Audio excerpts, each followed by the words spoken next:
I can click the button and then people can see us. Then that's it. Then that's also, how we Sean, start. We're going to be recording locally, right? Oh, yeah. Well, the people can see us now, just so you know. Okay, cool. Yeah. Hi, people. Hi, people. Nagachaka, everybody here so early. I'm going to click the record, but wait, I need 40. Why doesn't it default to 48,000? I need to set that default. I mean, if it makes you feel better, Sean, I've got McDonald's coffee because it's so it does make me feel better. It's so early in the morning, Sean. I'm just like, I know, 7:30. An ungodly hour. I mean, I had to work till 2 a.m. last night. So that is it's ridiculous. I've collected my wristband, Ryan Turford. Oh my goodness gracious. Your wristband? Yeah, from the rec center. That's where I go to the gym. Oh, they give you so I got I'm starting a little collection here, my friend. Good morning, Snack Network. Good morning, David Moody, Foolish Fuji, Nagachaka, Kevin from Project X Talk. I just sent you an invite, Kevin, just to be in the special video channel. Special channel. Court Lalanda's here. Marcus McCracken. Very cool to see everybody as we kind of roll into what will eventually be, Ryan, the very next time that we do this, entirely exclusive to patreon.com/carpoolgaming for $3 patrons and up, Ryan. 100%. This is going to be the only time, A, that this particular show is on video, and B, that it's, free for everybody. This is your free sample. Today's free sample. Free sample day. Yes, that's right. Day. We give you one little taste, and then you come knocking for more. And it also the same way too. Because Console War Room's also in the same boat. I like that. Too. I like that as well. Sweet Hanks, it's a bit of a theme. This is not the only time that we've done this. And also, Ryan, as we get started here, this is kicking off our full half day of streaming here at youtube.com/carpoolgame. We've got a whole bunch of stuff that I'm excited about. I was just driving home, just thinking about how lucky we are that we get to do this. Like, I was listening to the Scott Pilgrim soundtrack driving home, so I'm amped up about this. I'm super excited. Then I get to McDonald's and the drive-thru doesn't work, and they make me use their stupid app so they can get $1 coffee, and the things I do to get $1 coffee, Ryan, almost took me off track. But now here we are. I get to look at your beautiful face and remind myself that the Oilers won last night. You're wearing that stupid Calgary Flames hat, you sucker, son of a gun. Jersey, you jerk. Yeah, well, we won last night. Things are good in Edmonton land. Again, I think you're celebrating too prematurely, Sean, because, I mean, if there's anything that hockey playoffs has shown us, it's that you could be up in a series very early and then fail spectacularly towards the end. So, especially the Oilers. So I'm just trying to enjoy it trying to enjoy it while it happens. And who doesn't love a good little trash talk here and there? You know what I'm saying? Mean, the way I look at it, Sean, is that the Edmonton Oilers are the Toronto Maple Leafs of the West in terms of, playoff performance. Because the Toronto Maple Leafs, they whenever they make the playoffs, people are always like, all right, this is the year the Leafs are going to go all the way. And then they usually leave by the first round, if not the second round. Yeah, Oilers are kind of the same. Modern day Oilers are very much the same way. Like, the non-Gretzky Oilers are very much the same way. I was going to say, it's all good and fun for somebody to say from a team that never makes the playoffs. So there you go. I mean, the Calgary Flames have made the playoffs a whole lot, Sean. Man. 30 more than the Oilers 30 years. In the last 20 years. All right. Well, Ryan, what is it? What are we talking? What I want to do, actually, and maybe we can do this for the audio version of the thing, as I was thinking about it.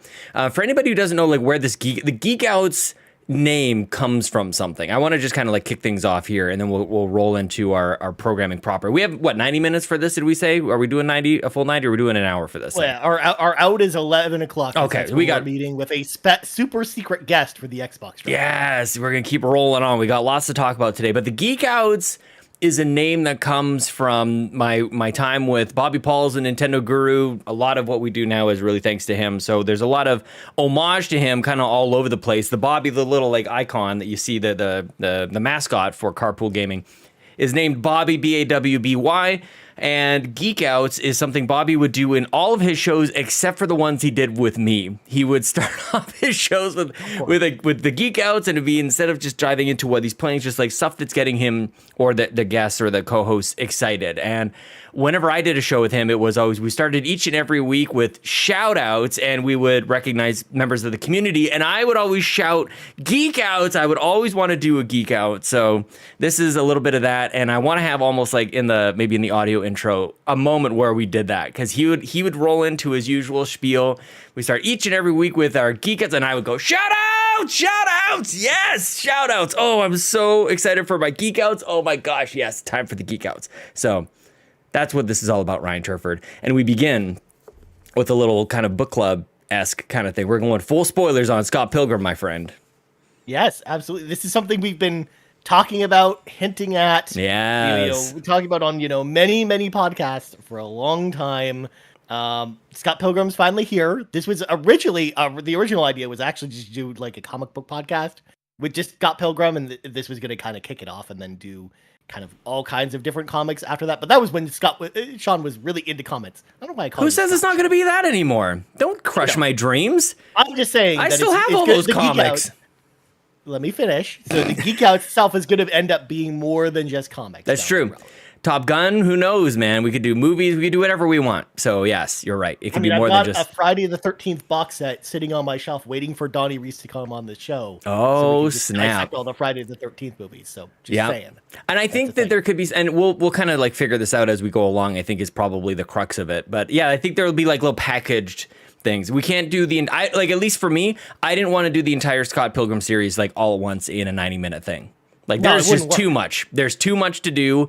Well, and, it's funny because I talked about the same thing with the RPG Cave. Like, I want you guys to do, like, series of stuff. If you're going to, like, do a whole background on Final Fantasy, like, give me 6 episodes on that kind of thing. But anyways, dude, these books, this will go down as my gateway drug into comic books. Nice. Nice. Well, I wasn't expecting you to stop there. So, it's important for us as we begin the show, Sean. Yes. We should talk about kind of our experience with Scott Pilgrim. So, obviously, this is your gateway to comics. So, obviously, you're a new Scott Pilgrim person. You haven't watched the movie, right? You haven't. I've not. I'm going to wait till I'm done this. You've only read the 1 or 2 volumes that we're going to talk about today, essentially. Yeah, correct? I think I read the 3rd book as well, but I've just recently reread the first 2. Yes. Okay. So, again, the first 2 we're going to talk about today. As for me, Sean, my history with Scott Pilgrim goes back quite a ways. I ended up actually seeing the movie in theaters in 2010. Yeah. That was kind of my first exposure to Scott Pilgrim because my brother Kyle was like raving about Scott Pilgrim for a long time because he was actually reading the comics as they were coming out. Mm-hmm. And I remember going to the theater and seeing it, and I was like, this looks kind of cool, but I don't know if I'm going to really like this. But then I was like blown away with how amazing the movie was. Yeah. Because the movie was done by Edgar Wright, who did, Shaun of the Dead and Hot Fuzz and a bunch of great, movies as well. And I love kind of his editing style and the way he puts his movies together. So I was so blown away by the movie. I was like, okay, I got to go out and, pick up the books and read them. So I've actually got here my box set, the Scott Pilgrim box set. This is the one that came out in 2010 along with the movie because while the movie was being made, the final book was still being written and it actually came out after the movie. So this box set came out when the 6th book eventually came out, essentially. So that came out, not too long after the movie did, which is around when the game came out as well. Which I should also mention, Sean, I know you've played the game. And you're also a big fan of Scott Pilgrim, the game as well. I don't think I've beaten it, though. I think I got stuck. I think it's a hard game. I think it's a hard-ass game, man. I want to get back to it, though. Now that, I was just thinking on my way home, I'm like, I think I'm just kind of, I think I'm a Scottaholic, Ryan. As Knives would say, I think I'm kind of all in, and what I'm excited to do today is like really explore like why is that the case? Like what is it about this that is so endearing and charming? And do we even really like any of these characters? Are they all terrible? Like I don't know. There's a lot to discuss here, my friend. Yeah, absolutely. So beyond that, I read the books, and I again was equally blown away by the books because one of the things.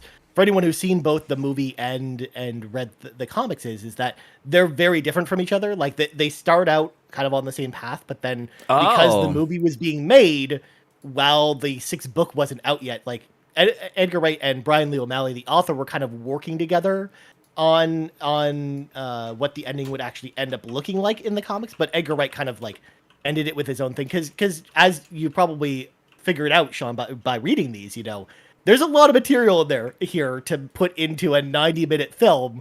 So imagine trying to take everything that's in all 6 volumes and trying to turn it into a 90-minute film. You just can't do it. Yeah. There's just so much there. So they kind of made concessions towards the end of the movie, and you just don't get as much on like the later villains. And then the ending is just, it kind of just wraps up on its own and has its own like movie ending in particular. Whereas the comic itself goes in a completely different direction. But they still kind of end up in the same place, which is nice. But for the most part, they're kind of two individual beasts, which is why, like, if there's someone out there who's seen the movie but never read the comics, or vice versa, I would encourage you to obviously check out, whatever you haven't checked out yet, because it's pretty cool. It's kind of encouraging as someone who hasn't read or seen the movie that I'm kind of in for maybe two experiences, although I could see where that's like unsatisfying as well. And this gets into a whole other thing about books and movies and like, should they follow the same path? And like, I mean, we're going to probably look into this in The Last of Us pretty soon as well. Is it going to be the exact same story? Is it going to be something different that will, in either case, you're going to upset somebody. So I'm very excited to get into that, my friend.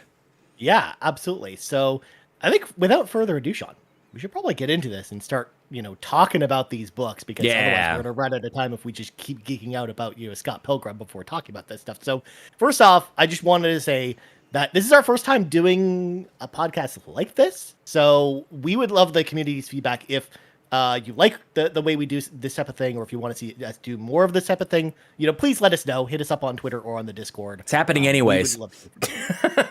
I'm just saying, because, like, again, like, if people, for example, don't like this model too, I want to hear from those people too. I actually would love to have people come in with us, is kind of what my thought was, is that people would maybe come along, maybe 3 and 4, we could have a bit more of a group kind of chat with this as well. Yeah, exactly. So let's dive in this. We're basically going to go through each book and kind of do like a spoiler cast about them, essentially. And I've jotted down a whole bunch of points that I shared with Sean that we're going to kind of go through. And without further ado, let's start off with Volume 1. So we're gonna be covering Scott Pilgrim Volume 1 and Volume 2 today on the show. Although I'm pretty sure, because Sean, as you probably noticed as well, I only have the black and white versions of Scott Pilgrim, and you've got the color version. I sure do.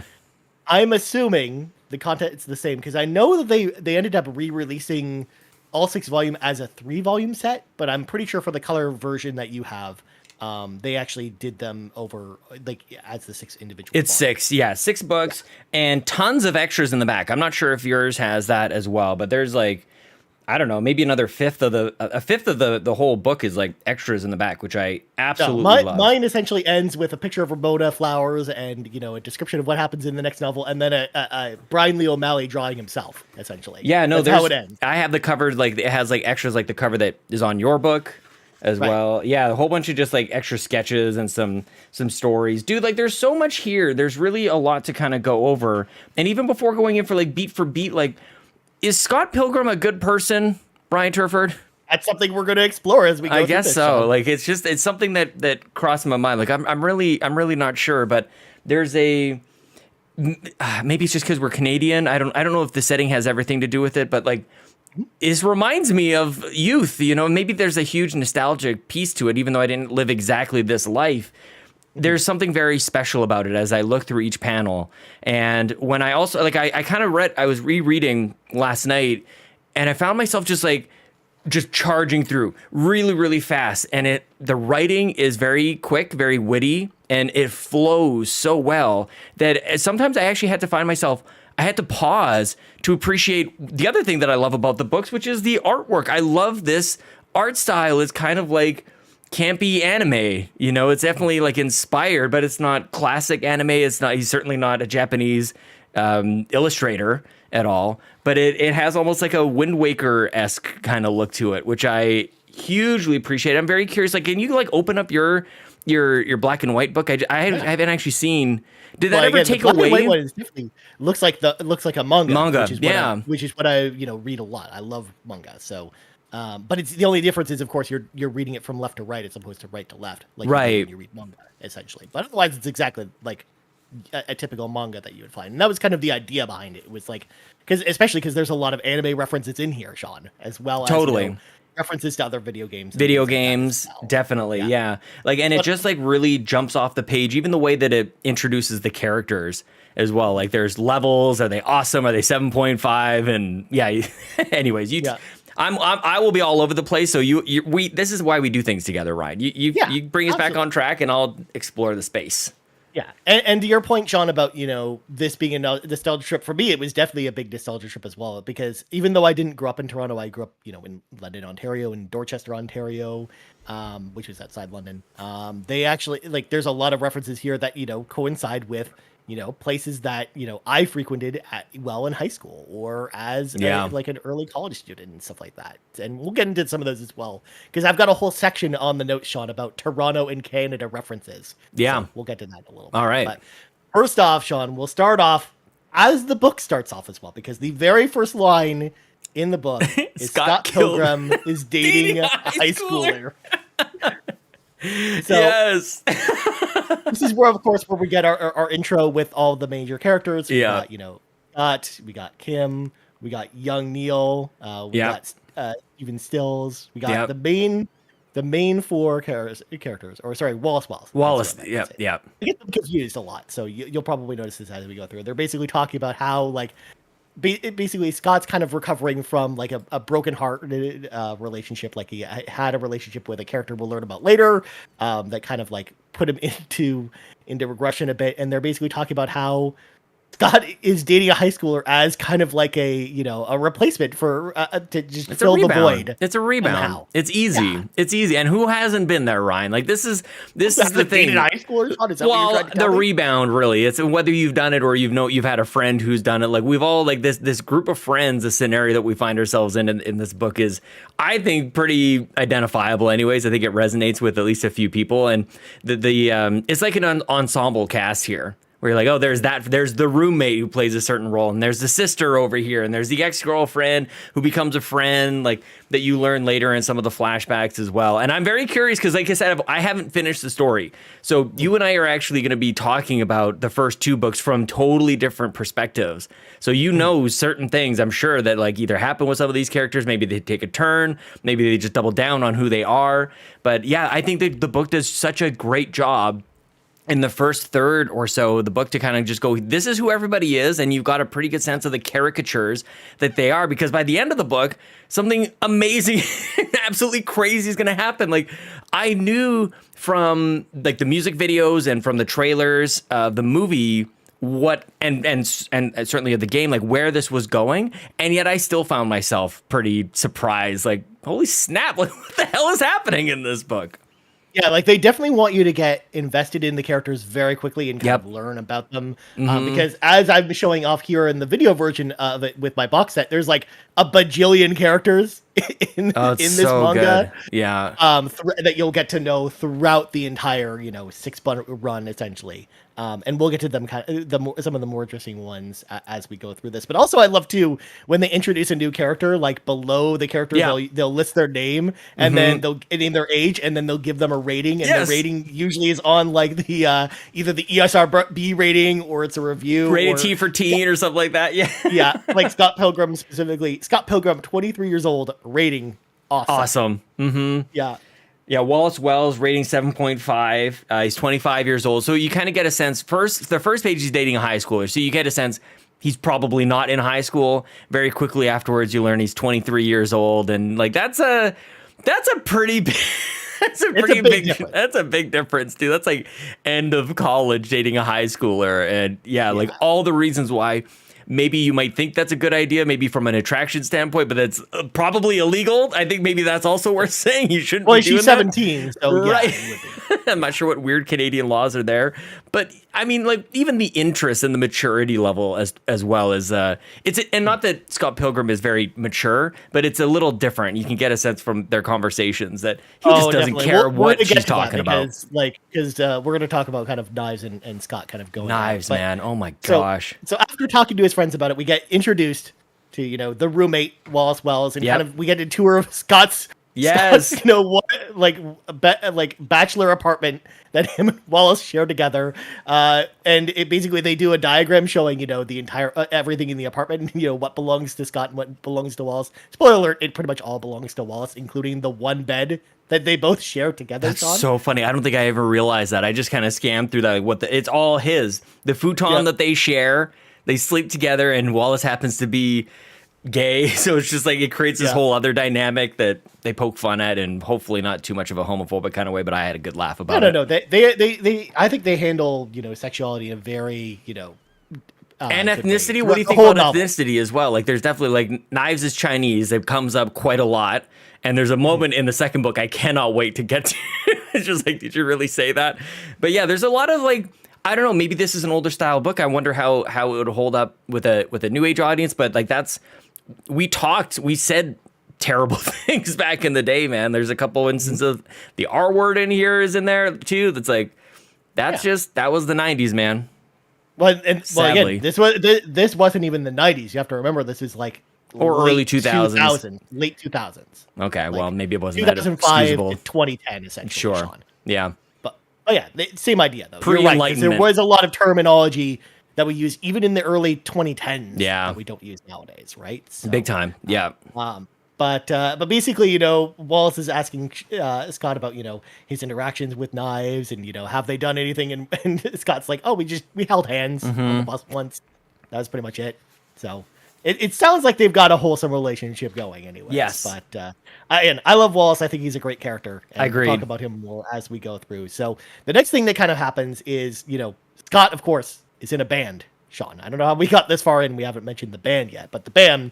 Sex Bomb, named after the enemies in Super Mario Brothers. And you'll actually notice a theme when it comes to band names throughout this entire experience. But basically, Scott wants all of his friends to meet his brand new girlfriend, Knives. Yeah. So he invites her to band practice, and basically, so they start playing the song. They're like, it starts off, of course, with Kim on the drums, saying, "We are Sex Bomb 1, 2, 3, 4." And then what's cool about the comic is that as you read it, it basically not only has the lyrics for the songs, but also gives you the little guitar tabs so you can play the songs yourself. And they actually use these for the movie to recreate all the songs. Oh, that's awesome. Of course. The book, which is awesome. But if you wanted to play them yourself, like it actually does a really good job of basically teaching all of this stuff.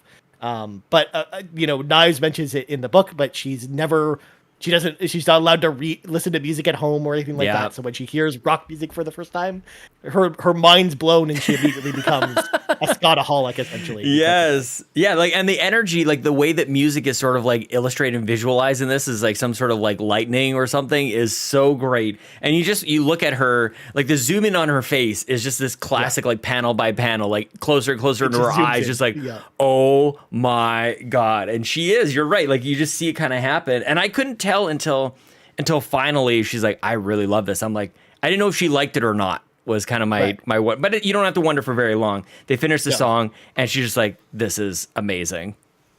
Yeah, exactly. So yeah, I love that whole sequence, and again, they do a really good job with it in the movie as well. Which, oh man, you're gonna hear me reference the movie a lot, Sean. I'm sorry, but we'll talk about that later when you've actually had a chance to watch the movie. But that could be a way that we complete this whole thing. Like that could be I think that's final. what I want us to do for like the final episode. Yeah, I like that. About the movie, because nice. We gotta do that at some point. So then after that, we get introduced to Scott's sister as well, Stacy, who is rated T for teen. Sean. Yeah, that's where we get the rated T for teen coming in, and she basically calls Scott. I don't know why I keep doing that. She calls Scott to basically, ask about, Knives, because, Wallace apparently texted her, saying, hey, by the way, you're dating a high schooler, because Wallace is a gossipy person. He likes to, gossip to everyone. What's going on with Scott. And basically, she's asking about it. She's asking about how he talks about how she's Chinese, and the fact that, again, also he mentions here that they've held hands once, he thinks, but otherwise they haven't really done anything. So it sounds kind of wholesome. And this kind of leads into a great scene where Wallace and Scott are going to the high school to go meet up with Knives after school. And then the way, Scott ropes Wallace into coming with them is that he's like, oh, there's going to be lots of pretty boys there, so you should come hang out. And it again, sounds kind of gross, but it's also just like, Wallace is just like, well, and at that point, I don't know that if I could tell if he really was gay or if he's just like, those are just guys poking fun at each other, because that's what we used to do. Like, and eventually you do learn that is the case. But like, it just, as I'm looking back over this, like the the facial expressions on this are everything. And I think that it just comes to the fact of like everything is so exaggerated. Like the eyes especially are so exaggerated, and the mouths, this is the anime style really coming through. So when his sister is on the phone getting excited about stuff, like you can tell she's like either mad or like kind of getting into it and stuff like that's it. Just really, really drew me in from that side.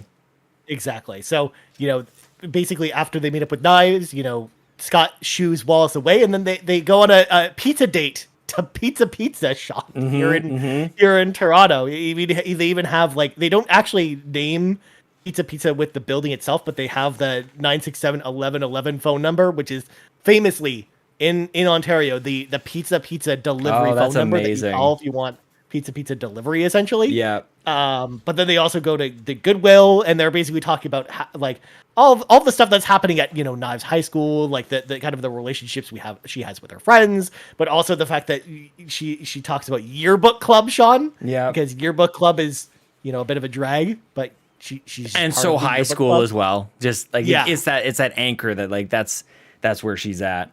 But you're right. I didn't even notice that. I'm like, what the heck are you talking about? Pizza. I remember the Goodwill, but you're right. Like, there's absolutely even in the color cover, it's orange. And you're right. Yeah, that's amazing.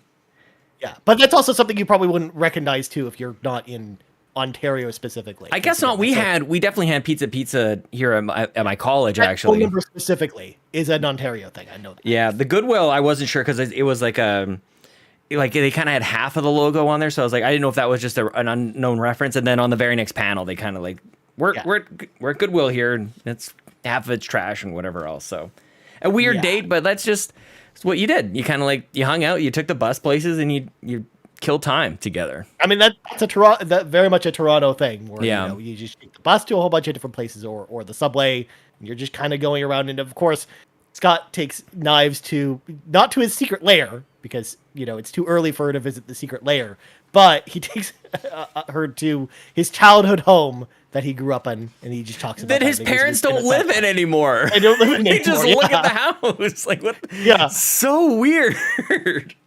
Yeah, but then I don't think they mentioned it here. I think they mentioned it later. But little known fact, literally his apartment is across the street from the childhood home, essentially. But he doesn't actually mention it here because he doesn't want Knives to know. That's really funny. Where his secret lair is. But then we get a dream sequence. Yeah, man. After this, when Scott gets home, and this was especially like again in the movie, it really drew me in. But then seeing this actually play out in the comics, I love the style of the dream itself, where Scott's in the middle of the desert. He's like, I'm so alone, because even though he's dating a high schooler and he's got friends, he's an really empty just relationship. A very lonely person. Mm-hmm. Yeah, exactly. So he's dreaming of being alone, but Ramona Flowers skates by and says, "You're not alone." She's just seeing through the desert. He's like.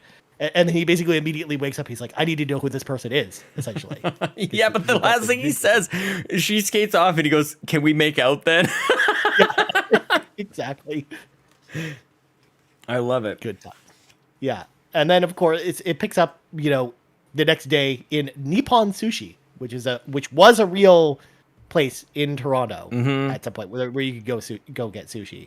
And they're basically, Scott's basically talking about the weird dream he had. Yeah, where he saw this weird girl in his dream, but it moves on from there where Scott's out with Knives at the library, and he sees at the counter the girl from his dream, Ramona Flowers, with the goggles, basically delivering a package to the library, essentially. And Scott's like, "Oh my god, it's that girl from my dreams. She actually exists." What are the chances? He must have seen her around somewhere, and I don't know how this, because she's an Amazon.ca delivery person who, like, I love we don't call it Amazon.ca here. Like, just so anybody else reading this, like they definitely go out of their way to make it very Canadian, So also too, like this, as far as her being, the delivery person, as opposed to like hired by Amazon, as opposed to, the other outside companies that hired before. Like, this is the way Amazon did things back then. Yeah, they were, because like this was written around the time when Amazon was starting to come into Canada, where they were just a bookstore that happened to also have like some CDs and stuff like that, but it wasn't like the Amazon that we think of today. Yeah, so context is kind of everything here. Yeah, because Carla, anybody in live coming in the chat, we're doing full spoilers on Scott Pilgrim books 1 and 2, and this is just like one of the iconic panels. Just like, and that's one of the things that I love that this book does so well. Like, there's moments that happen, and it's like it knows it so well. Like Brian Lee O'Malley knows these moments are gonna hit, and they look great, and they're like everything about it is so perfect. She's not looking at Scott or anything, but like it's from his perspective. Here she is, and this is this moment. Oh my gosh, I love it. Yeah, and you actually get to see her colored hair in the colored version, Sean. Whereas that's right. In this version, it's just she's got. Oh, that's funny because later on she colors her hair, and they make mention that there's two colors. Yeah, that's funny. Yeah, exactly. So basically Scott just goes into full shutdown mode where he's just practicing.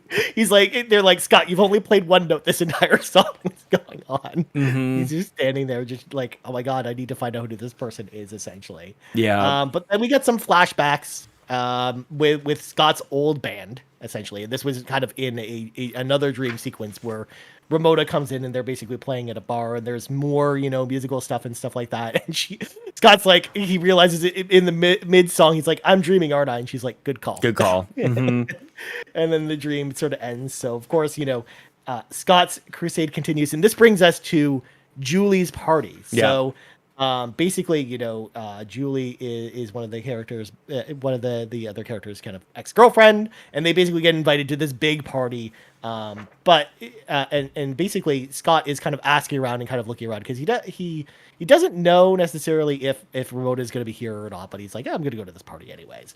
But then he finds out from one of the people he meets up with at the party that Ramona is actually there because he asked this person who apparently knows everyone. He's like, do you know someone who has hair that looks like this? And I know. Puts his, like, 2 fingers there, and he's like, oh, that's Ramona Flowers. Like, couldn't be anybody else. That's the only way to describe it. And she happens to be there. Like, I don't know if it's really, I don't even know if it has to be explained why she's there, how it happens. Maybe it's just one of those like house parties that everybody ends up at. That's probably the best explanation for this sort of thing. But like, she doesn't really know, doesn't seem to really know anybody. She just happens to be there, and it's just a serendipitous Well, they touch thing. on it a little bit later when we get introduced to Julie outside of the party. Sure. But then they talk about it there a little bit, how like Ramona and Julie kind of know each other because they have a little bit of a relationship there. But they do the full page, kind of panel to show that Ramona is actually there, just leaning up against the wall. She's all cool and stuff like that. So we get, Ramona She's and all Scott cool. first interaction where he's like, hey, what's up? I like your shoes. Yeah. She's like, thanks. I got them in England. And then he asks if he's dreaming right now, and they both kind of look the other way. And he's like, well, I'll leave you alone forever now. It should have been over at that moment. Like, it's one of the worst, like, first interactions probably ever. But maybe for that very reason, it's perfect. Like, I actually think like, when Chelsea and I met, it wasn't too dissimilar to this. Like, it wasn't like a holy cow moment. It was super awkward, to be honest with you. It was very similar to this. Yeah. Well, and also for folks that have seen the movie, they do like a very different first interaction in the movie, which is also equally funny. But I won't spoil it here because again, I'm excited. Yeah. Well, they have to meet. They have to establish. It's definitely different in the book. Yeah. That's a big difference. They've seen each other now, and then they kind of just, that's it. And he's still full in obsessive mode. Well, he's like stalking her because it's like, and then he stalked her until the end of the party. Dude, all the places. This is another great example of like the illustration just being like, I have to stop and not just like read from page to page, but the way everything is framed is so great. And I actually can't wait to watch the movie too, because there are versions of some of the more dreamlike sequences or more unreal that actually look amazing from what I've seen in the trailers as well. But definitely, Scott's on like the staircase and he's just like peeking up over and watching her go into these other rooms and peeking around the corner. He's just a total weirdo. But somehow, like, this is what I was talking about at the beginning. Like, should we like Scott Pilgrim? And what he does to Knives in a little bit is, or I guess what he's doing to Knives right now, it's like he's not being very faithful to her. He's not being very fair to her at all. He's completely obsessed with this other chick and in a totally shallow relationship with his high school girlfriend. Yeah, exactly. Like he's just following this person around because he's obsessed with her because, she's in his dreams essentially. Not because, he knows anything about her or anything like that either. Like he's just, he's just dumbfounded. He's like, I need to know who this person is right now. And make out with them, I guess. Yeah. Yeah, you're right. There's a little bit of sleaziness there for sure.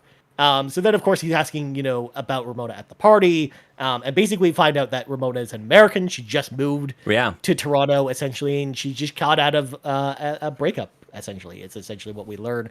But I love when Scott talks to Julie about it, who is running the party, and she's like, Scott, I forbid you from hitting on Ramona, even if you hadn't had a girlfriend in over a year. And I love kind of the way they like color in her face and everything like that to like show just how like deadly she is serious about this. But at the same time, Scott's just like, yeah, I just don't. Yeah, whatever. I'm not going to. He's on a path. Yeah.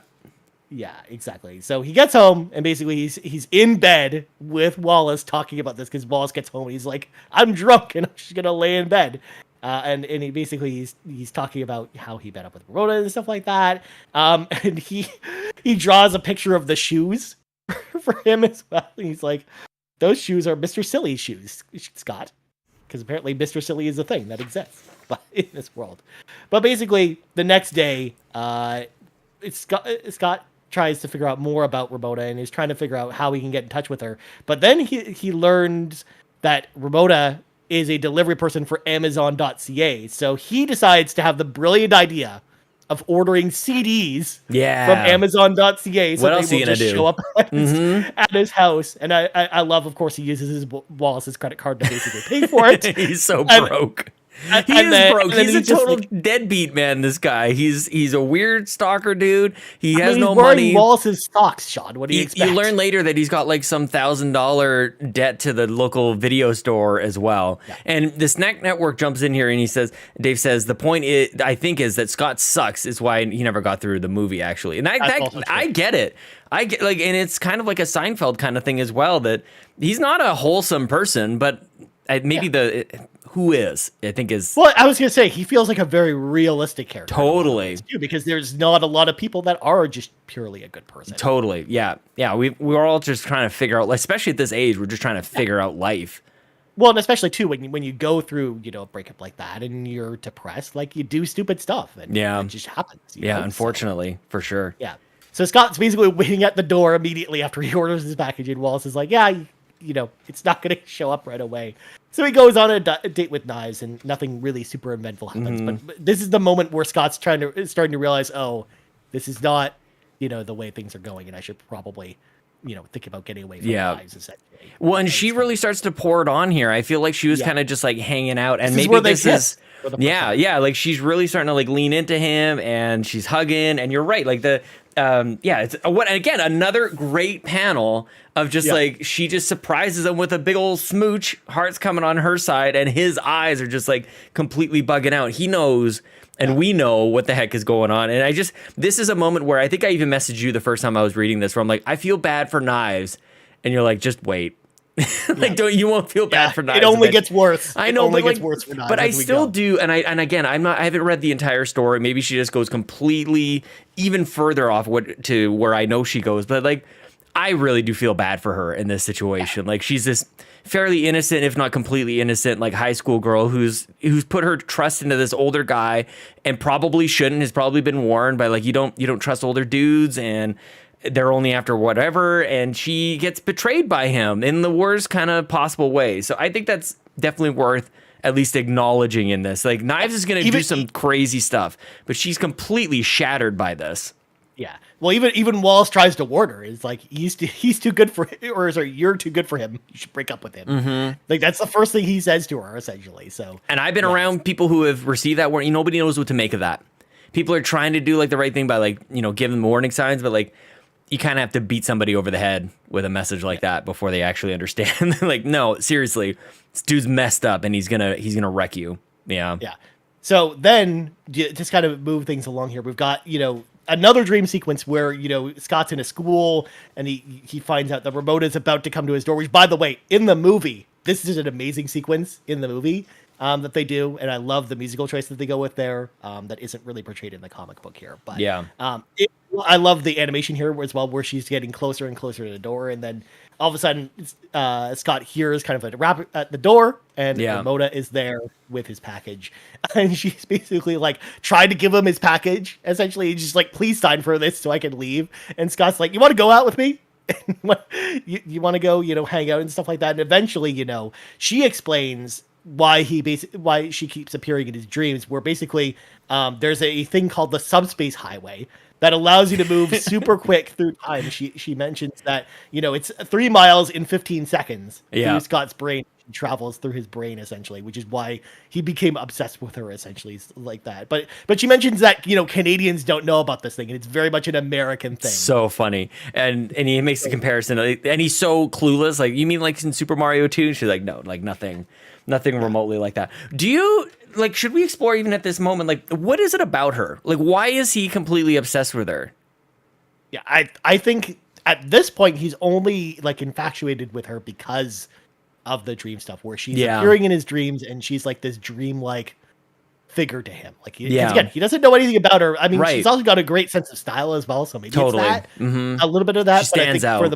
I think for the most part, it's just like she's running through his mind literally. Yeah. So he's like always thinking about her, and I think that kind of puts him in the mindset to go after her, especially too because it's like, it's almost like, when you go to summer camp, Sean, and you're not dating anyone, or you're in a relationship you don't care about, and you meet someone there, even if they're not like your ideal person, you're more likely to develop feelings for that person if you're away from everyone else. If you're only seeing those people for 3 or 4 months. At summer camp.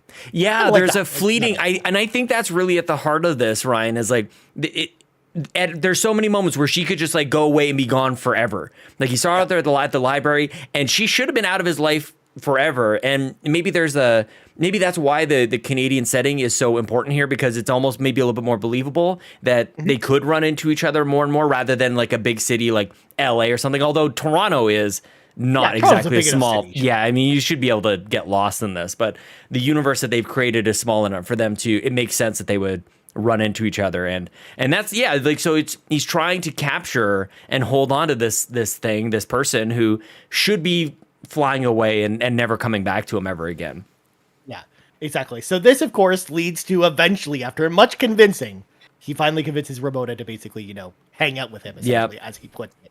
So they do a hangout, aka a date. They give on their first date of just walking around, it's a cute date. Toronto at night, in the middle of April. So of course there's just snow everywhere. I know. Make a note of that in here. They're like, isn't it like April? Why is there still snow? Essentially, it sure is. They get caught in a snowstorm. But they find a door, Sean. They find a door. This is the one. This is the one panel. It's in the music video for, was it Black Sheep? That shows up there, and I was like, "Oh my, yes!" It's so. This one panel, them just going through the door. It's well, so and cool. by panel, the snow gets like worse and worse. The storm that they're in kind of gets more and more crazy, and and like, they can't see each other. I think the other thing I wanted to mention here too is like when I first started the book, and maybe this is me projecting a little bit too much, is like Scott is almost like he's pretty dorky, and he's not very. I don't know. He doesn't really have too many amazing qualities about him that you go like, wow, he could get any girl he would try for. But he kind of does. Like, I don't know what it is about him. Like, he kind of can get girls, which is amazing. I'm not sure exactly what there is about him that allows for him to do that. And then we learn later about his fighting skills, but maybe I'll leave it at that for now. But he's more capable than I think he comes across. He comes across very much like, I mean, Michael Cera being cast as him is like perfect. Like just as aw shucks, whatever kind of kid. But he's actually, I don't know, he punches above his weight class in a number of varieties, I would say. So this is the moment now where we get, brought into Ramona's apartment. She mentions all the different type of tea that she has, and it's this just giant paragraph. I didn't even read the whole thing. Yeah. And fun fact for the movie, Mary Elizabeth Winstead, who plays Ramona in the movies, memorized all of that, and she actually says it in the movie as well. I mean, in the great way as well. Yeah. But so he basically is like, they're both cold. So Ramona goes to get him a blanket, but he goes up, while she's changing. She's like, dude, I'm changing. Yeah. Kind of weird. They kind of end up in bed together. But they don't have sex. They make a note of this. They're like, she's like, yeah, we're not going to actually do it right now, but we'll just cuddle, and I have the right to reserve, to change my mind about. Yeah. Very flirty, very cheeky. I think that's kind of like, it's got that, I don't know, early 20s kind of energy. Yeah. I like it. Yeah. So around the same time as well, and this kind of leads to kind of like our final arc of this first book. We also learn that the band Sex Bomb has a gig at the Rocket coming up. So Scott invites Ramona to come, see his band at the Rocket, essentially. Which, by the way, the Rocket's a real club that exists in Toronto. It actually is a real place, and they do a good job of representing it here in the book, essentially. And I think in the movie, I think they actually filmed there too. Yeah, it's really interesting. But essentially, Scott also forgets that Knives is also coming to the show as well. Oh, it's going to be a catastrophe, Ryan. You can't have everybody showing up here. It's just terrible. It's no good. Of course. So Knife, of course, shows up and plants a big old kiss on Scott while Ramona is basically there looking. Yeah. And basically, Scott just looks around the room. He's like, well, I have to go. And he just like pieces out as quickly as possible. And there's a great panel of like everybody looking at him. Is that there? Yeah. Or maybe that's later on. It is. Yeah. It's just everyone looking at him. Yeah.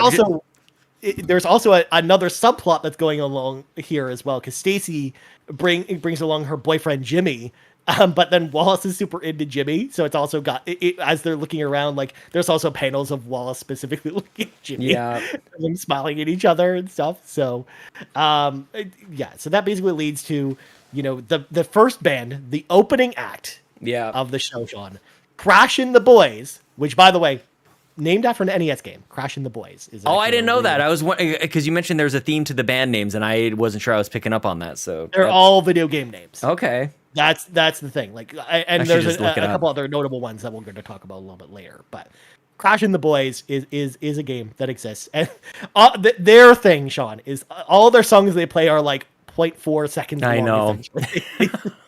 They sing micro songs, but their last song, their final song, basically murders the audience. Does it actually? I was going to ask you, like, what even happens in here? It doesn't kill them, but it knocks them out. Essentially.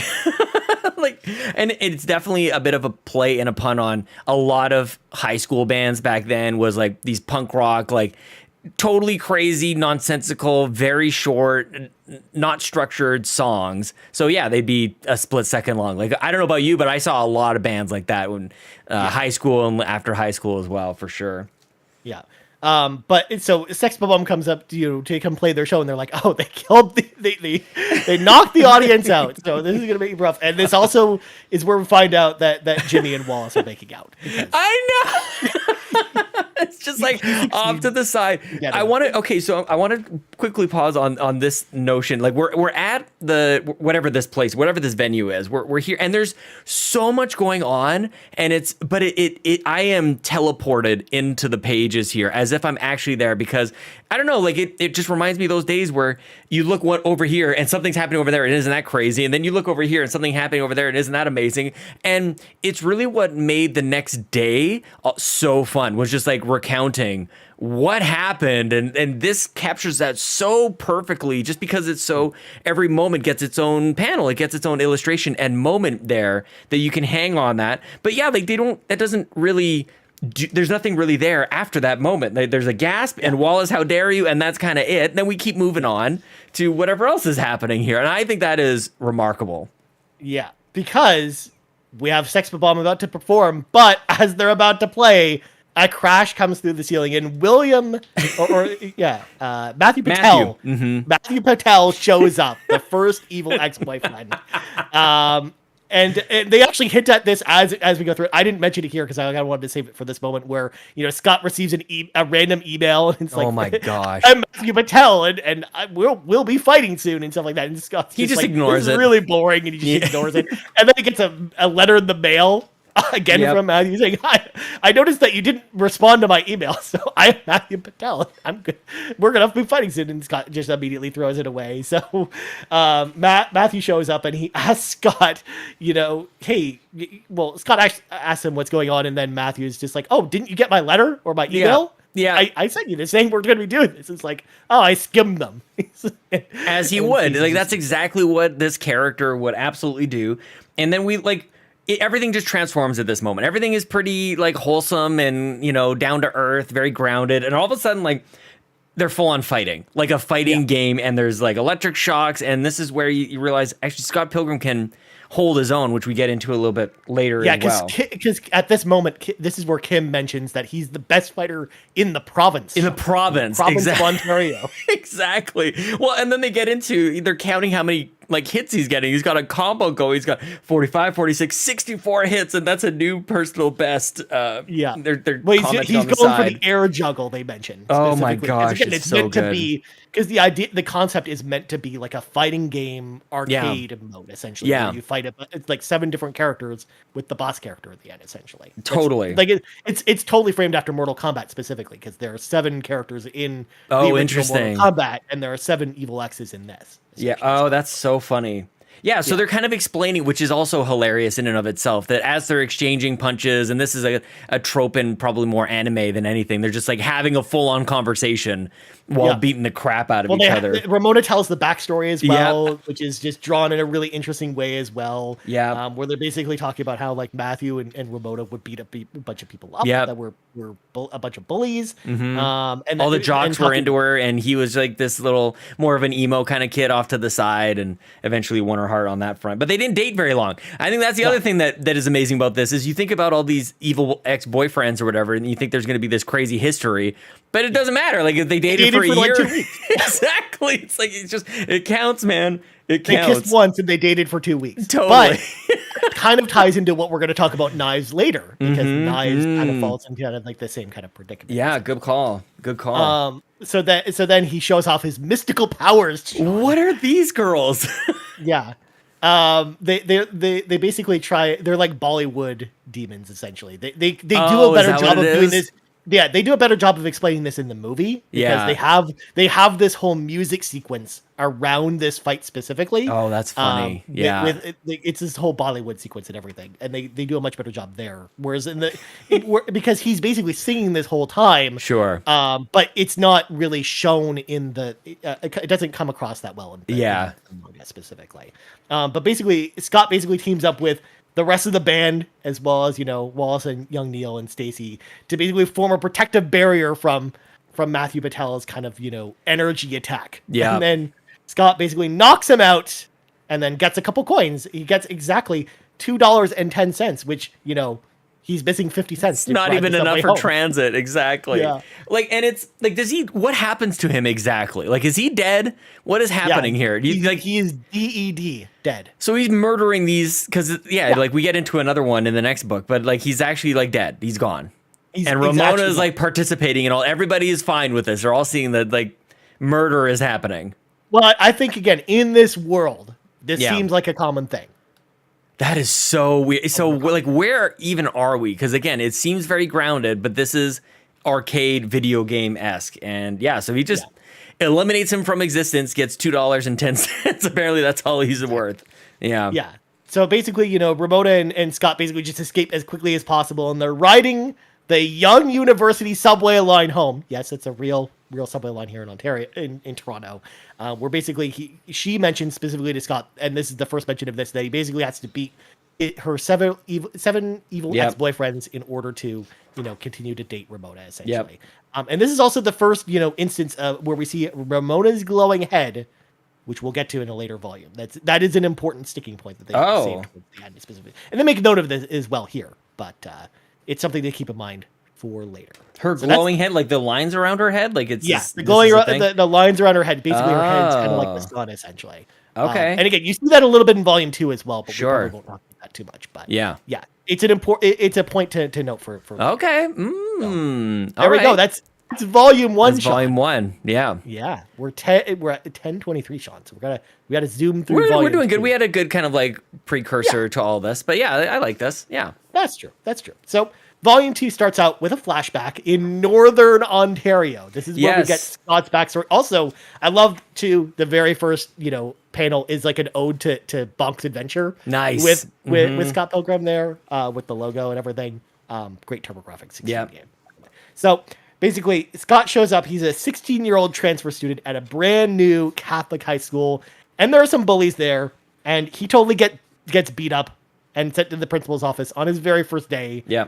At the at the high school, and he meets. This is the introduction of Lisa. Yep. Basically, his friend, his best friend in high school, where essentially they're both sent to the principal at the same time, and she's like, they're talking about how he got sent there in 15 minutes. She's like, dude, that's epic. That's pretty awesome. So yeah, she falls for him like instantly, and this is where it kind of comes to dawn on me that Scott Pilgrim is a bit of a heartbreaker, man. Like he's got girls kind of fawning all over him for whatever reason, and I guess it just depends on where they meet up. But she likes it. He's kind of a badass, maybe a little bit. So she's falling for him big time, and he's kind of clueless to it as well, and who hasn't been there. So yeah, like they kind of hang out as well, but he meets other people very quickly, Ryan.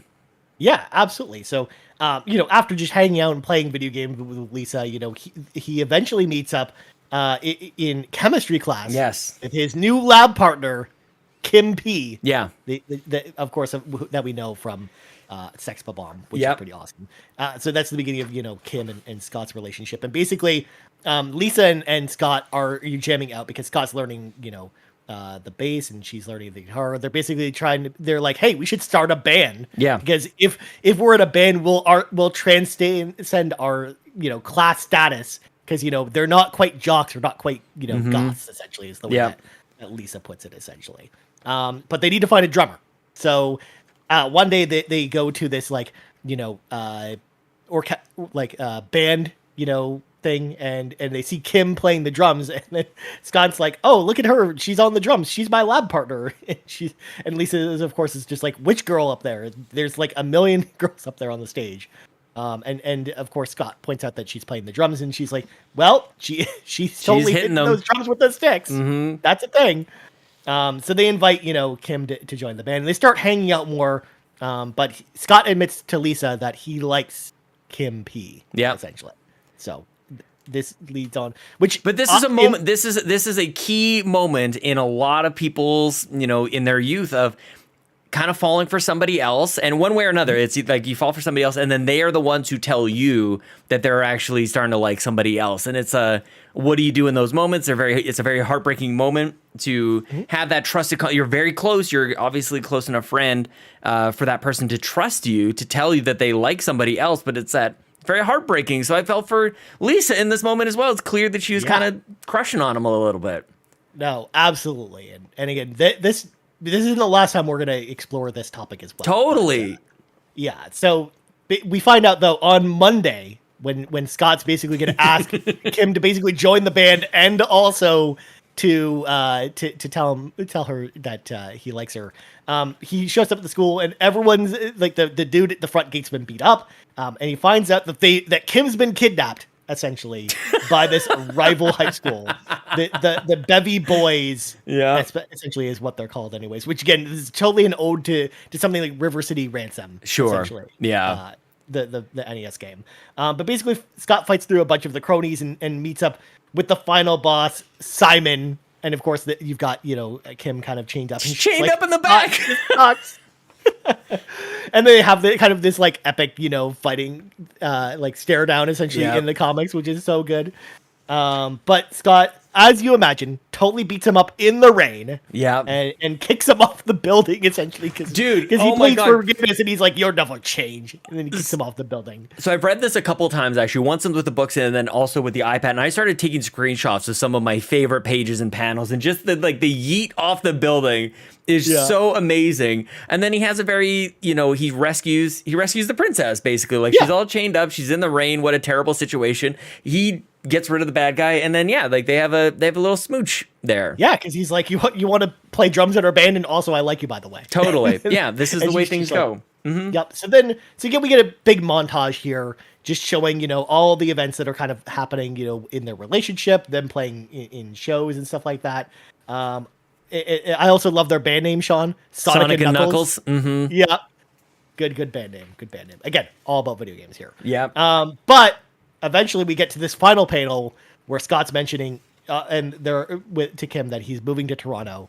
So he it's very moves sudden. Away. Mm-hmm. Yeah, it's just out of nowhere because his parents decide to move, essentially. Yeah, and that's really it gets you back on track. That was basically like a chapter of this of this is where he came from, and very suddenly, and now we're back to kind of where we left off here. And also too, it's just one of those things where normally, if this was like nowadays, I would imagine they'd probably continue dating, just do the long distance thing because it's so much easier to do now versus early 2000s when this was written. Yeah. When that just wasn't really a thing that people. But really Kim comes along eventually. Like she moves to Toronto. I don't know if that's explained later. They don't explain it here, but they do eventually. Yeah, like she ends up back in their life and explains it later on to Ramona, because there's jealousy everywhere. It's definitely a theme of the entire, so far anyways, of the series. Well, and you get like hints of jealousy from Kim in the first book, but they don't explain why, and then here they finally explain why. They and also, yeah. Outside the movie, what they actually did, what's cool about this whole sequence, this whole flashback sequence in Northern Ontario,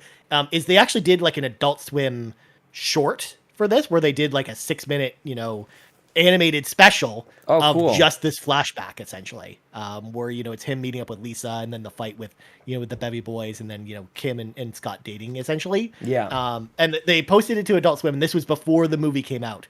So if y'all haven't checked that out yet, I recommend checking that out, because it's really cool. If there's anything in the back for the extras there, there's nothing quite there, but I'll check that out. And they actually, I think that's gonna give us a sample of what's gonna happen with the Scott Pilgrim anime that's coming to Netflix later this year as well. Oh, I know. Oh my gosh, dude. Yes, give it to me. Yeah. But of course, this leads into another dream sequence where Scott's playing video games, but then we realize that he's actually dreaming, because Ramona's like, "Are you really dreaming about video games?" And he's like, "Yeah." And she's like, "Well, quit dreaming, get out of bed," essentially. Yeah, bit of a transition, really, to again get back to real life here, where Scott is given a bit of an ultimatum from his roommate Wallace, like, okay, enough is enough. And it's finally somebody with a bit of a moral compass, a moral center here, going like, Scott, you're being a dinkus. You're not being very fair to Knives. I like that the book at least like recognizes that that's a thing, and the roommate is the right person to be saying that to Scott, I think, in that moment. Yeah, exactly. So he's basically like, "Look, you got to break up with her, or else I'm not letting you back in the house, and I'm going to I'll tell. I will legit I'll blow your cover." And I wondered if he was going to do that. I wondered what was going to happen with that ultimatum, if he was going to take it seriously. I really feel like he would have, but I agree. I totally agree too. And yeah, things kind of get a little. And of course they turn out this way. They're at the record store, as you would, and she basically drops the L bomb. She says, "I love you." And again, these moments, these panels of just like the word love, like just like smokes them. Like, oh no! Oh my gosh, it's so good. And she looks so like, again, cute and innocent. She's got a little heart over her head, just like. And he's like, "I think we should break up. We should just break up or whatever." Whatever. Again, this is a story. I'd love to know how this is done in the movie as well, because it just goes to her, to him, and they are in completely different places in this moment, where she just said that she loves him, and he's just trying to like oblige to the ultimatum at this point. He's checking off a box by telling her that they should break up so that he can go on to move on to the next thing. And she's, again, it's not like the most realistic, obviously, art style or anything, but her look she is shattered from the inside and out at this. Yeah, this is the moment where you really feel for oh man, no kidding. Because she's also talking about the fact that she wants Scott to meet her parents and stuff like that, and Scott's like, "Well, aren't I a little too old for you?" But then she talks about how her parents kind of have the same age difference that they have. Totally, So she's totally like ready to move to the next level, and Scott's just like, "No, it's kind of over." Yeah, in the record store of all things. And sadly, this is something like, man, people need to. How do you even learn this kind of thing? But people are generally very bad at these moments, like you got a little bit more compassion, a little bit more tact on this. But he's just, like I said, he's just checking off a box. He's not really trying to do this carefully at all. And in that way, like he just ruins her. And you can see he's kind of like looking at her, like almost like waiting for whatever she's going to do. He doesn't know what to do. He's waiting. And then he moves on. He's like, "So we're done? All right, I'm going to get on the bus." And he's contemplating things. You can see he's thinking like, he kind of feels bad for a second. Then he starts to think about Ramona. And then he's happy again. And he's walking home. He's got a music note over his head. Like he's like whistling along, and he's great. And Knives it also kind of goes back to her for a panel or two. And she's left behind with nobody, nothing. And he's moving on to the next thing.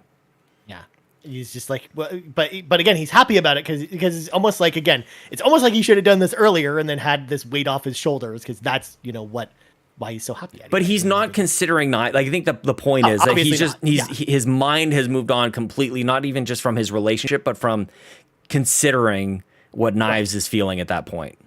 That's true.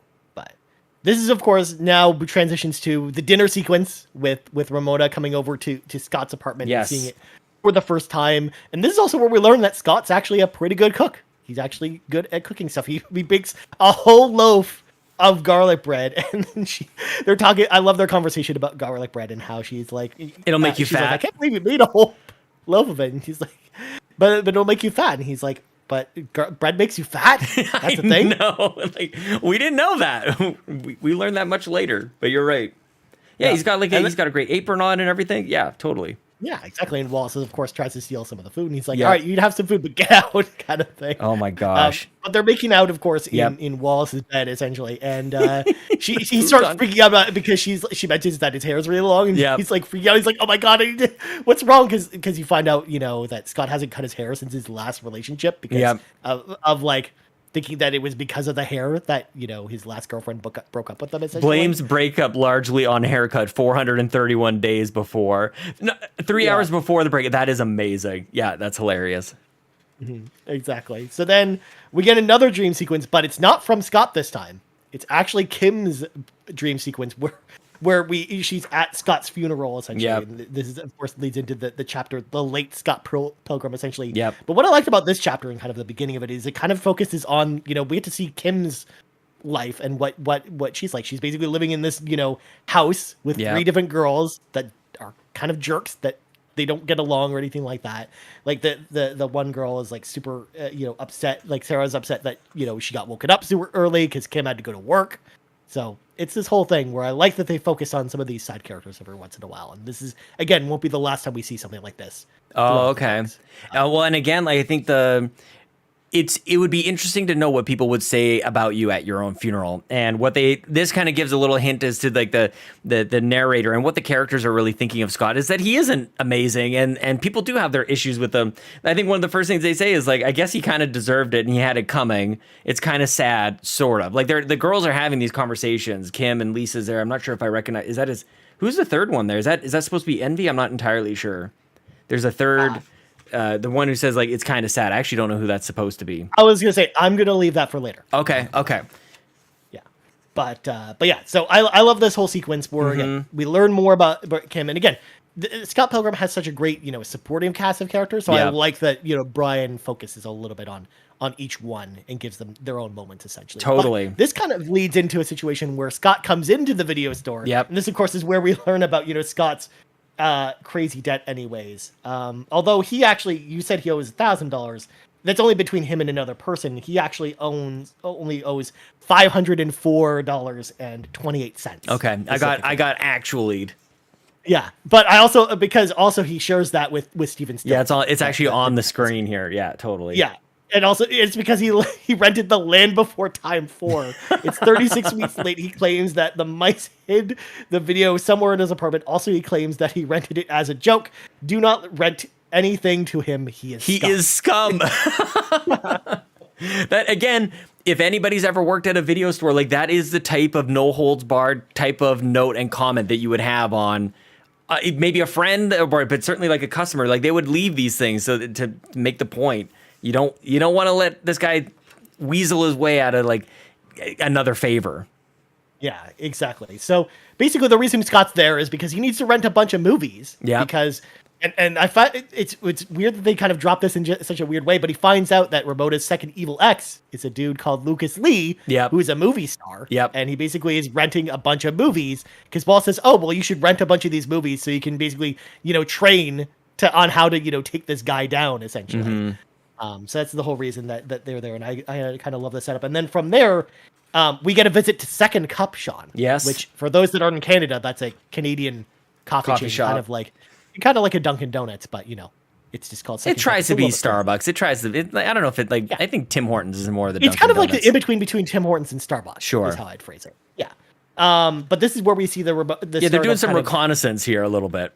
Yeah, this is also the start of where we see kind of Ramona and Stacy's kind of relationship start to grow as well. Because they start to become friends, which is really cool. Yeah. But then of course we get kind of the training sequence where Wallace is working with Scott to basically get trained, like doing push-ups, watching all kinds of movies and stuff like that to basically figure out how to take down Lucas Lee, essentially. So I love... Take it here for a minute, Ryan Turford. I got visitors. Oh, geez. Hello, visitors.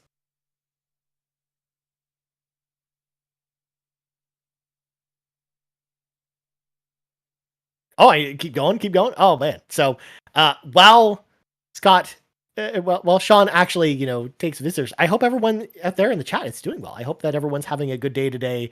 I hope you're enjoying this look back at Scott Pilgrim. We've only got a bit of the book left, and then we're going to be doing the Xbox Drive. All right, now you're back, Sean. I'm back. Right? Cool. Yeah, I kicked my kids out of here. Daddy's podcasting. Get out of here. Oh, jeez. Oh, jeez. So next up, of course, we got the famous cover of Now magazine, Sean, which of course was a local free Canadian magazine that you'd get all about different bands and stuff like that. And the Clash at Demon Head is on the cover, and that's going to come up a little bit later. Clash at Demon Head, by the way, good NES game. It's also another good for. I'm glad you're here for explaining some of these things because they.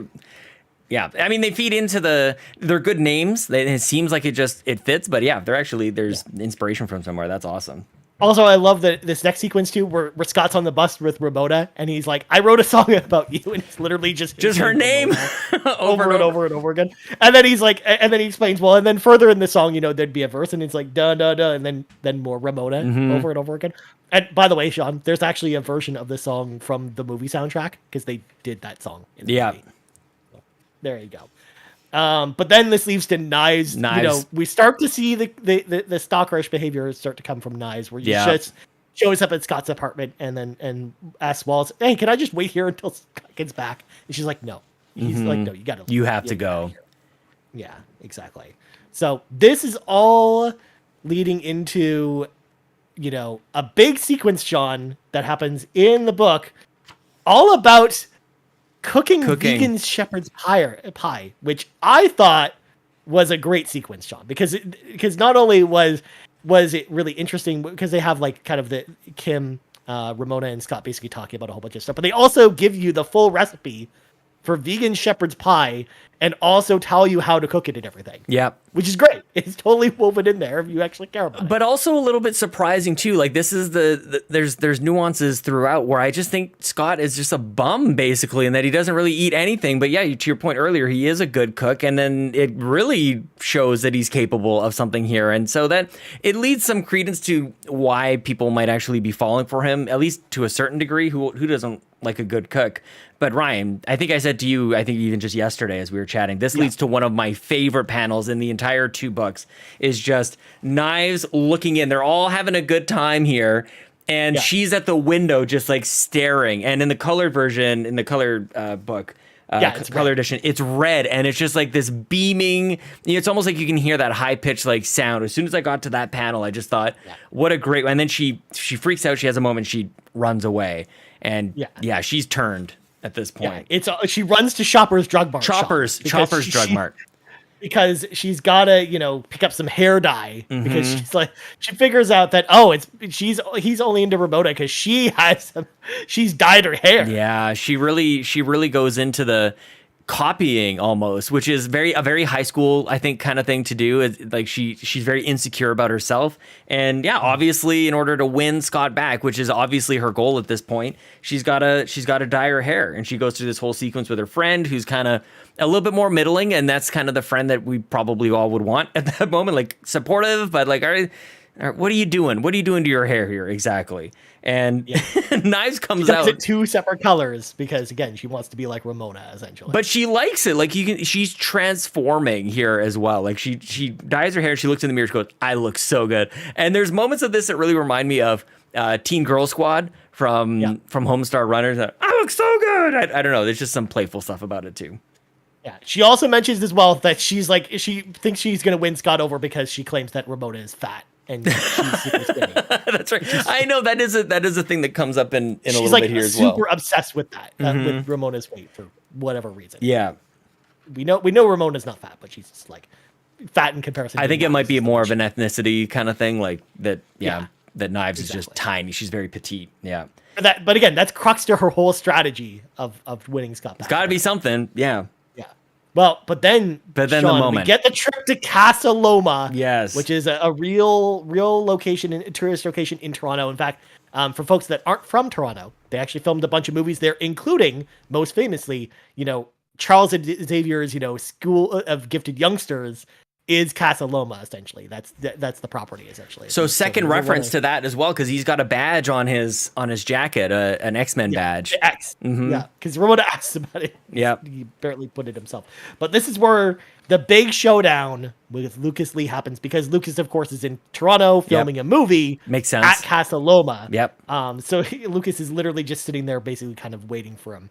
Yep. And he talks about, but they keep calling him Luke Wilson too. Yep.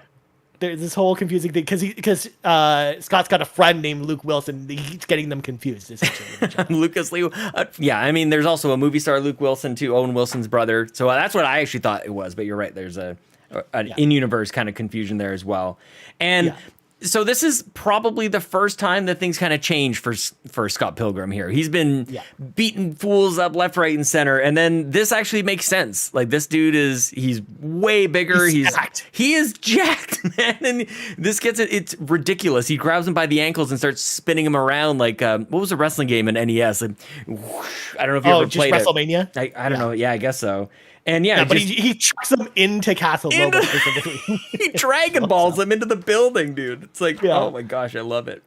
Which is awesome. And then they run up to Scott while he's kind of like knocked out, and they're like, "Are you okay?" And Lucas suggests they take a break. Yep. So they basically just are like hanging out on the bench, sharing stories about Ramona and stuff like that, which I thought was like a great moment between the two of them. Yeah, very self-aware. This like, what is going on here? Everybody's on the same page. There's no this is ridiculous or anything. It's just, well, this is the way of the world. You must fight me. But then he also mentions as well, because Ramona in an earlier chapter talks about, her backstory with Lucas and what their story was, where they basically, again, dated for like 2 weeks, and then, she just decided it wasn't really a thing. But then Lucas mentions that she apparently cheated on him with someone else. Yeah. Essentially, and that was kind of, the difference between the two of them, which is just like, again, like it shows that maybe everything that Ramona is telling Scott isn't exactly true about all this stuff, or at least all the backstory stuff. And it was the first time also, like in the story, where I really started to question anyway some of the things that Ramona was telling Scott about her backstory and whatnot. Well, no kidding, but the whole premise of like, this is the way that things have to go.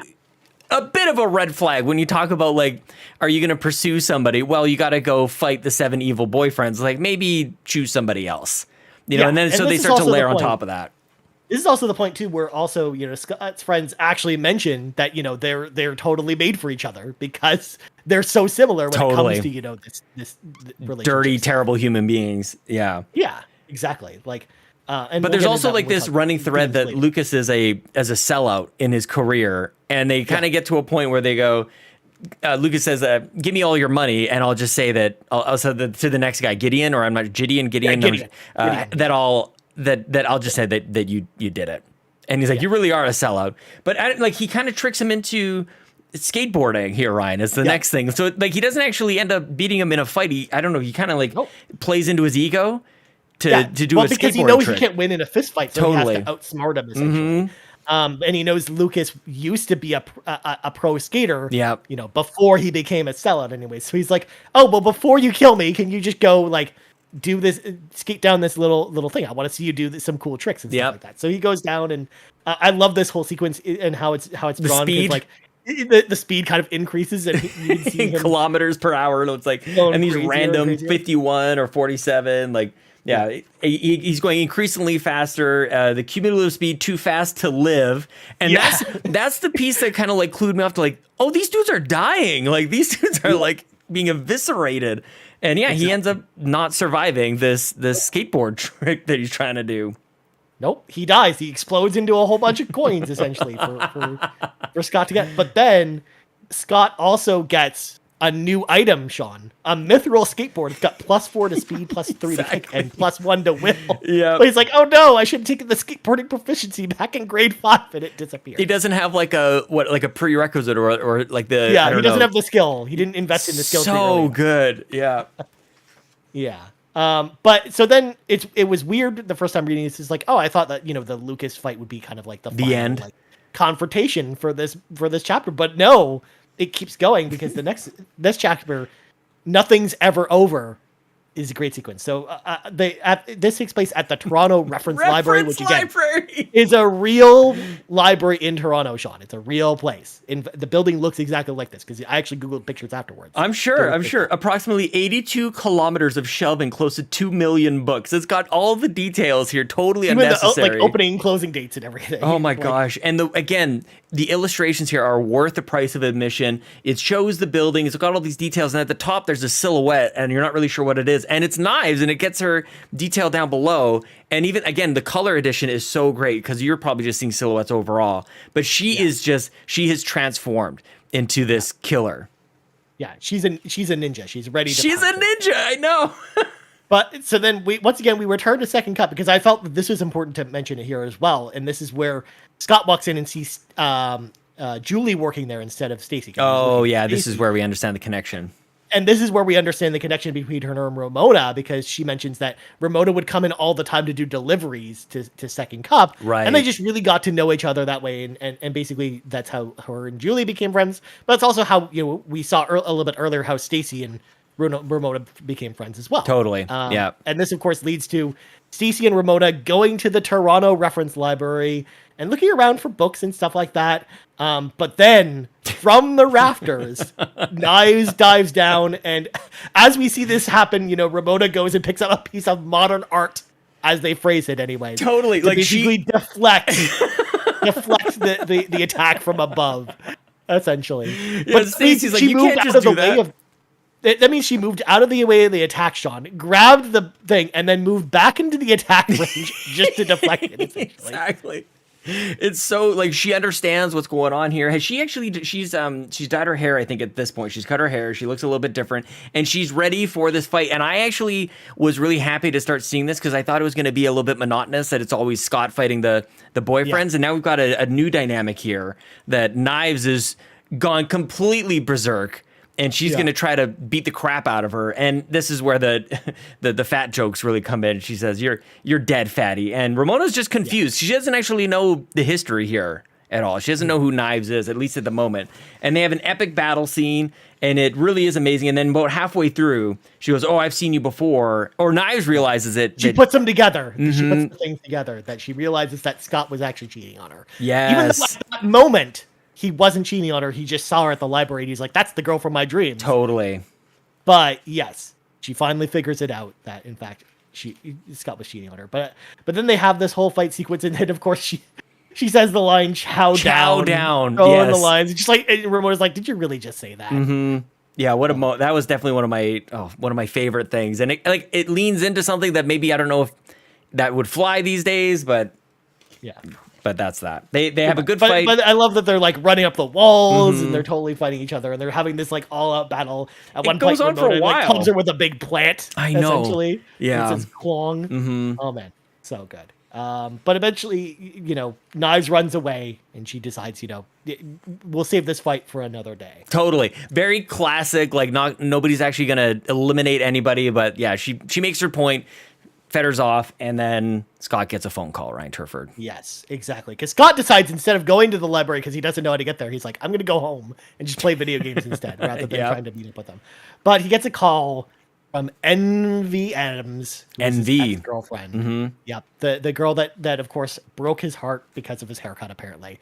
But this is where we find out she's basically the lead singer of Clash at Demon Head. Yep. And they're in town, and she basically invites Scott's band, Sex Bomb, to open up for Clash at Demon Head because she wants to throw him a bone, essentially, after ripping his heart out. But yeah, this of course throws Scott into a total shock, and Wallace comes in. He's trying to figure out what's going on, and then Scott basically it just says Envy, and he's like, oh no, Envy called. Crap. So, again, very understandable. Like, just you get the call from the ex who, like, the one, and it's understandable that this would completely ruin you in a variety of different ways, and it's all set within the world. I don't know. It's very relatable, I think. Yeah. So he talks to Ramona about it, and then Ramona is just like, and he talks to her, he explains, everything that happened. But she encourages him basically because he just doesn't want to, see Envy at all, or basically open up the show for them or anything like that. But she encourages him to actually go through with it. Yeah. To basically, see this thing through so he can kind of put it behind him, essentially. Yeah. And this, of course, leads to us going to Lee's Palace, which is a bar in Toronto. I actually saw the Foo Fighters there once. Oh, snap. Because they did a we remember the album In Your Honor, Sean, where they did the dual album. The two. Because they did, so on that tour acoustic set. they did the acoustic tour and the electric tour. Yeah. And the electric tour, they had invite only shows that you could go to that were like 200 people or less, essentially, at specific bars. And one of them was at Lee's Palace. And I actually ended up winning tickets to go see that. So I actually was at that show. So I saw Dave Grohl like 2 feet in front of my face because the bar is very That's small. awesome. Not a very big bar. And they actually, in the comic, they actually accurately represent what it looks like. Because again, there's this big bar that's kind of in the middle with like a stage that's in front of it. But it's not as big as it appears in the comic itself. Yeah. It's actually kind of like a small bar. Yeah. But, I love that Lee's Palace is here. But this is also where we find out Knives is hooking up with young Neil. She's got her own rebound. Yeah, she's just like, well, get jealous. Yeah, because I'm going to be around all the time, essentially now with young Neil. But you also start learning about this band that Envy is in and who is in it, and it starts to hint now that Matthew has been taken care of, now that Lucas has been taken care of, we hear the name Todd, I think, for the first time. Yeah, because Todd's the bass player in Envy's band. Yeah. And there's this interaction between Scott and Ramona at one point. He's explaining who's in the band, and that Scott's this dude, and she goes, "Oh, I dated a Scott," and it wouldn't be that funny if they were the same person. And that leads up into a bit of a moment here as well.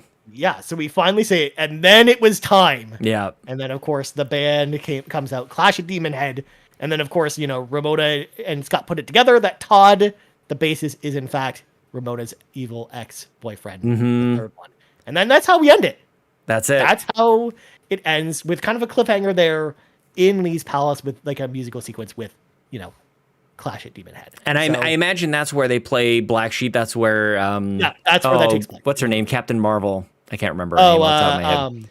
Yeah, I know who you mean. Though. Yeah. So she has her great scene, and she's oh yeah, and they're having the conversation back and forth like that's Todd, and I know, and it's like oh no. So that's where I started to tie the two things together, from the book to the trailers and the music videos and everything. I was like, I am all in at this point, Ryan. I don't know exactly when we plan on having. We should probably talk about this afterwards, but when we can get on to the next thing. But at this moment, I am completely infatuated with this series. I can't wait to read the next and find out where this goes. Like I said, I think I'm only going to have to reread the third book, but from 4 on, I'm all in, all new at this right now. Yeah. So, Sean, we got a couple minutes. Brie Larson, real quick. thank you. Thank you, chat. So, quick question before we go and before we wrap things up. What did you think about books 1 and 2? Oh, just overall.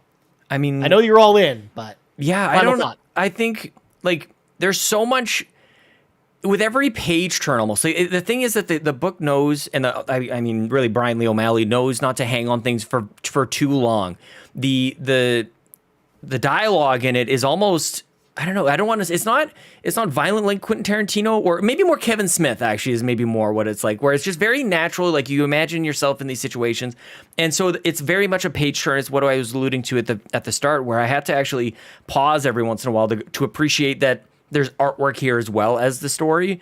So like, yeah, it's a very high bar for me to move into anything else. Like, I just want to know what else is there. So as excited as I am to move on to the next stuff, I don't want it to be over. So I'm excited that there's a movie. I'm excited that there's an anime. I'll get back to the game. Like there's actually quite a lot to chew on here. And I'm finally starting to appreciate what everybody has been just geeking out about for years and years. And I kind of went, well, how good could it be? I think this is absolutely phenomenal, dude. Nice. That's good to hear, especially because I know, again, you're kind of new to these books in particular, and I'm glad man, you're loving them. And yeah, I love these as well, especially, again, they are slower versus some of the later books, because, again, they are trying to, establish the world and, you to know all the other different characters, and they're trying to introduce you to a lot of stuff in the first 2 volumes. But I think, like, from here on, this is where the story really ramps up in a big way. And I'm very excited to hear what you have to say about, volumes 3, 4, 5, and 6 as well, because it goes places. The story definitely goes places. And I can't wait.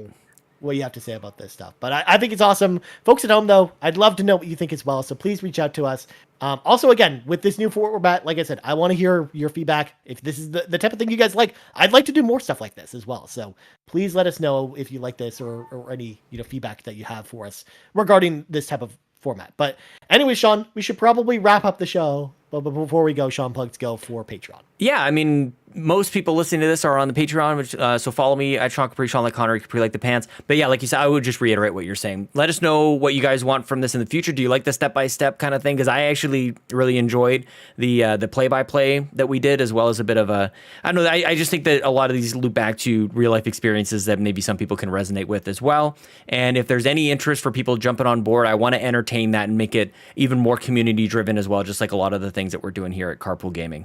Yeah, absolutely. And one thing I will say this time as well is that I want to try and give the feedback community more heads up next time for volume 3, just because we would love to for people to kind of read along with us if you have access. Totally. To these. Yeah, good point. If you've read them before and you want to reread them as well. So we're going to talk about this after and kind of give you like the next date for this. Yep. But we want to give you some more time to catch up with us and read some of these. But as for me, you can find me on Twitter at Ryan Turford, and you can find us on Twitter at Carpool Gaming, on YouTube, youtube.com/Carpool Gaming, on podcast servers around the globe. But now, Sean, it's time to wrap up the Geekouts. So for Sean Capri, I am Ryan Turford. This has been the Geekouts, all about Scott Pilgrim, volumes 1 and 2, and we're out.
live right now. People can see us, and I'm going to be right back as you kind of like give us the lowdown on what's going on here.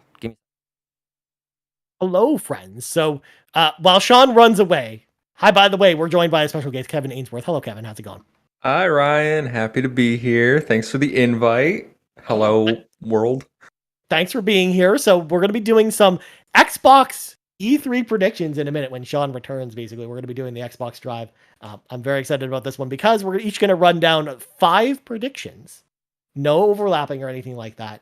And then we're gonna assign odds to each of our predictions. And basically the odds are basically, you know, how likely you think the prediction is going to come true, essentially. Mm-hmm. So, you know, if the prediction is very unlikely to happen, then you assign them 10 points. And if you think it's a layup and it's a for sure thing, then you give them 1 point, essentially. And then we're compare points at the end, and someone's going to be crowned, you know, the 2020 Xbox Drive Xbox prediction champion, essentially. I mean, I'm already going to win my fantasy team, so might as well add this to the list, you know? That's just a sick burn, Kevin. It's a sick burn. Listen, I mean, as far as the Carpool Gaming League is concerned, I mean, you know, I mean, I might be poised to win there because Court Lalonde's got 3 games that out of his 5 that aren't even coming out this year, and he's counterpicked on one of them. So nope. That's one of my co-hosts picked Starfield, Redfall, Zelda. He literally picked every game that got delayed, and then the other one picked Elden Ring, but also picked Babylon's Fall. So they're handing it to me. They're handing it to me. Of course, they're just like, here, please win, Kevin. We want you to win. Yeah, because Court in our league famously picked Starfield, which he was counterpicked on, Gotham Knights, Hogwarts Legacy, which will come out this year. Both those games, assuming they don't get delayed, and then Jedi Fallen Order sequel, which we've already heard is 2023, and then Redfall, which is 2023. So, there you go. Hate to see it. You hate to see it. Meanwhile, I got Horizon, Gran Turismo, Plague Tale still to come out. I'm racking them up. I'm setting like 90 points or something. Yeah. Whereas in that league, I've got God of War, which I'm counterpicked on. I'm still confident that game comes out this year, but you never know. It might not. But then I've got Mario Strikers, The Quarry, Forspoken, Forza Motorsport, assuming that comes out this year, Valkyrie Elysium, the Metal Gear Solid remake, and then a Plague Tale Requiem is what I got. I saw a report today that Forspoken was going to get delayed. Well, I mean, it wouldn't surprise me. Delayed twice. So see, Kevin comes informed with stuff. I think that's gonna play into our predictions here a little. Kind of funny. He was already bragging, Sean, that he's gonna win his fantasy league. So I mean, oh snap! Okay, yeah. Well, I mean, his co-hosts are handing it to him because one of his co-hosts picked Babylon's Fall, for example, Sean. Well, there was one in there. I think there's been a couple picks for Babylon's Fall, embarrassingly enough for those people. Yeah, exactly. But we'll nice, see. Man. We saw people kind of hang out with us today. We got a full day worth of stuff. Look at all these people. Oh, Mon's here. That's awesome. Oh, well, I did tell everyone in my Discord to come over. Oh, very cool. I don't even know if I did that this morning, right when we went live with the Scott Pilgrim thing. You guys Court Lalonde did it. Nobody pinged the We're Live channel. Oh, we didn't ping everyone, did we? We are a hot mess, you guys. Well, you know what, Sean, distract everyone. I'm going to do that right now. Okay, well, I mean, I'm happy to distract. I have had an amazing day, you guys, already. I went and did an hour of cycling this morning. I was stoked about writing and talking about Scott Pilgrim for a little bit, and I just like the feel of these books. Can I just say that much? Like, it just feels nice. If I don't have physical games anymore, like I can have physical books, and I haven't done the smell test. They don't really have a smell, actually. No smell. I mean, Sean doesn't even have, physical movies like this one right here anymore. I know. And was it you who got the 4K Top Gun, Ryan? It was me. It was me. That's pretty. I actually have awesome. I actually have a pretty big 4K movie collection, actually, Sean. But I had to throw that in there because, I knew that you would appreciate the Top Gun. So good. The only thing that I regret a little bit, and I'm going to try to see if I can control this a little bit more, but I often will comment while we are talking about these predictions that we're about to do. And so sadly, my keyboard strokes. We'll get into the audio a little bit here because I'm going to be jotting these things down, Ryan. So yeah, we're going to be tracking these things. I've got a spreadsheet. We've got stuff from the community. Actually, we've got a whole bunch. But maybe with all of that said, I'm actually kind of surprised you're not utilizing the whiteboard for this one, Sean. You know, I probably could. I don't know. I have a That system. involves getting up. I'm not going to wreck it. I'm going to start recording here as we start to roll on into the Xbox Drive live here at youtube.com/carpoolgaming. Brendan Meyer says hello. Did we tag the people in the Discord? Are we all set and ready to do this? I mean, this is probably a little bit more universal than the Scott Pilgrim. I'm glad we started off with the niche thing early in the morning, Sean. Totally. And we're getting into the the real deal stuff that everyone can get behind. E3, I cannot wait, as you man. will. Very cool. Okay, well, we've got to make way for the PlayStation Drive is up next here at whatever time Eastern time. It's 12:30 Eastern time. So we've got a little less than an hour and a half together, you guys. So with that, hi to David Moody, and maybe I'll start screaming at you if that's okay with you. Please start screaming at us, Sean. All right. Okay. Let's do this. Oh, I need to make sure I got the video here ready too. Okay. Hey everyone, it's me, Sean Capri. I'm glad you're here because you're listening to the most horsepowerful podcast on the internet. It's the Xbox Drive. I'm on a Skype call with my friend Ryan Turford, the weatherman on the moose, and a special guest. And on our journey today, I don't care that E3 ain't happening. We're going to predict the crap out of it. So jump on into the Xbox Drive. Bonk! No power greater than X.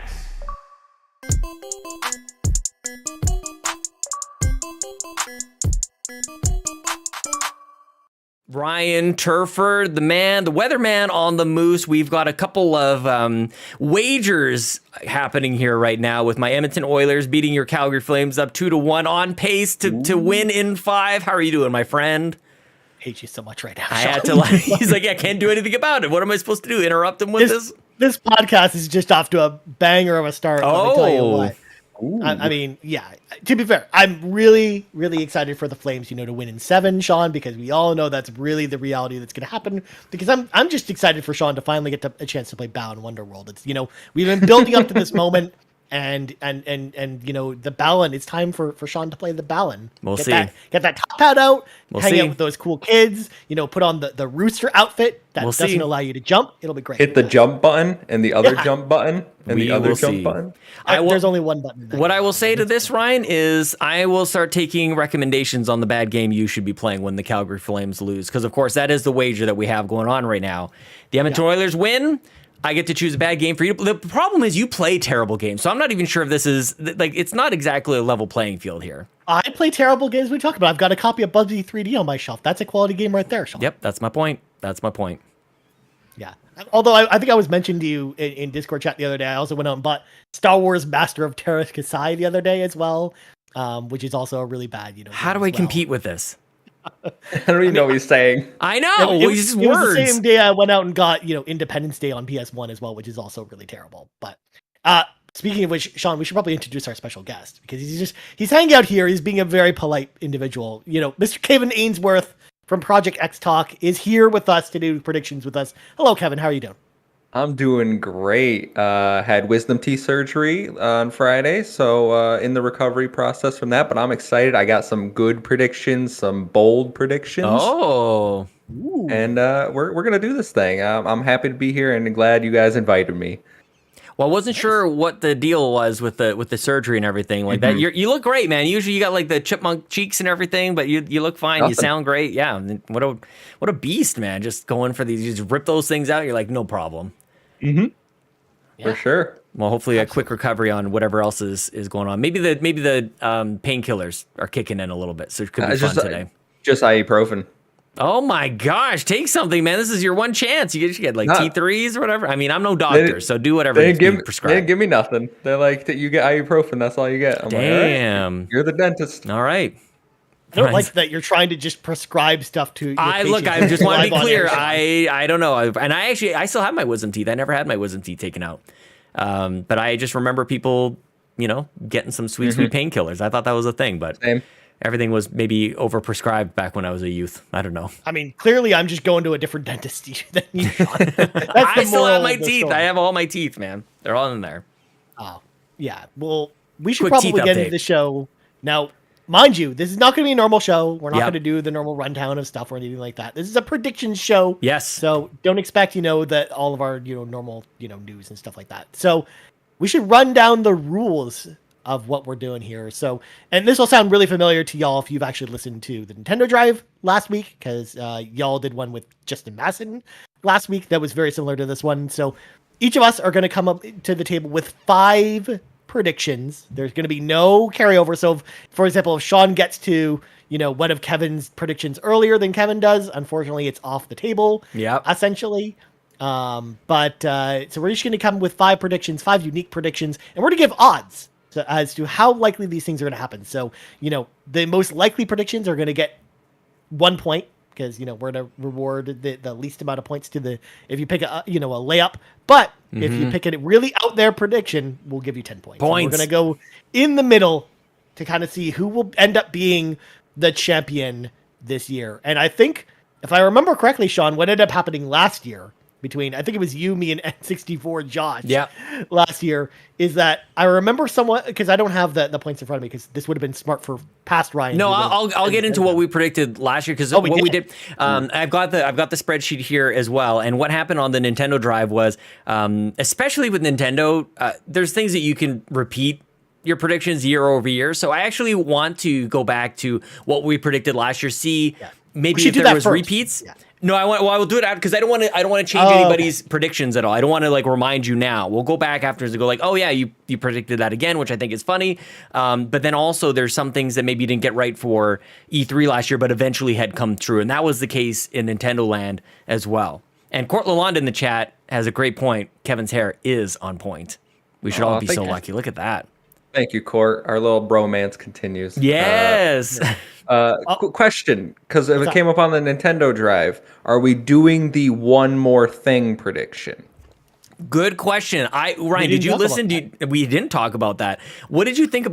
Kevin? Actually, as a listener, what did you think about that? And so, for people who did not listen to the Nintendo Drive, we realized halfway through that it would be interesting to, in addition to our 5 actual predictions, that we would then, as a 6th kind of bonus round, predict what the one more thing was going to be. There's always going to be we're all done, but we just have a secret surprise for you. I think I liked it, but I'm curious to I'm a little biased, so yeah.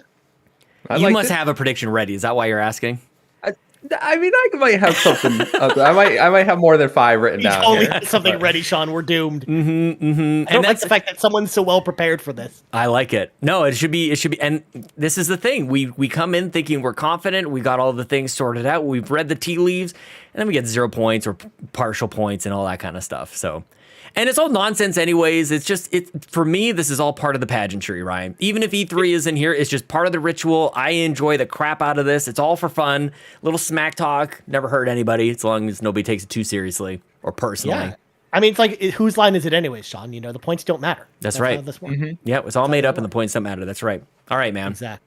All right. Are we ready to do this? Are you guys ready to jump into predictions? I am ready, and just like on the Nintendo Drive, Ryan, we'll say ladies first. Mr. Flames, go ahead. I'm just gonna stare at you, Sean. I know you're so mad at me right now. Let the smack talk begin.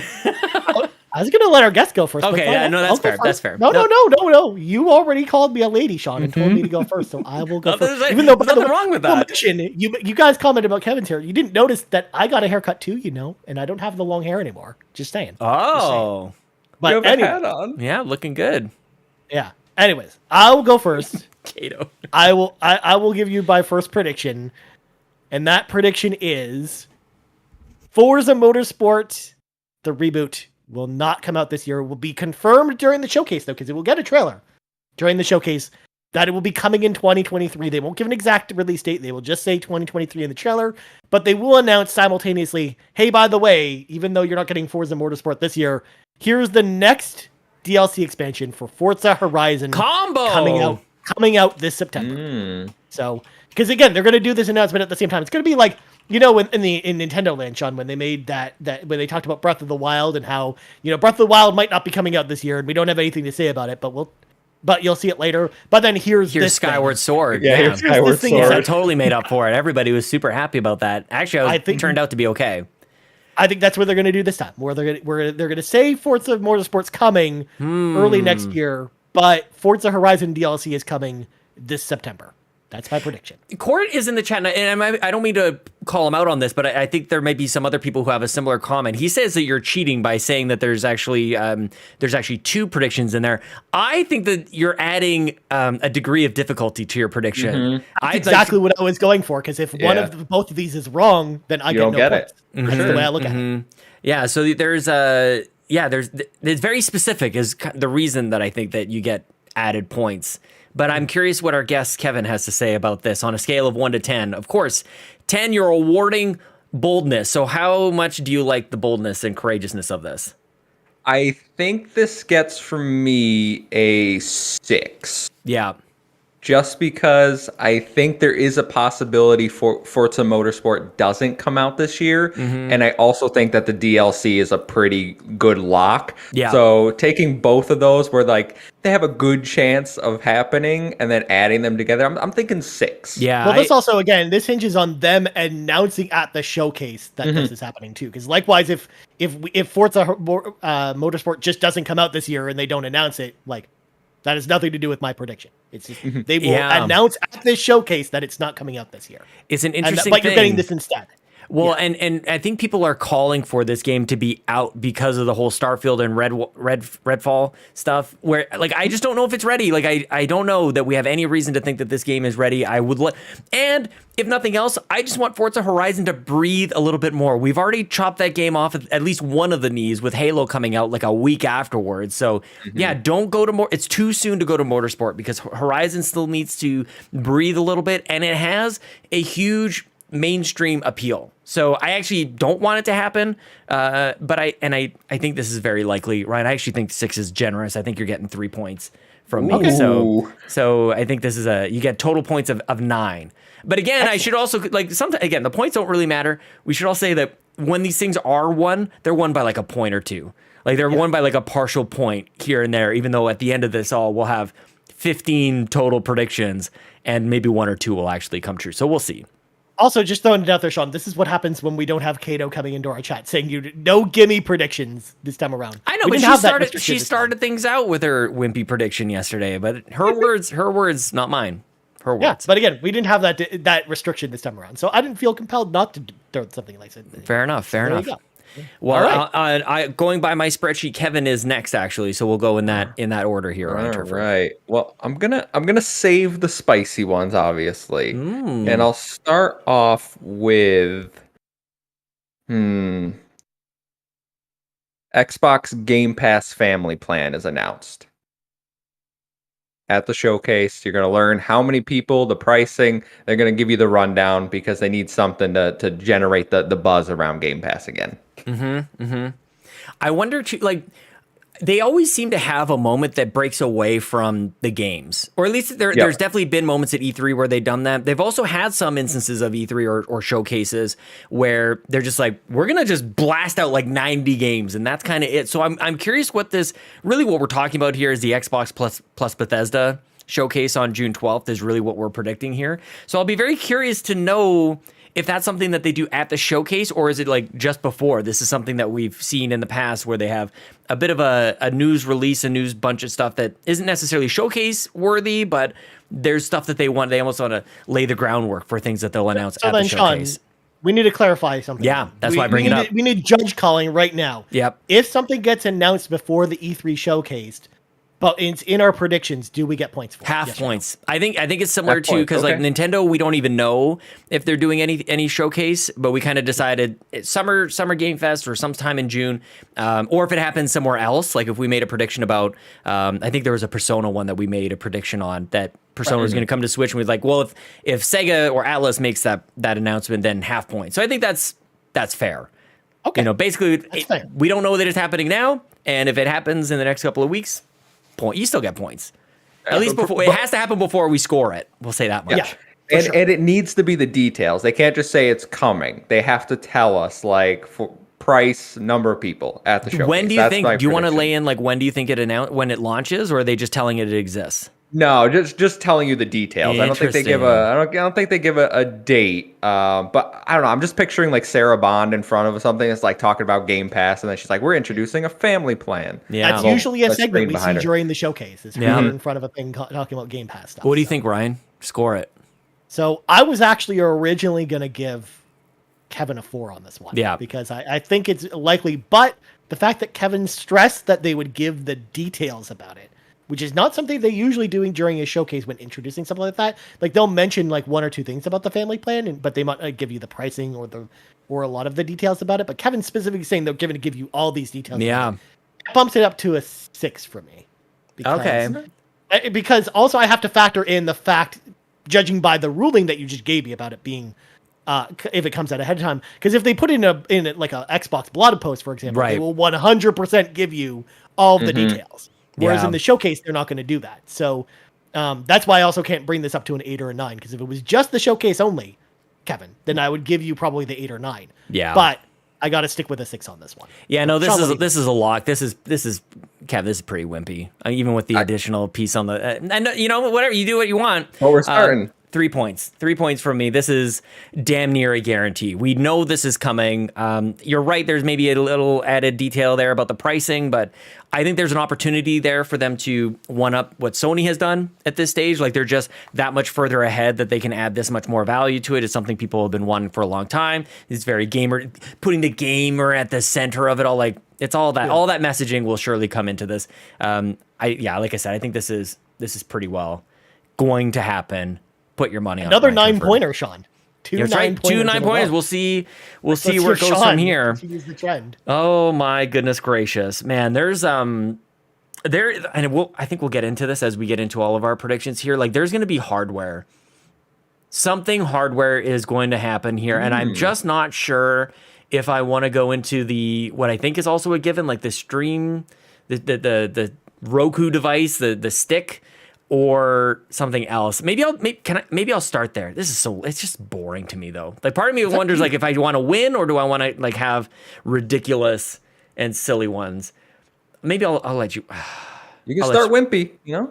I was going to say we started with the boring predictions. It's better wimpy. to get the boring predictions if you're going to make them. Okay, fair enough. Okay, so I'm gonna predict that they are announcing and releasing within 2022 a Series T or something like that is essentially a Chromecast or even Donnie was saying like even an Ouya sized device that is streaming only, and it will be priced at what do we've got $399 for $399 for Series X, $299 for Series S. This will be $150, I think. This one will come in at $150 and come with Game Pass actually.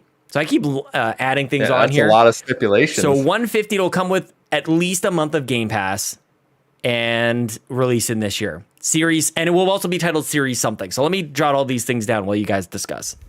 So oddly enough, Sean, while you jot that down, I actually had this one as well. And this was kind of just to throw that out there. I had the Xbox Series E is confirmed. It's a streaming stick specifically designed for meeting apps and Xbox game streaming. It'll launch this fall is what I had. But the Series E is what I think it'll be called. Because then it'd go in line with what they named the Xbox One, the 360 exactly, with like the Series E essentially. Then we've gone back to all the letters. We've got an X, we've got an S, we've got an E. Those are the letters we know they like that. So that's why right. I thought it made sense anyways. But what do you think about this, Kevin? It was one of my predictions. I do think that there's a streaming device coming. I also had in mind and a TV app specifically, so just the device. Where I'm getting hung up, and it might be because you guys are Canadian, the 150 price point. That's USD. I usually US. Yep. Mm-hmm. I think that's too high. I think. You think so? Oh, interesting. When you compare it to other Chrome devices, or like Chromecast, or like the Amazon Fire Stick, I think Kevin's actually got a good point with that one. Mm-hmm. I would say like $99. 99 sounds nice. Yeah. Yeah, like 100. Are you talking me off my 150? I don't know. It depends on how many points you want me to give you. If you want to go 150, we can get some more points. So here's the thing as well. This will probably also come with a controller, and they can't price it lower than the controller by itself. Or else, again, otherwise people will just buy this instead of buying controllers. It'll be like the Wii Play situation. And that's why I bundled in Game Pass into the notion here. And the thing that I realized when I was talking to Donnie, when I picture this kind of thing, it has to have, you have to be able to hardwire this thing. Like it is, if Wi-Fi is the only option, I don't want it. Like I don't even want to consider this thing. I better be able to hardwire this to my internet. And I also need a thing to like click the button to sync up my controllers to it as well. I don't want this thing hiding behind my TV like a Chromecast. I want this as a very, very small, and I'd also love it for them to put it next to a PS5 and make it So you mean like an 1/100th of a Apple TV is what PS5. you're describing. You're describing an Apple TV to me, Sean. Basically, yeah, like it's still like a set-top box of some sort, just very, very small. We picture it differently. I picture like a USB drive. Literally, That's what like that's a lot of people. But how do you sync to it? Like that's my problem. It's like you have to. There will be a sync button on that, probably, just like the some of the other ones. I understand that, but like think about how you actually reach it. Like you got to reach behind around- your TV, Sean, That's like a normal person. I will be not happy if that's actually the case. Like you have to reach behind the TV. Some of us have it mounted to our walls. You gotta, dude. No way. If that's the solution, no, thank you. You got to get HDMI ports on the side of your TV like a normal person, Sean. That's the. So you got it sticking out the side, Ryan. We need to have a chat about this, man. What are you talking about? Keep it nice and clean. Oh my gosh. Yes, I mean, Boo that's the way it USB might drive be says right now. Complicato. You can have stuff sticking out the side of it. Are you nuts? That's what Oh I do my now. gosh. Okay, my, score- my current TV has no HDMI ports in the back. It's only on the side. Give me your scores, you guys, and then we'll bring in some comments from the community, and we'll see where everybody lies on this as well. Sean, I'm giving you a 4 on this one because it's so likely that Yeah. I'm like, I can't give you more than that. That's fair. I'm dead in line with Ryan for me. Yeah. I just think it's super likely. My only hang up is the price point, but if it's bundled with all that stuff, then I think your price point becomes a little more realistic. For me. Controller, some Game Pass. Yeah. Yeah. Yeah. Because they really can't go below $100 because of the controller price. Yeah. So And I would just look imagine, at like it, the lowest they go is $99. I really look at it like I'm trying to picture the like putting that up against the Switch, putting it up against the other Xbox consoles as well. Like it just I think it's got to look pretty. I think 150. You're probably right. 99 would be really nice, and it would be Xbox just like eating lunch on that thing if they really did, whatever that means. Okay, Hopple from the community provided a few predictions here as well. He agrees with you, Ryan. Forza Horizon 5 DLC out now. Ryan. Out now. Out now. Right now. That's right. Delroy as well. Forza Horizon Motorsport is launching this September. It won't be called 8. It'll actually have ray tracing at launch. I love these details, man. That's awesome. Just kind of scrolling through our good friend, what is it? The Tech with the Specs, Steve Vevgari. Forza Motorsport gameplay is all he's saying that we're gonna get. That's it. just gameplay. We're just getting gameplay. I think that's it. Nobody's saying anything about hardware. Oh, here it is. Xbox will offer Xbox Game Pass bundle, which includes a year, an Xbox controller, and a streaming stick for $120, says Todd Oxtra. Right, he's pretty much right in line with you. Yeah, very close. And we've got a couple guesses for one more thing. I think that might do it for here. Several third-party day one on Game Pass. What a bold prediction from Hopple after that one as well. Yeah. I think that'll do it from here. Yeah, that's everything that we kind of talked about for there, Ryan Turford. Sounds good. Well, my next one, Sean. Oh, I'm sorry. Steve also guessed the family plan from Steve. Gotcha. Shout out to that. So, here's the thing. I didn't want to do this prediction because I thought someone else was going to take it, but it's on the table and it's such a gimme that I know I will get points for it because I'm so confident that this is happening. I'm willing to just shoot my shot and say, yeah, I'm going to get points for this. And I'll probably get 2 points for it, but whatever. I'm going to go with it anyways. So the Marcus Phoenix collection is announced. It will feature Gears Ultimate, Gears 3, and Judgment, as well as a new version of Gears 2 called Gears 2 Ultimate. It'll launch this October, is what I'm saying. So we heard rumblings about this. We know this is probably a thing, whether it's this year or next year. We know it's kind of in the pipeline of things that are happening. And I'm planting my flag. I'm saying it's this year. So, I mean, especially because we know, Gears 2 is really the only remake that they're doing, because I don't think they're going to, go back and do Gears 3 or Gears Judgment yet, but they'll include them in this collection anyways. Maybe with some HD upreses and stuff like that. But for the most part, they're not going to do anything crazy with it. Kind of like just the Master Chief Collection. They're going to follow the same exact template they did with Master Chief Collection, but this time with the Gears of War stuff. So you're saying they'll add 4 and 5 maybe, or maybe not even 4 and 5 later, but this is just 1, 2, 3, and Judgment? 1, 2, 3, and Judgment.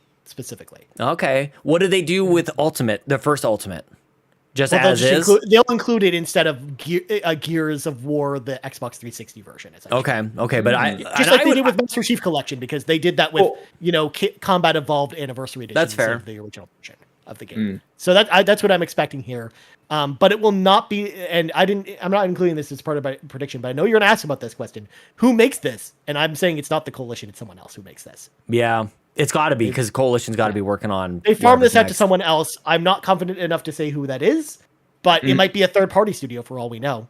But I definitely think that this is happening this year, this October. Get ready. The Marcus Phoenix Collection will be the big fall game of this fall from Xbox. That's what I think. But what do you guys think? Kevin has thoughts. I talked on Project X Talk last week about why I don't want this to happen. I just don't think it's necessary. I do think it's going to happen, though, unfortunately, in my opinion. So, Ryan, for me, this is a very weak prediction. This is like a 2-pointer, I think. I said that off the top. I'm expecting low points on this one.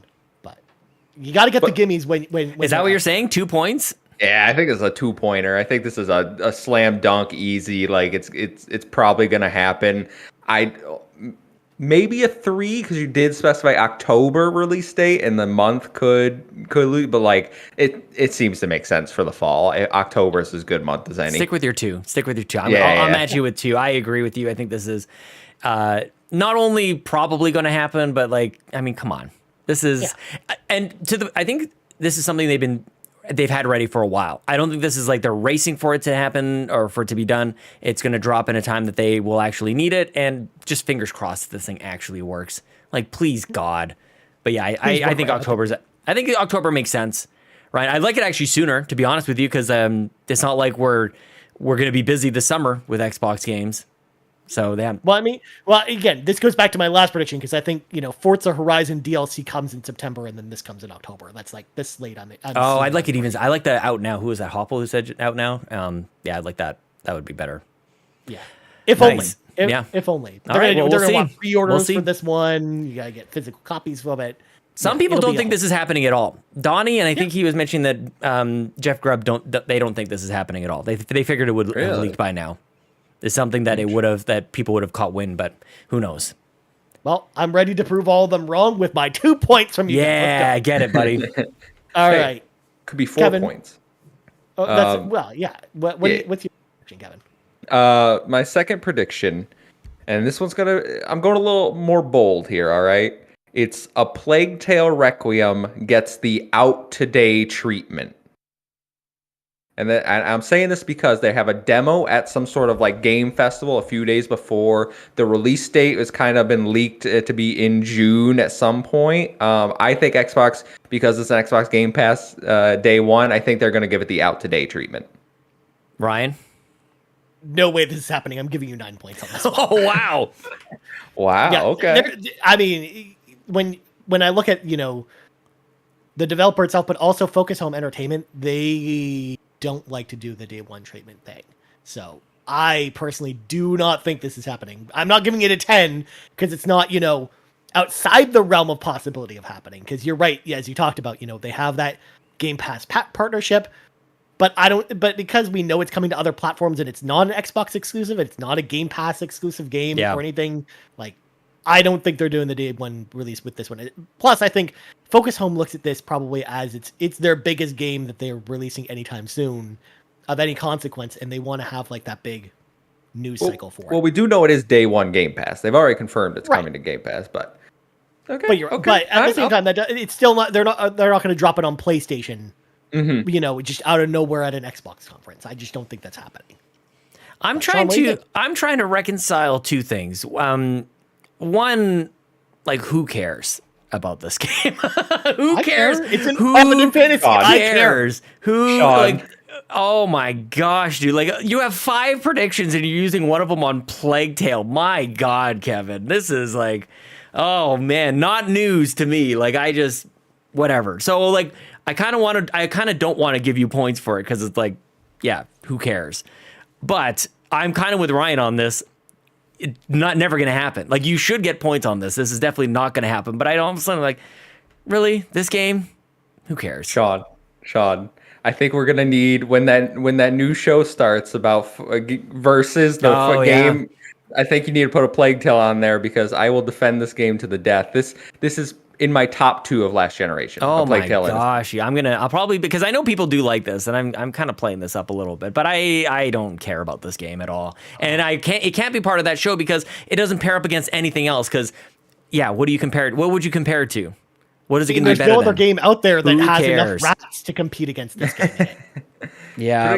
Put against any PlayStation third-person over-the-shoulder game. Oh no, my stupid brother is gonna get taken away, and he's totally useless, and it's a big escort mission, and oh my gosh, who cares? Who cares? I give you 8 points, you get 17 on this. If you want to use up one of your things on a game that I don't care about. 17 points to you, my friend. It's just about as harsh as I could possibly make that. Now, I almost could do like an entire thing, Ryan, on just hardware. I could do, and maybe I combo this one. Maybe this, because I don't actually want to do that, because to the point that I just made about Plague Tale, like I don't want to get too boring in here. So I might do a combo here, and this maybe leans more into what Court was saying. This might be a borderline cheating, but I think there's 2 things that Xbox can do here. I want them to compete directly with PlayStation to have because PS5 has the digital version. I want them to have a digital version Series X at the $399 price point. Yes, because they have $499, which matches the disc version. I think that's important for them to have. I think they're ramping up production at this point. It makes sense at this point in time for them to be able to really start to crush that. I also wonder how long or what the lifespan of the Series S is going to be. At what point do they start to peel away from that and go, no, actually the Series X is really where you want to be playing. So I think they're just going to be playing up a lot of options for people. With my previous prediction, with a streaming thing, and now a discless version of the Series X, it'll be just this ridiculous name, the Xbox Series X all digital version, the XAD edition, the XAD edition. That will come in at $399. And the other thing that they'll announce here, Ryan, is a Xbox Elite controller version 3. And it will have those rumbly things that people like on that PlayStation controller. So it's a combo. It's a combo prediction. But that's all the hardware stuff that I've got on my mind. So then right to get now. more perspective on this, Sean, you think they're going to announce both of these at the same time, and that's why you're comboing them together? I don't know. Do I have to say that? I think they'll do at least one or the other, but yeah, I guess that's why your combo is actually allowed. I only wanted to preface that because my combo specifically was like I'm expecting them both basically simultaneously, one after the other kind of thing. Or Sean. So that maybe this shouldn't be allowed. Because these are so far from each other, I feel like they're separate. Damn it. Whereas both Forza things, I'm like, this is an announcement tied together, and I get no points if they're not tied together. Okay, take out the controller. You're right. That is cheating. That's too much. Okay, I'll just do the Xbox Series X all digital, $399, going head to head with PS5 all digital, the digital version, and it's coming out this year. Okay, that seems fair. I'm going to give you 7 points for that one, Sean. Thank you. Because I think it is unlikely. Because I think they're going to, continue to not want to cut off the Series S at its knees. Mm-hmm. Although one interesting thing we've been seeing recently with Series S, price cut. It's been getting a lot of price cuts lately, and bundles. So, but it's also selling super well. So I don't think they want to take any momentum away from it, because I think it's doing really good in markets outside of North America, like Japan, for example. We're seeing a large uptick in sales there for it. We're seeing it in other emerging markets as well that aren't North America. So I don't think they're ready to sunset that console just yet. Yeah. With another one yet, which is why I'm giving you 7, because I think that's an announcement that we get next year as opposed to this year. Okay. That's an 8 for me, Sean. Yeah, thank you. Points. I don't see that. I don't see it happening with the chip shortages, and then they don't want to cannibalize the consoles they currently have on the market, like Ryan was saying with the Series S.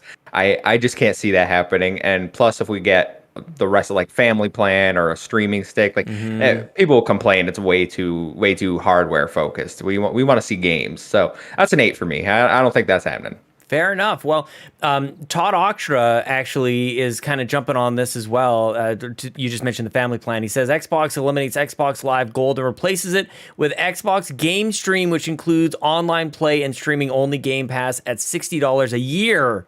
This allows for a lower price Game Pass. Oh my gosh. What else is here? That was for lower price Game Pass entry to the masses and brings Xbox Series games to Xbox One and apps through streaming. Well, I'm wondering about the focus on Xbox One as time goes on here, but because I don't even know if that really matters. It's such a low install base, and I like the idea of it, that it extends the use of that console. But I think it's mostly just a proof of concept to launch into something like a dedicated device, like the streaming device, like that we talked about, Ryan. Yeah, I think that makes more sense from the streaming stick perspective and less about Xbox One. But they will mention it because I think it is worth mentioning, because they did mention that, and they make a big point about it when Flight Simulator came out, and they mentioned it a couple times when other Series X specific games have come to cloud streaming. So I think they'll at least mention it, but I don't think that'll be like a big focus. It'll mostly be on streaming stick if they do that. But I think that's a great idea. That's something I can definitely see them doing, because offering like a really affordable Game Pass alternative that's not downloadable for people with the streaming stick. Like, I think that's a great move to get them in the door. Otherwise, community didn't really jump on really anything that we've talked about. And the reason I'm not going into anything else, I don't want to spoil somebody else's maybe upcoming predictions. So we'll come back to some of these predictions that I haven't touched on maybe a little bit later. But that kind of, nobody else agrees with any of us on our last couple of predictions. No mention of Marcus Phoenix, and shocking, no mention of Plague Tale. So weird. Some people don't have taste. I don't know what to say, man. Oh, okay. Well, I mean, that's what I was thinking. I guess we're all making enemies around here. Yeah. Well, all right. I'm ready to make Sean's day, because for the third year in a row, Final Fantasy VII Remake Intergrade is finally coming to Xbox. It will launch in September and will be on Game Pass day and date. So that's my prediction. So Final Fantasy VII Remake Intergrade on Xbox Series X and S this September, Game Pass day and date. Kevin? I mean, I've been predicting it every year for the last 3 years. You really have. But I think this year's finally the year it's happening. Listen, but it wouldn't be tradition if I didn't make this prediction. So. Yeah, listen, I don't want to shoot down yearly predictions, okay? Because I probably got one coming up. But, man, at this point, like, I've kind of given up hope that this game's ever coming to Xbox. I just played it on PlayStation instead. So, but then again, maybe they don't care with Final Fantasy 16 coming out. Yeah. I'm gonna go 7. Oh snap! Okay. I just don't. I don't think it's gonna happen. I don't think it's gonna happen. I think so. I don't know. I just don't see it. I need to discount some points here, because this is an annual thing, and this is actually not something that I realize we probably could have done on the Nintendo predictions as well. Is you just keep rolling it forward, Ryan. And yeah, it probably is. Like, 7 is probably an appropriate score if we hadn't been talking about this since like the game even came out. So you're getting 2 points from me, Ryan. That's all you're getting from me. I think it probably is going to happen, but it's this is a beaten and torn and dragged along the road kind of prediction that we've seen before, and you know it. This is just like Tony Hawk's Pro Skater, where if you do if you do the same trick over and over again, that's right. You less and less points. Fewer points each time you do the trick, essentially. Yep. You leave me with no choice, Ryan. Well, you know what? If this is the only prediction I get right all year, I will be the one that's happy in the end. Because not only will I get points, Sean, but I will also get Final Fantasy VII on Xbox. That's true. Which is something I've wanted forever. So well, and I'm also curious on the Game Pass element as well. I think that's something that we would really like, and I think that makes sense. But they also could sell this, and people would buy it. Like, they really, it is not necessary. It's more of an Xbox win if they do get it on Game Pass. But as far as Square Enix is concerned, they could probably sell this again for $60 a pop and be fine. But my rebuttal, Sean, is that we would have bought Octopath Traveler, but they gave it to us on Game Pass day one. True, so. And you're right. Like, there's definitely a relationship there, and there is a precedent for sure. But yeah, I mean, it's more so the fact that this is a recurring thing. So yeah, I understand. But either way, I'll take my sweet 9 points. You take your 9 points. Yeah. I love Kevin's favorable point allotment because he gave me 7 points for Final Fantasy VII. Yeah. If it was any other Square Enix game besides Final Fantasy, then I would probably give lower, because then I'd be like, okay, they're more realistic. I just don't. I feel like the Final Fantasy relationships kind of leave in Xbox. Mm-hmm. All right, you heard it here first, folks. Valkyrie Elysium and Forspoken coming to Xbox this fall. Let's go. We'll see. All right, man. All right, Kevin. Okay. What's your next one?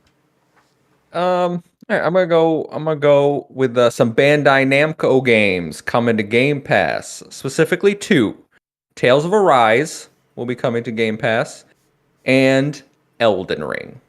Oh, snap. Those The two biggest game of together. the year. Both of them are going to be announced for this showcase coming to Game Pass. And I have one more thing. We get a first look at Elden Ring DLC. Ooh, I like that.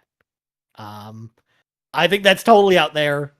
I'm with you with Tales of Arise, because actually Sean and I have talked about Tales of Arise coming to Game Pass. Totally.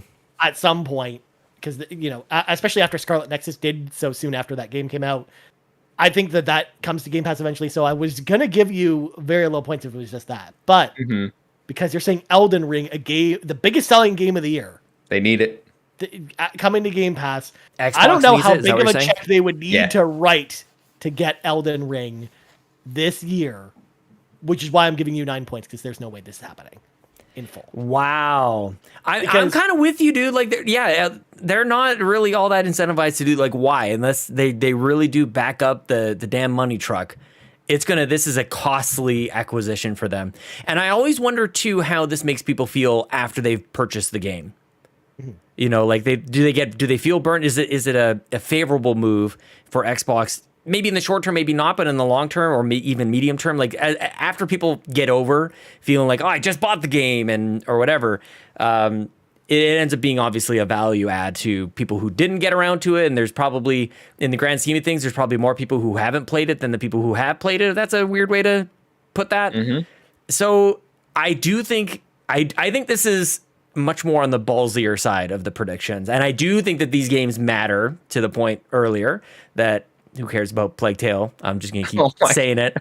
I'm kind of with Ryan. I think I'm on the higher end. I think this is very unlikely. I'm giving you 9 points on this one. All I'm hearing is if this stuff happens, I'm gonna win. But if not, I'm gonna end with 0 points. And that's the way that you should take when we award night. Like, that was my first prediction on Nintendo last week was, if I'm getting points, awesome. Like, it's actually a good thing. Like, don't take it's never gonna happen as anything other than, like, I love your balls. Keep doing it, man. Like, Yeah. But I will point out, you don't get 9 points if Tales of Arise comes, but not Elden Ring, because Fine. because I think Tales of Arise, that's a slam dunk. That's like a 2-pointer right there. yes. Ryan Turford, if you don't mind, I think I'm gonna go next. There's so many things You were going to here. go next anyway. I'm gonna go now. I'm gonna go now, I should say. Oh, there's a couple things that I want to do here. It's been a while. There's the I'll jump into this side. You know, it's Xbox plus Bethesda. So obviously there's going to be Starfield. I don't even know if anybody's going to mention Starfield. I almost think that that's worthless. You're going to get like a 0.5 point if you say, like, Starfield's going to be there. We're going to see gameplay. They literally have the logo with stars in it Totally. for the showcase. It's going to be there. But the reason I bring that up is because what else is there? Like, they can't just say it's Xbox plus Bethesda and it's like Starfield makes that up. Or even if it's Redfall, I think there's going to be more. And I think that we're going to see Quake get the Doom treatment. I would love to see. I think we got a little bit of that preview last year with some of the remakes and everything that was happening there. Starting to, I don't even know if that was the start of measuring the interest. But I don't think that the sad thing is, I don't know if this game comes out this year. I would love for this to be kind of like a Fallout 4 situation where they go, you didn't know this was a thing. Here's your first look at it, and holy crap, it's coming out right away.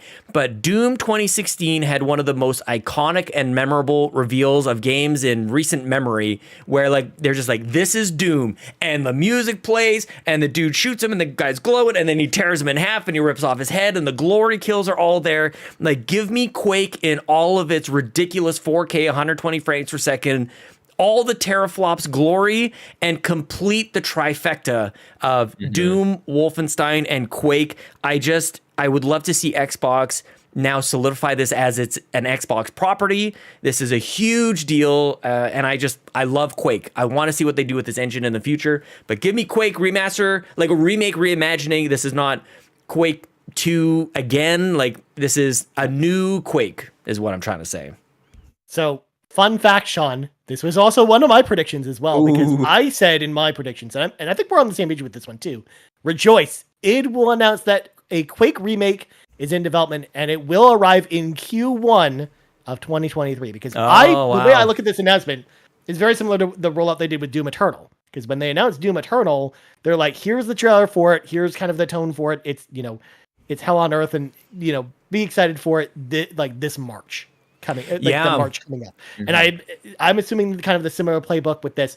The only thing I'm worried about is if this doesn't get announced at E3 and this gets announced at QuakeCon instead, which is later in the summer, as opposed to at E3. But I think there's the strongest chance that this is happening. They will announce it here, and I'm 100% with you on this one, which is why I'm giving you. I'm just wondering if they announce it if this is too soon from the show up. But I would say I'm going to give you 7 on this one, Sean. Yeah, points. Yeah, I give you 7. It's I think unlikely QuakeCon they do beta announcement. I think that's the one that people will be able to play it first. I also wonder too, because when I think about Doom, I really just think about the single player. I want to see Quake crush it in the deathmatch and multiplayer stuff as well. But that's a whole other thing. Yeah, but the single player though, I really hope that it has a really strong single player again. Like after playing Doom 2016, just like you, Sean. Like the second I put that down, I'm like, this was amazing. But I wish they would give Quake the same treatment. Yeah, dude. I think a Quake. Even just a single player focused Quake, I think would be amazing. Yeah, those campaigns still really hold up, and I would love to see new one in the same way. But Kevin, I've talked a lot. What do you think? I love this prediction. I didn't have it. I wish I did. Better than Plague Tale. Well, I don't know if we need to go that far, Sean. Listen, I had one prediction. I'm not gonna say, okay, buddy. But listen, Quake. I think we all know that they tested the waters last year by releasing those remasters, and that this is going to happen at some point. And Sean kind of just convinced me that QuakeCon isn't the place for this. So I'm going 8 points. I think this could get revealed here. I'm not saying it will, but I think it has a good chance. And then QuakeCon, I think, has less eyes on it than this showcase will, and that's be a good place for the specifics, like the beta. So Sean kind of talked me into believing him here. So I'm with you. Let's get this going. I love it, man. Well, Nick Fitkin, Ryan Turford, agrees with you.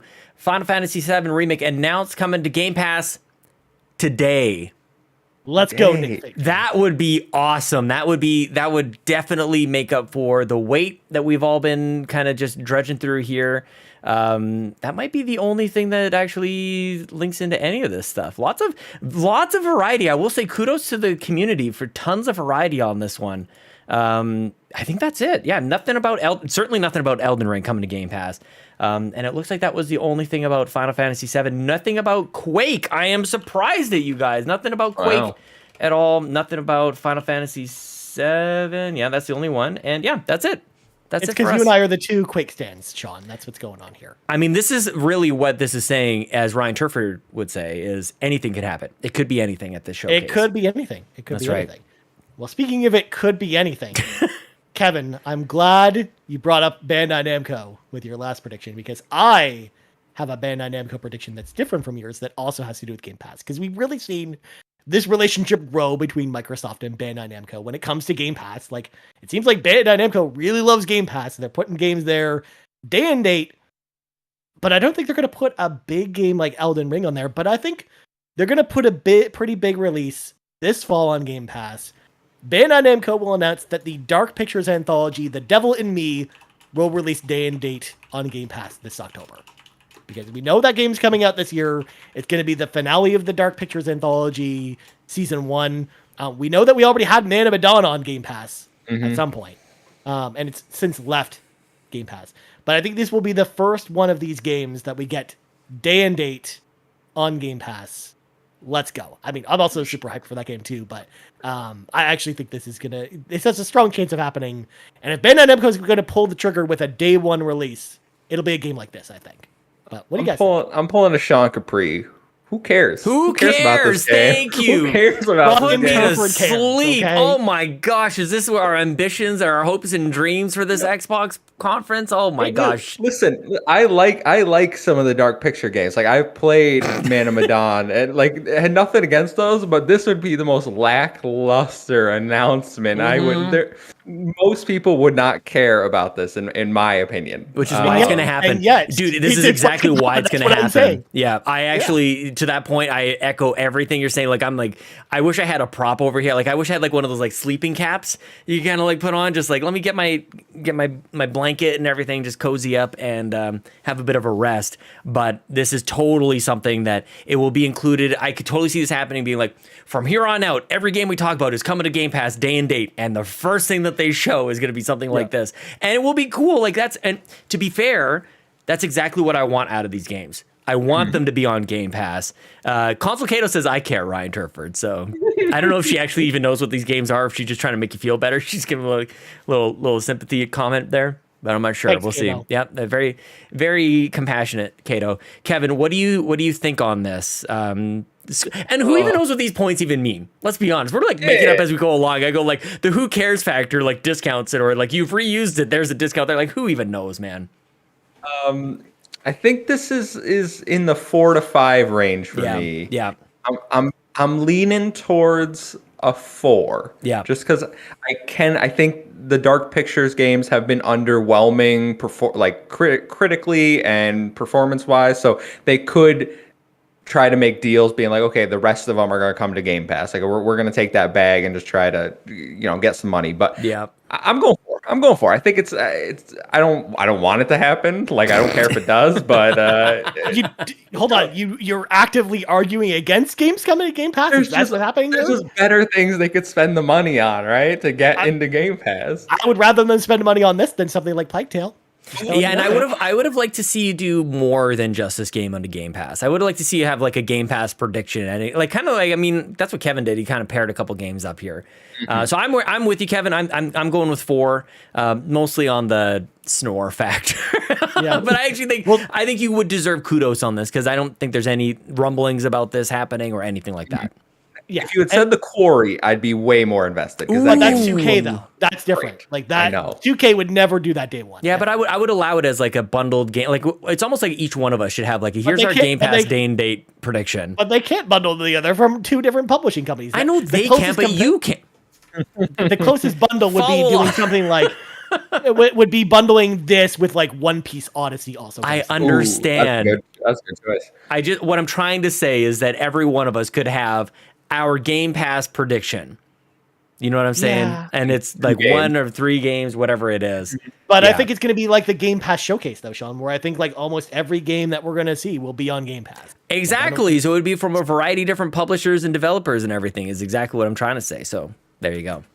Kevin, Anyways, What number is this? 3, 4? this is 4. 4. I'm sorry, I've not been prompting you with that. This is your penultimate. You've got one after this, and then we'll do our one more thing. Okay. Perfect. So my prediction is we're going to get a sequel to the greatest 900p game ever. Rise, Son of Rome gets a sequel. Crytek, we had some rumors forever ago that they were working on Yes. this. I think the IP dispute has been settled between them. We know they brought Crisis back. Like, let's make this happen. Rise 2, let's go. I love this. Now we are talking, man. Like, there's such a weird commentary and narrative around this game. It was one of the things that was showing the power of Xbox One. It was actually a bit of a showstopper. I think that Crytek is really interesting stuff. There could be a bit of a, hey, Xbox fans, we hear you, we see you, we know that you like this game, even if it's not Halo, it's not Gears, it's not any of these like big things, but maybe there could be something here to this Rise, Son of Rome. I love this prediction, and I don't think that there's really a whole lot of people saying anything about this, and for that reason, I'm giving you an 8. I don't think it's completely unlikely, but I am energized by this for whatever that counts for, Ryan Turford. I'm giving Kevin a 10 on this one. There's no way in hell this is Damn. happening. Come on, man. No, this franchise is dead. DPD, as Mr. Badman would man. put it. It didn't sell well. Well, it sold well enough for a launch title, but I don't think there's any interest from Microsoft, from the outside point of view, to revisit this franchise at all. Especially because there are so many more franchises they should be revisiting instead that they have just sitting there. I just don't think they do this before they do like a rare property like Banjo or explore something like Quantum Break again. Like I think it's more likely they do like a Quantum Break sequel down the road than doing Rise Son of Rome 2. Are you kidding me? No. This is a 10. There's no way this is game. I love it. Okay. And I'm prepared to give Kevin all the points if it does. He would deserve it. I think that's my point. But like maybe 8 is even too small. Like that's like for all intents and purposes, people probably consider this as a dead IP. And yeah, what is even going with that developer? Like who even knows if this is even possible? Well, what we need is everyone listening to go play Rise, and then they'll be like, "What's this spike? Everyone's playing Rise Son of Rome," and then maybe they'll take a look at it. See, now you combo that with Scalebound is coming back as well, and then we're just all bets are off. Like, what do we even do with any of that? Oh my goodness gracious. Okay, we're starting to get into Nutty Town here, but who knows? I think that Halo continues to be a bit of a sore spot for Xbox. I think they've got to address a few things. I think they need to show a bit of a roadmap. They've been very quiet over this time. What better time than the biggest stage of the year? Halo Infinite Battle Royale is announced, and you can play the beta starting today, whatever even the beta would even mean. But I think a beta is announced, probably available today or within the next week. Halo Infinite Battle Royale is revealed. It's a real thing, is my prediction, Ryan Turford. I'm giving you the bit of a stare here. Just trying to build the anticipation because I'm giving you a 4 on this one because I think it's more likely than you say, even though they've already said multiple times they're not doing a battle royale. It's totally happening. It's totally happening. So I'm giving you a 4 for this one because I think it's too likely for me to give you more than that. I think. Interesting. The real thing that's throwing me off is like, is this the place where they announce this? And because it just depends on how soon it's coming out because. We know they're already working on co-op campaign. That's going to be out in a few months. And then, Forge beta is coming out pretty soon. Are they also working on this on top of all that stuff? That's why I don't know if the timing is right for this one just yet. It's a good point. Which is why I'm giving you a 4 as opposed to a 1 or a 2, essentially. I'll let Kevin speak before I have a bit of a rebuttal to that. But yeah. I'm going to go a 6. Okay. And specifically because I don't think it's ready. Battle Royale is 100% happening. I don't think it's ready. Certain Affinity is still developing it, so I don't think we get it here. I think what's more likely is we get the announcement of classic maps coming to Halo Infinite, and that is cool. That is the June period. Because there is that roadmap, and June is surprisingly empty, so I think they're gonna fill that with the classic maps. I don't think Battle Royale is ready yet, but if I'm wrong, I'll give you 6 points. You know what? And I actually would appreciate that even more. I think that would actually land better and does make a little bit more sense that Battle Royale can happen next year. It's one of the things I've said right from the start is that we need to start thinking about Halo Infinite in longer terms. This almost comes out of desperation at this point in that they've got to do something, but that something could be just classic maps, and I think that would be enough. What I was going to say to Ryan is that I think some of those other things are maybe as delayed as they are. This is a huge fanboy thing to say. A huge amount of benefit of the doubt is to say that maybe the reason some of those other things aren't ready and there's a lot of things kind of missing right now is because they've also been working on this all along. So perhaps they just haven't been able to like prioritize properly and they've just got too many irons in the fire. And this could be one of those things. So who knows? But I don't know. Maybe if you guys are dedicating a prediction to Halo, I do think Halo shows up. This obviously doesn't count for any sort of prediction, but Halo's got to show up in some sort of way. They've got to say something, I think, of substance. And honestly, if I could be so bold to say, if they don't come with something of substance with Halo Infinite, I think the whole showcase could seriously suffer from it. I think it really hinges on what have they got to say about Halo on June 12th. Yeah. I think it'll be there, and you're right. It'll be there in some capacity, but I'm not going to spoil it here because I don't have my last prediction about Halo, but I don't know if anyone else does. So I'll save that until afterwards because I think Halo will be there in a way, but not Agreed. in the way you're talking about. But Sean, are you ready for my final prediction? The most nutty prediction I've got. Not yet. I just wanted to go to the community. I just wanted to say community. Not a single Halo prediction, not a single Rise prediction, and not a single whatever the hell Ryan talked about. The Dark Pictures Anthology, The Devil in Me, Sean. Get it right. There is a theme that I cannot wait to get to in the community. I see what you guys are saying. I wanted to just hint at that before we go on into now what is our final round of predictions here. As Jace comes in the chat, says, "How can you say something so controversial yet so brave?" Well, we got the one more thing, right? Still, We still have Yeah, a one. that So wasn't yeah, true. this is a final prediction. Then we'll have like we're specifically saying what they're gonna reveal at the very end. Yeah. So, Sean, we both talked about it on other shows before and other things off air. I listen to Podcast Beyond all the time, and they used to do prediction episodes all the time. And sometimes they would have a prediction like this one in here. The Edmonton Oilers will lose in 7 games to the Calgary Flames. That is my final prediction Boo! for the Xbox showcase. Boo, Let's sir! go. You've got to be kidding me. Is that actually your prediction? No way. I was joking. I wanted to make that because there was one year in Podcast Beyond history where they made a prediction. I think it was Colin made the prediction that Barack Obama would become That's the president of the United hilarious. States, and they allowed it. So, yeah, no, my final prediction is more goofy, and that is Persona 5 and 13 Sentinels Aegis Rim are coming to Xbox and Game Pass in August. Because we know Sega and Atlas have this relationship, or at least Sega does with Game Pass. They love to put games that were on other platforms on Game Pass. We just saw 13 Sentinels come to Switch. I also think it'll come to Xbox as well in the same boat. So, and we already heard the rumblings last year about Persona 5. So this is kind of bouncing off that, but I want to make it kind of a joint prediction as well, because I feel like saying just Persona 5, or even just saying Persona 4 would be too safe. So saying 13 Sentinels and Persona 5 are coming together. This will be one announcement coming to Xbox this August. I'm giggling because I see Ryan Swinski from the PlayStation Drive coming, like obviously just kind of arriving and realizing what you're saying, and he's just like, "Ryan, what are you doing, man?" Absolutely not, dude. This is the definition of a 10 in my books. Not only that Persona 5 is even coming to Game Pass, but you're saying that it's coming to, not only that it's coming to Xbox, but it's also coming into Game Pass.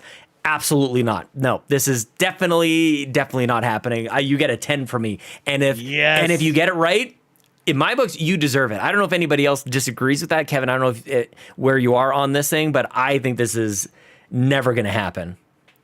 I'm close. I'm gonna give you a 9. Yeah. Because I don't want to go like it's not unbelievable, but it is kind of like leaning towards like it's been so long, and at this point, like, does Atlas even care about giving us these games? But I will say, 13 Sentinels has been ported to everything but Xbox, so I could see that coming. If you had just said that, I'd be like, oh, that's like a 2. Well, Yeah. I'd want to play it. That safe. should take it down a notch, shouldn't it? Because that maybe is a little bit more of a given. Persona, I mean, listen, Atlas, I filled out your 45-minute long survey. You better be bringing it over at some point. So I'm going with the 9, especially because Game Pass for both the games would be crazy.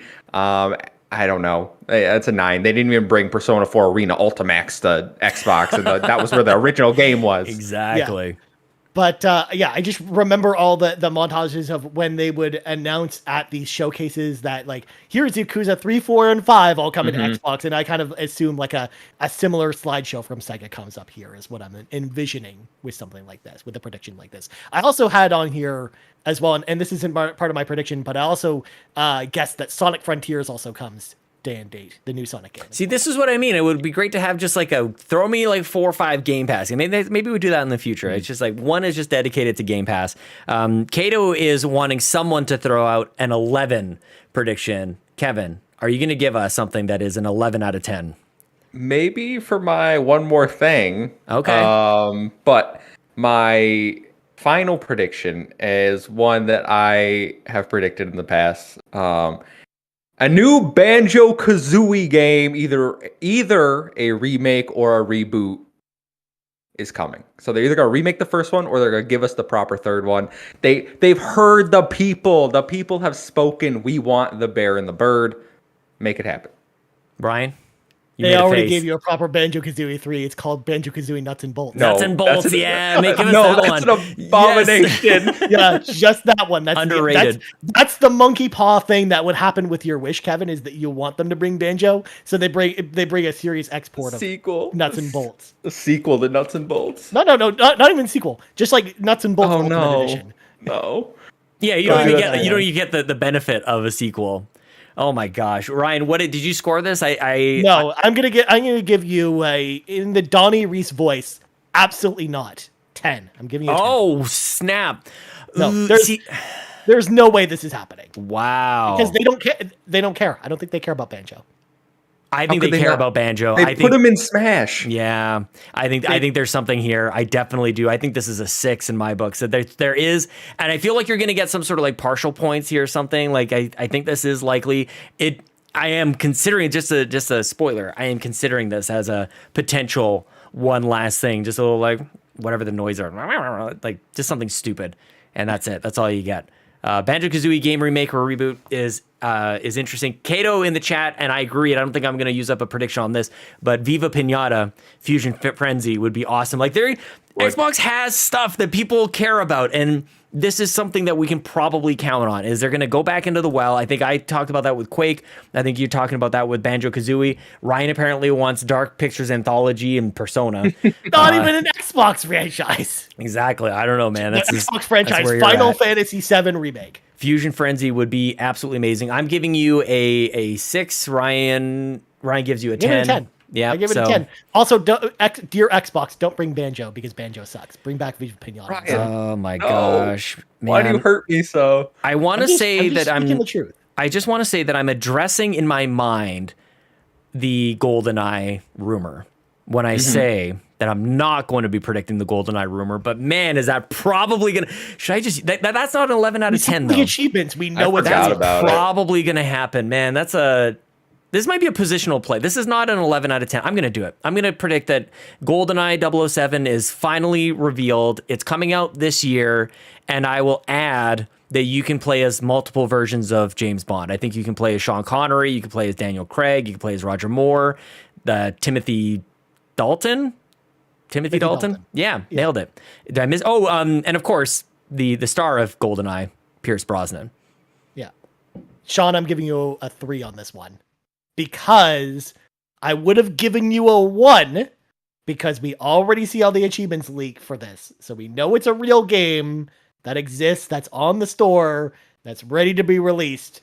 Like, we know this is happening. So this would be a 1 normally. But you had to throw in there a little extra part about playing as an additional James Bond. So I'll give you 2 extra points for that. Oh, Game Pass. Game Pass day 1. It's also Game Pass. Well, yeah, that's a given. But yeah, so no extra points for adding that. That's it. I'm still giving you a 3. Still giving you a 3, and I outlined the reasons I gave you. All right, fair enough. Kevin? No, I was a 3 as well, Sean. I don't think this is a pretty lackluster prediction for me. The only thing that deserve that. The only thing that saved you was the addition of James Bonds that weren't in the original. So I think that would be cool because they'd have to go back and like make them make them look like an N64 game. It'd be dope. So yeah, it's a 3 for me. We know this game is real. I'm not picturing this, by the way, as an N64 game. Like, I'm picturing this as like an actual like redo. Like, I don't know what you would call it. I think this is new. I think this is. Oh, okay. Yeah, I don't think this is the game. Hold on. I need a clarifying point on this one then, Sean. Is it new as in completely different from the Xbox 360 version that we saw that was unreleased? Yeah. So like a brand new remake in like new graphics is what you're picturing? Yes. Oh, 8. I'm changing. Okay, I'm changing it then. Yeah. If you're telling me that, Sean, then I'm giving you 10 points because that's not the way they're doing this. Oh, okay. Okay. I'll take it, man. But if they announce, I would like to put an asterisk in there, Sean, if I may. If they announce that it's just like the Xbox 360 version that we saw, it goes back down to 3 points. No. I think this game is visually appealing. It looks great. It's something that is built, I don't know, Unreal 4 or something like that. Like, I think this game, I don't know. I'm not picturing it as like a throwaway $20, like buy it and fill your nostalgia thing. Like I think a lot of people are talking about. I think this is a legit game. Okay. That's a 8 for me. Yeah. That's one, again, if you're telling me that, Sean, it's a 10. Okay. And just that just goes to show like where my expectations are. So if we do get just like the 64 game, I'm gonna be pretty disappointed. And maybe that's where why I'm sensing that there's not a whole lot of hype about this game. Because in my mind, I'm looking at something like, I want to see it like I remember it back in the day and going, I can't believe these graphics. This is incredible. I want to feel that way again, but obviously they need a bit of a polish on that. So there you go. That's me. That's all 5 of us. Let's quickly check in with the community. Kevin, you mentioned Banjo-Kazooie, and that unleashes the theme that we saw in this. A bunch of people mentioned this. Banjo-Kazooie remake is shown, says Nick. Delroy in the chat. Banjo-Kazooie and Killer Instinct are coming back. No dates are given. Who else said Banjo? Banjo 3 is is announced by the Hat in Time team with no release date. That was Todd Oxtra who said that one, actually. That's a nice one. And I think, Banjo-Kazooie, because the dream never dies, says Steve Vegvari. A wonderful prediction. What the people want, Ryan. The people are wrong sometimes, Kevin. That's just how this works. I think almost everybody who submitted. I love the fact that I learned how to talk about games from Mr. Badbit, because I felt like he's been an excellent instructor on talking about how I feel about Banjo. Just throwing it out there. I'll quickly wrap up a few that we hadn't mentioned here. Court Lalonde going out on a limb, and I cannot wait to see what happens on the PlayStation Drive. He says Wolfenstein 3 announced, so we'll see that. That would be interesting to see. Ubisoft Classics coming to Game Pass, also very interesting. Contraband gameplay, probably expected. Starfield gameplay is a given. And Hellblade gameplay, also it would be very interesting. I would love to have, I had in my notes, I would love to see Hellblade surprise us and come out this year as a bit of a makeup. I think that would be, but that would be maybe more of a 10 or 11 kind of thing. I almost regret, I was humming and hawing about that one. I've got to save that one for, I think I know what my one more thing is going to be. Let me see here. If there's anything else I want to mention that anybody else. GoldenEye. Nick Fitkin also agrees. GoldenEye announced for the anniversary. A Fable cinematic is going to appear, says Steve Vegvari. And I think that's all we got at this moment, Ryan Turford, as we get into our one more thing prediction. What is going to be the thing as everything's done, but we got one special surprise for you. Here it is. I actually think it's the Quake announcement. I think that's the one more thing. Nice. If that gets announced this year, it's going to be Quake. I think Quake will be the one more thing, because I think they got to end it on a high note. Because I think, like, the way I picture it is like Starfield opens the show, and then they end the show with Quake. Oh, nice. Do the Bethesda kind of bookend. And then the middle of the show is about, Microsoft Game Studios. I don't know that I want to do points on this one more thing. I think we'll just, or do you guys want to do points still? I'm cool with it for funsies. Yeah, just for funsies. I'm fine. Yeah. Kevin, what do you got for one more thing? Oh man, I was going crazy with the one more thing, because this is probably my most ridiculous thing yet that I'm gonna predict. An Xbox style Smash Bros game. Yes, what a great idea. You get a nice cinematic of Master Chief. Everyone thinks it's Halo. Then Doom Guy shows up, and you just start bringing in all the other characters. So, that's that mine. would be amazing. I love it, and you're right. I've said before that I don't want everybody to just do a Smash thing, but at the same time, that would crush. Like that would be really good. But yeah, I don't want everybody to do just what Nintendo's doing. I don't want another Mario Kart. Don't want another Smash. But yeah, how else do they celebrate the variety of IP that they have? I think that's an interesting one. Another, Ryan, do you have anything to say about that one? Well, I was just going to actually mention that after seeing all the positive feedback from Multiverses, I think that they could do something like that, and it'd be totally awesome. So yeah, I think you're on a good track with that, Kevin. I'm curious on where I'm going to go with this. The lights are dimming. Everything. I don't know if this is not actually one more thing. I'm actually regretting this. That this is all I have. Is my Fallout New Vegas remaster, but that's not one more thing. I actually think that's going to happen, and I literally, as I'm about to say it, no, I'm going to take that back. I do think that's going to happen, but that's not going to be the one more thing. The one more thing is Conker's Bad Fur Day. God. So I will say, I think you're selling New Vegas. Sure, I think a lot of people would be hyped if that was. Maybe I'll take it. No, okay. I was gonna say, I think that would blow people's minds. But Conker would blow me away. No, I'm putting it back in. Fallout New Vegas officially. I'm locking. That's my final answer. Fallout New Vegas remaster is coming, and because I don't think they have to give too many more details other than that, so people get excited about it. Game Nasty says, I hear they're talking about Quake, so I'm all ears. Yeah, Quake is happening. Nasty. So there you go. With Sean and I, Sean made that prediction. I fully endorse that prediction. It's the one more thing. That's what I think. It is the one more thing, Ryan. It's been super fun predicting all of this stuff with you guys together. Do you want to have a quick look at what we did in 2021, Ryan? Absolutely, but we've only got 3 minutes. So We got 3 minutes. I'll make it quick. Okay. Oh man, I'm boring. I actually didn't realize that I did this. Last year I predicted a digital Series X for $399. I predicted that Get outta ID here, Sean. it reveals Quake. I wanted a Sidewinder Elite. I wanted a joystick. Design Labs was back, and I eventually got that one right. And Fallout 1 and 2 remake. I want that top down like the In Exile style version. Ryan predicted a super positive one. He said Elden Ring was nowhere to be found. I think you were wrong about that. I think they did show. It was Elden at Ring. Summer Games Fest, but not at the showcase. Fusion Frenzy, new game, fall 2021. Love to see that still. You wanted Genshin Impact coming out in fall. And Sega and Xbox 3 out of 4 of the following day and date. You wanted Persona 5 Royale, Catherine Full Body. So we've got to end 13 Sentinels is there as well. And then here's your other reuses. Final Fantasy 7 Remake, Holiday 2021 day and date with DLC were your predictions. Josh, N64, Josh said he just came out of the day. He's established the 10-pointer. 20th anniversary celebration with Crimson Skies HD Remake, Splinter Cell HD Remake, and Mechasalt Collection. Scalebound Returns was his next one. Halo multiplayer beta available now. Wolfenstein 3 and Adaptive Triggers in an Elite Series 3. I don't think any of us did very well with any of those predictions. Obviously, we've been hoping for a few of these things for a little while now. But we'll all find out on June 12th on the Xbox Plus Bethesda. I'll be watching it live with a whole bunch of people at a FanFest watch party, Ryan. We'll be elbow to elbow, Sean. We'll be. I can't wait. We'll touch. We'll touch in person. We'll share popcorn. Or maybe you can have your own popcorn. I don't know. Whatever you want. It'll be fun. It's going to be fun. I'm excited for it. It'll be great. But Kevin, thank you so much for joining us for the show today. By the way, where can people find you? Yeah, thanks for having me again. And you can find me at the Muffin Mon. It's a 1 and 7 I and an O and 7 A. You can follow my podcast, Project X Talk, an Xbox podcast. Just search Project X Talk. We're on Twitter. We're on YouTube. We're on all audio platforms. So go over there. We're heading for 1K. We appreciate all the support. Nice. And Sean, where can people find you? Twitter and Twitch at Sean Capri, Sean like Connery, Capri like the pants, and you should go to our merch store. All the links are in the show notes. Ryan's got a sweet shirt. Mine is on the way. I hope to have all my merch in time for our watch party live, my friend.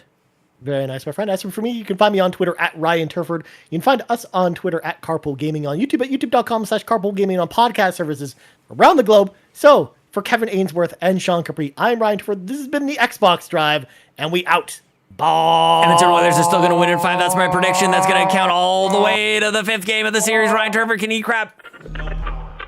Greater than X.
Get going. So we'll kind of do the rolling thing. I'm gonna turn off my camera so that you guys can do your thing, but everybody can see and hear us at this moment. But I just wanted to, while everybody is still with us, I wanted to thank Kevin for joining us for the Xbox Drive E3 predictions. We had a blast, and I get to sit and watch and see what you guys come up with on the PlayStation Drive. Ryan, flames suck, but you're Get great. out of here. You're great. I'm just gonna angrily. Of all people to get the hat trick, though, yikes! I know. Bit of a yikes. Bit of a yikes. Still don't love him. Yeah, I want McDavid to win a cup. It'd be nice. Either Calgary or Edmonton wins the cup, I'm fine.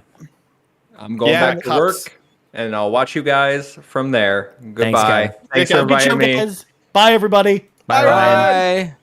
Court, you're on Audacity at 4,800 hertz, right? 48,000. Is that what I'm supposed to be? Yeah, the bottom left should say project rate. No, I can change that. Please do. 48. Steve, are you able to record on Audacity? I am, yeah. That's the first time you've told me about the hertz thing. Yeah, Ryan told me that. So I've never looked at that before. You got a spanking, didn't you? me neither. No, I just not one that I didn't enjoy. Anyways. Oh. Hello. All right, everybody, strap in because we're about to kick things off with the very special edition of the PlayStation Drive episode 52. We're about to roll right through it. Sean, are we still doing ops and eds? Are you going to run that? Yeah, I was just gonna say, but you have actually no way of knowing if I'll give you a thumbs up. I'll turn on my camera, give you a thumbs up when you're ready to go. All right, I think we're ready. Court, Okay. Steve, you guys feeling good? Ready to rock Absolutely. and roll with my Let's do it. Tim Hortons Yes, coffee. you do it. I've got you guys. I got your back. I'll throw on the video when you make it happen. Thanks, Sean. Magic. I thought you. Oh yeah, I guess you just do that first. You don't scream at the people first. I'm a dumb. No, we don't do that. now. Okay, here we go. Okay.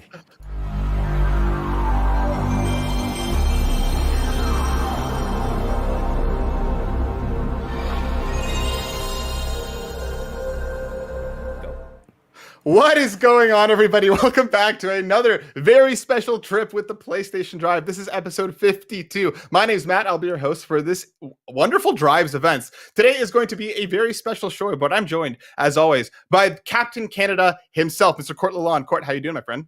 I'm great. And I'm glad we have the tech with the specs with us. We do. For the first time ever on a normal episode of the PlayStation Drive, we have a guest, the tech with the specs himself, Mr. Steve Vigvari. How you doing, Steve? Thanks for joining us. No, thank you guys so much for inviting me here. I'm definitely excited for this. What's going to be a great episode. I mean, I'm so excited to go down with some predictions. And I also want to give a shout out to Sean for inviting, and all of you guys, everyone that's part of Carpool Gaming since the rebrand and just keeping that momentum going. And to the audience as well. Thank you guys for having me here. We're going to have a ton of fun getting into the predictions today. So again, to everyone, today will be a bit of a different show. We're not going to get into any news. We're just going to be talking predictions. We're going to be doing 3 each and then a ridiculous pie in the sky. But before we get into any of that, we have to clean the garage and make sure all of you know how to find us. If you're watching us right now live on youtube.com/carpoolgaming, make sure you like, subscribe, share this stream out. Let everybody know how to find us. It helps us grow. Hit that bell so you get notified whenever any of the incredible content we have here at Carpool goes live, because there is a lot of it pretty much every day of the week almost. So come hang out with us. If you're listening to us on your preferred podcast network of choice, please hit us with the 5 stars. Leave us a review. It helps us grow and it helps us to connect to more people everywhere so they can hear all about how Blue Box is one of the greatest studios of our time. And for Weird. That was a Patreon, choice. Yep, patreon.com/carpoolgaming. If you're able to support us, please hop over there, toss a couple bucks in the old tip jar, and out comes incredible content and early access to a whole bunch of our shows. It helps us grow, and it helps us do more incredible things for you, which there is a lot coming, which is why today we're doing a wonderful YouTube community celebration day to thank all of you for helping us get to where we are today. But without further ado, my friends, let's do a quick check-in. I don't want to get right into predictions. We need to let it simmer, let it stew a little bit. So before we get into that, let's toss in the tracks, open up our playlist, and see what we've been up to lately. Steve, as our first ever guest on the PlayStation Drive, I'm going to go to you first. Yeah. What have you been playing lately, my friend? What's been going on? I've kind of been in this little bit of a gaming lull ever since wrapping up my time with Elden Ring. I've been after sinking over 100 hours into that game, I've kind of felt this hole in my body and soul. So I've been trying to, fill it with various games. I've been playing Lego Star Wars Skywalker Saga for a while. Beat the core trilogies and everything like that, but going for the 100% is quite the daunting task. There's a lot of content in that game, and to be honest, the game isn't really hitting as much as I wanted it to be. So I can't really play it for more than maybe an hour without kind of getting, I don't want to say bored, but sidetracked with other things. I find myself like on my phone during cutscenes and stuff like that. So there's that. And then just the other day, I started finally getting around to Life is Strange True Colors, a game that's been embarrassingly in my backlog for far too long. So just starting to get into it a couple hours in, really enjoying it. I love the Life is Strange series, but now is the time, now that we're facing all these delays and these small pockets of no AAA tentpole games, might as well just go back into the backlog and start clearing some stuff out. Yeah, I mean, it's all about the backlog burning right now. I feel like everybody's kind of in the same boat. While some of us continue to play MLB The Show. Court, what about you? What's been going on, my friend?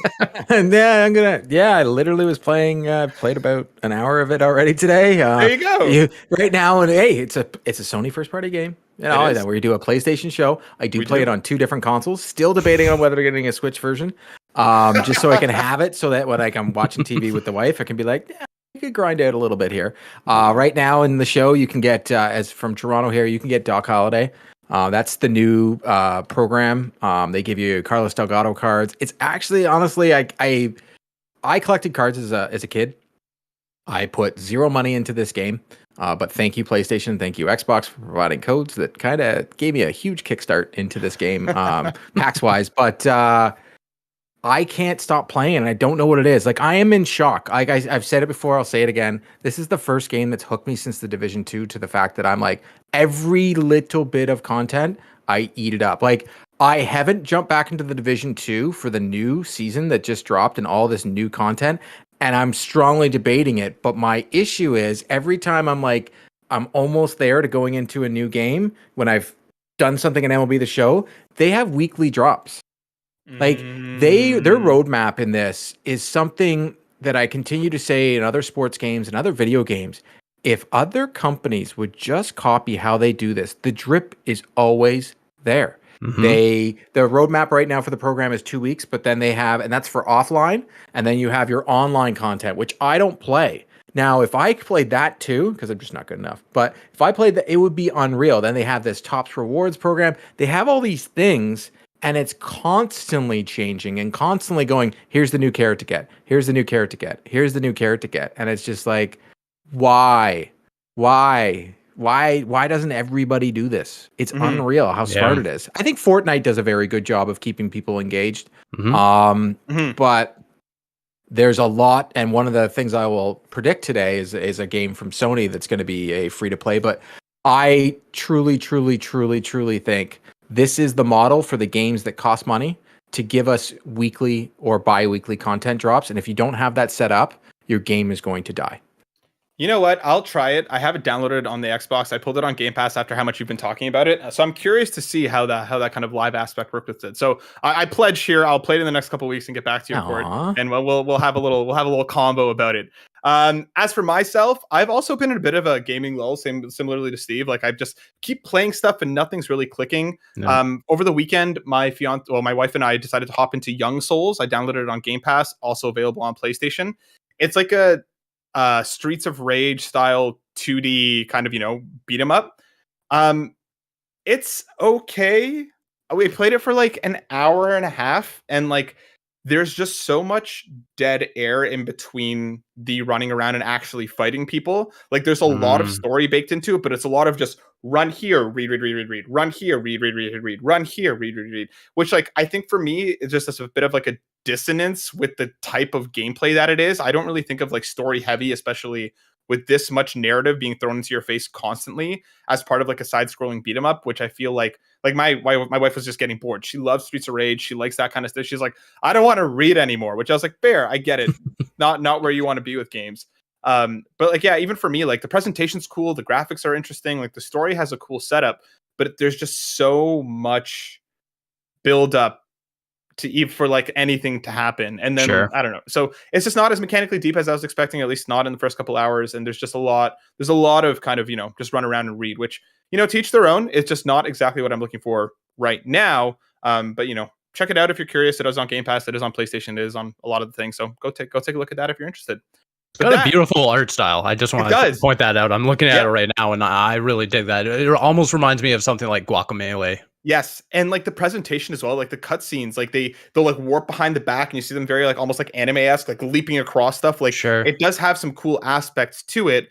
It's just so far, after almost like an hour and a half, I think I've like fought like 10 enemies. Like there's just not a lot going on at first, and like it's not engaging enough to kind of keep you there, especially like no voice acting. So like those things that kind of would hook you in, like despite that, just aren't there at this point for me personally. But check it out. I mean, like I said, it's on Game Pass. It can't hurt hopping in and taking a look.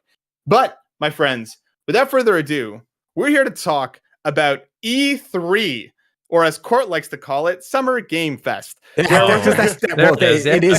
is the name. As Court likes to call it. No, I'm just kidding. Yeah, E3 is dead this year. We're going to be talking all things PlayStation. There's a lot of rumors. There's a lot of things going on about how PlayStation might be gearing up to do something, probably will do something, but we do know that there is something coming in the next little while. So we're going to predict, we're going to, get into it and see. And folks, I liked the system that Sean and Ryan and Kevin had on the last one of the 1 to 10s. I'm thinking, what if we just do yay or nays?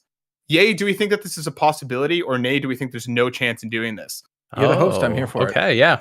All right, let's do some yay. Also, I wanted to. There's some breaking news. Trophies are showing up for PlayStation 1 games. I saw that. Not just Siphon Filter now. So we're what I said last week is true. Yay! You get an early point. Yeah, there is some stuff seemingly going on with the PlayStation 1 classics. It also seems that, like, at least in Malaysia, you're actually able to buy them separately, along with like a bunch of like CRT TV modes and a bunch of other stuff. So we'll see what happens with this. We'll keep an eye on it. But yeah, go read up on it. Huge if true. Honestly, if we can buy them, I think that is more in line with what we can currently do on Game Pass. And I think that is a smart decision by Sony. In the past, Sony has done a lot of the, hey, we're not going to do Game Pass, we're not going to do this. And obviously they're changing their tune. And I think they're looking at the success of being able to buy games that are on Game Pass, or buy games at a cheaper price that are on Game Pass. Yes. And allowing people that haven't subscribed to their service, hey, buy this game, and then maybe they buy Siphon Filter, right? And they play it, and they're like, oh my god! And you're like, you just paid $30 for this when you could have just paid this and had the subscription service, and boom, they got another one, right? Yep. So I mean, I guess we'll see, because I'm curious to see how much of this is going to be implemented across the board versus depending on a game by game basis. But keep an eye out. But my friends, let's get into some predictions. We're gonna go around. We're gonna start with our guest. We're gonna start with Steve. We'll have Steve drop one. Then we'll go Court. Then we'll go myself. We'll go a bit of a triangle strategy here, and each drop a prediction, and then we'll end with a pie in the sky ridiculousnesses. And in between those, we'll do some yay or nays to see how right or wrong we think each other are. So Steve, without further ado, let's get predicting. I'll toss to you first. Okay. My first one. I'm going through my list because I put in way more than 3, just so you guys know. Just cover my bases, of course. But my first one, I'm going to go Last of Us Remake with a September release, launches with factions. Okay. So, see, he just cut me off. So, continue. I want to add something to yours, but I 100% yay, regardless what he says for the here on out. Okay. Just historically, Sony doesn't really launch a lot of their tentpole games during like the October, November area. So I think that they'll want to get that out of the way. Regardless if God of War Ragnarok comes out, that's a whole different story. But Last of Us Remake, I think, is a prime late summer, September launch. And I think, we've heard way too much about the factions mode at this point that I think they'll just couple those together, launch them together. That way you have your single player for people who want to experience this new take on the original story, or a multiplayer suite if people are really invested in some sort of multiplayer aspect of the game. So here is my counter to this, because I'm Go for countering it almost like we're doing the fantasy critic here. Right. Because one of my predictions, because it's not the same, Yeah. my first prediction was going to be we are getting factions, because they were working on it when they did Last of Us 2, but it will be free to play on the PlayStation Plus service. So if you have the service, the game will be free to play day and date on PlayStation Plus, and it will be its standalone thing. We have the have the Last of Us remake, but if you're looking at the path that Sony is going down, and this is just my theory behind my head on this one, they're going to Bungie, they're going to these things, that this will be one of those, hey, here's another reason. And I don't think it would be in the first tier. You have to at least get to the second tier, and you get this game. It comes with the game trials tier. This is where this game comes in for free, and it gives that extra carrot of, hey, by the way, you can go buy this game, or if you're in this tier, you have this right away, day and date, our multiplayer suite for The Last of Us. And it'll have original maps, but it'll also have new maps, because they're going to have to put in like The Last of Us 2, and there's a lot of really cool maps, like with the underground parking lot one. Like that is a map. Ooh, yes, you I can like sneak that. up on people. That's my prediction. Here's a question that I have for the both of you then, because I also had this in my predictions, but mine was a little bit different. Okay. I'm gonna nay it, Steve, but only because it counters one of my other predictions. I do think there's a possibility you might be right. But what I was going to predict, and I won't make this an official prediction, do you think, because this is a quote unquote remake, do you think there's a chance that this comes to the premium level day and date, because they might not be treating this as like a brand new full title?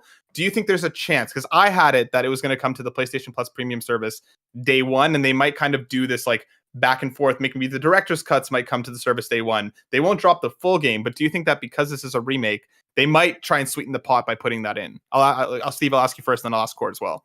I'm hesitant to say yes, only because it's still so early for the service. And I think that if they do this, it sets a really bad precedent for themselves and kind of backs themselves into a corner where it's like, okay, well then God of War Ragnarok, why isn't that day and date? And then, you're kind of trying to then get ahead of yourself and kind of spin the narrative in a different way to be like, no. Well, this is still premium, but not premium enough for us to sell it on its own. But also this, I think maybe a year down the road, if they were to do this, absolutely. Like maybe if, I don't know, any other kind of remake game comes out and they can do that.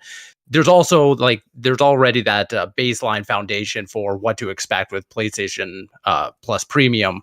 This early, like 2 months, 3 months down the road, I think that's a little murky for them. I don't know if Court, you agree. I'm 100% agreeing with them, and that's why I thought of I think they're going to be smart. What they did with Ghost of Tsushima, with the making the multiplayer its own thing. If you had the game, you can have it, but eventually that became its own thing. And that's why I think factions, they've been working on it for so long. Like there were screenshots and beta videos of this when Last of Us 2 came out. Like this game has been in the cooker for forever. So I think Sony will set a precedent of giving away multiplayer suites.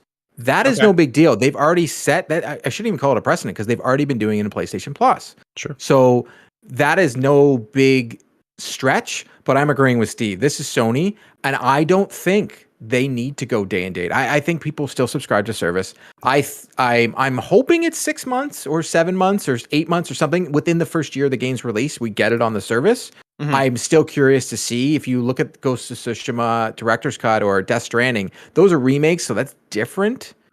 But I'm wondering when you're going to see God of War. God of War will be the first one we get to see when it hits, and then we can go, okay, this is when it comes after the fact.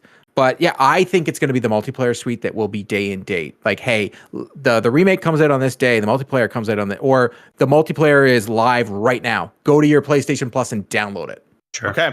So is that your official first prediction, Court? Yeah, my prediction is that it is day and date on the service, the multiplayer suite only. Factions is there, and it's their big, hey, if you're subscribed to this service, you get this for free, or Yep. you can buy Remake. But if you don't, you can get it for free over here. Interesting. Okay. I'm with you, but I think that they're going to make factions just flat out free to play. I think it's just going to be like period. They're going to take like the Fortnite approach to it and just make it regardless of what level you're subscribed to, factions is free. Yeah, and I could see it too. The only reason I don't, it's just because of Destiny, right? They already have that game. True. They already have that game. They just bought that game. They already have the, hey, we don't need, we have Fortnite's already on our service, Fall Guys is already on our service, and now that game Destiny will be on our service. Like I think it'll be just like what they had with Game Pass, where all of the DLC is showing up on PlayStation Plus day and date. If you want it, but if you're on Xbox, you got to pay for it. And that makes total sense. Right. Agreed. Yeah. I guess it all depends like where factions does end up, because I'm in agreement with you, Court, that I do think that factions does have a really good chance of being introduced into PlayStation Plus. Just which tier? Because I mean, historically, you look at games like Rocket League and Destruction All Stars; those are just PlayStation Plus games, multiplayer games, and they thrived because of that. But I also now wonder whether or not PlayStation identifies factions as, is this a Rocket League kind of level thing where it could just be the baseline PlayStation Plus, bring everyone in, or is it going to be treated as like a more premium offering where it's like, okay, no, you got to be at least extra or above. That's what I'm thinking, because they have such a huge subscriber base, right? They're already dwarfing Game Pass. Let's just look at the numbers, just tell you that. But if you can get people just that little extra, hey, just come over to extra. Just come over. And in extra, we get the which tier gives you the trials? Premium. So it would be premium. That's the thing, right? This is Sony we're talking about. It'll definitely be premium. And especially because it has The Last of Us. Yes. Well said. All right. So my official first prediction then, and this is why I made Steve's, but I still think he could be right. Yep. I think Final Fantasy 16 is this September. I think I think that there might be some credence to the Forspoken getting pushed rumors. That game looks cool, but it does look a little. I think it does need a little bit more time. I think Final Fantasy 16 is imminent, and so I'm going to say Final Fantasy 16 this September. And to sweeten it, I do think it's going to be on PlayStation Plus Premium day one. Wow. I think Sony's going to get aggressive with the third-party stuff. I think with the first-party stuff, we're not going to see them be as aggressive. I can totally see them play Final Fantasy 16. I don't know if it's going to be multi-platform or not. They may still keep it as a PlayStation, exclusive. But I do think that they might be like, all right, Square Enix, maybe they didn't actually acquire them outright. Maybe they got some ridiculous publishing deals with them, and they're going to say Final Fantasy 16 on premium day one when it comes out. Yeah. I'm going to have to agree with them, because one of my predictions was going to be that they have a partnership with Square. Because they already have one. And it's just, hey, and I wasn't going to say day and date. I was just going to say, hey, guess what? We're announcing today all the old Final Fantasies are live right now. Like everything that we've made on Square Japan is on the service. And day and date won't be. And that's what one of my, but it doesn't matter. You kind of just said it there, so I won't even say it. It's out. But I'm going to give it a quick nay. Not because it counters mine at all, or anything, but just because of the current landscape of video game development and everything. I would be shocked if Final Fantasy 16 comes out this year. For whatever reason, like I just feel it in the air somewhere, is just this game has delayed written all over it, in my opinion, just the way I see it. Same with Forspoken. That's just a game where it's like, oh yeah, it's 2023 now. I wouldn't be shocked. Yeah, and that's what I mean. I can easily see this being very wrong. I don't know why. Similarly, I just have that feeling that I think it's imminent. And I mean, I guess we'll find out. Because there's a lot of rumors that we're going to be finding more information out about from Square Enix in June. So let's see what happens. Steve, let's go to you for your next prediction. My next one. Oh man. Okay. Spider-Man 2, we know it's in development. I think we get another little check-in, a little pop-in. It's going to be a cinematic. I think this time they're going to focus more on showcasing Kraven the Hunter, which has long been rumored another villain of the the game. But because we know the movie is in development, a Kraven the Hunter solo movie or whatever, I think this is the best time to kind of showcase, yes, this... let's build some hype for this character, because I feel like he is he is a Spider-Man, a rogues gallery character, but at the same time, kind of, under the radar in a little bit. So especially when you compare him to someone like Venom. So I think, we get a better cinematic, a better look at this game. I still think that this game is a 2023 game, so maybe they ended off with, confirming that news. I still think, you want to get this kind of off the heels of the Kraven the Hunter movie, but not so much that you're tiptoeing the line to where another Spider-Man movie can come out. Because I think just content-wise, you want to be able to be like, hey, we can bring in Venom skins from the movie, Spider-Man 1, 2, like the home series, Kraven the Hunter skins and stuff like that, but not get so close to the next Spider-Man movie where you kind of blow that chance to be like, okay, now we can do another refresh for the game and bring more people in because we got new skins or new content. So yeah, I think another check-in with Insomniac and kind of just where Spider-Man 2 is, probably a PlayStation 5, big blowout once again for them. Yeah. I could see that coming. This is an easy yay for me. I think you're right. We're definitely going to get something out of it. I also think that's because I think Spider-Man 2 is definitely going to hit 2023, but I also think that Wolverine's going to fall in 2024, and they're going to want a year to breathe between them. Yeah. With especially from them both coming from Insomniac. So yeah, I think this is an easy yay. I think you're spot on. Yeah, and I think it would be smart because my prediction is going to be Sony has never been afraid to do tongue-in-cheek things. Right. And I originally predicted this game not to come out, but I think everything I've read and every developers saying things and Sony having it on the web, God of War is coming, and I think it is this year. When they just released the accessibility features on this game, I was like, all right, you're so far ahead in this game. I am 100% wrong. This game is coming out this year, so good on Sony. And I think they do 11/11, and I think it'll be hilarious. I think they were going to release the game. I think they were going to release the game in November regardless, because this is Sony and they're not scared of anybody. I just think they weren't going to do that week, and they were going to pick either the week before or the week after. It just made sense. Just because both games can breathe and they are both going to be different games, but one isn't going to be there anymore. And this is Sony, and it would be pretty dang hilarious if they did 11/11 release date God of War Ragnarok. It would be honestly, it's I think God of War, my prediction is it's coming, but I'm going to add on this just because it would be the best thing to hit the internet. It would just be, people would be losing their minds and tweeting out everything and doing all the dunk stuff. It's just like when they did this is how you trade games. Right. Well, this is how you release a game, right? 11/11, this game's coming, and it was the day Starfield originally had, and they're putting out God of War Ragnarok. What do you think, Steve? I mean, Sony's petty that way, the best way possible. I mean that in the best way possible. Yes, I love when, something bad will happen on, one side, and then Sony will be like, hey guys, hey, what's going on? They'll do that. They do and it a lot. Xbox will do the exact same thing. Their social media games on both sides is incredible. And I feel like something like that could happen, and it would just break the internet because of how funny, how, tongue in cheek it is. Like you said, whether or not I believe that God of War Ragnarok is coming this year is a whole different story. I don't believe so. I just think that, like you said, Starfield's not coming out, and what better way to be like, we just bought ourselves 6 months to make this game even better without even saying anything. We don't have to, disappoint everyone by being like, oh, it's not coming out this year. We just bought ourselves 6-8 months essentially. If they could just push it out to 2023. I don't know. I feel like God of War would only benefit from more time, just like almost any game. So why not take it? But I don't know. It's just more fun. This is a yay for me. This is a yay for me. I think I think it could be ready. I think it could come out this year. I think that if they're going to be gutty enough to go for our 11/11, we're not going to get that release date until September. I think they're going to wait till the last possible second, that because if they swing for 11/11 and then they miss and have to delay, that is going to backlash on them horribly. Could you imagine though? To come out with that, the gusto to be like, hey, it's going to be a November 11th. 2 weeks later, we get the Cyberpunk yellow screen. Yeah, the yellow screen. Just guys, I was shocked when they announced all the accessibility features. To me, that you have to be so far along in a game. That's true. To announce all that. With the last time we saw God of War, they showed us gameplay, in engine, not, hey, this is a demo. This is part of a level. They made that clear. And originally I thought 100% it was going to be delayed. And I thought a lot of that had to do with Starfield. And they looked at it and they were like, you know what?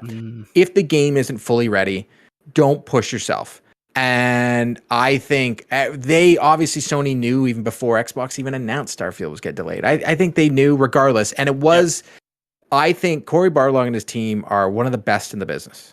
and I think we all know this. Like they're one of the best there is, and I think when they announced the accessibility features last week, I was just like, all right, you got me. Like I'm 100% wrong. You're not even announcing this or even bringing this game back into the news if you're not going to.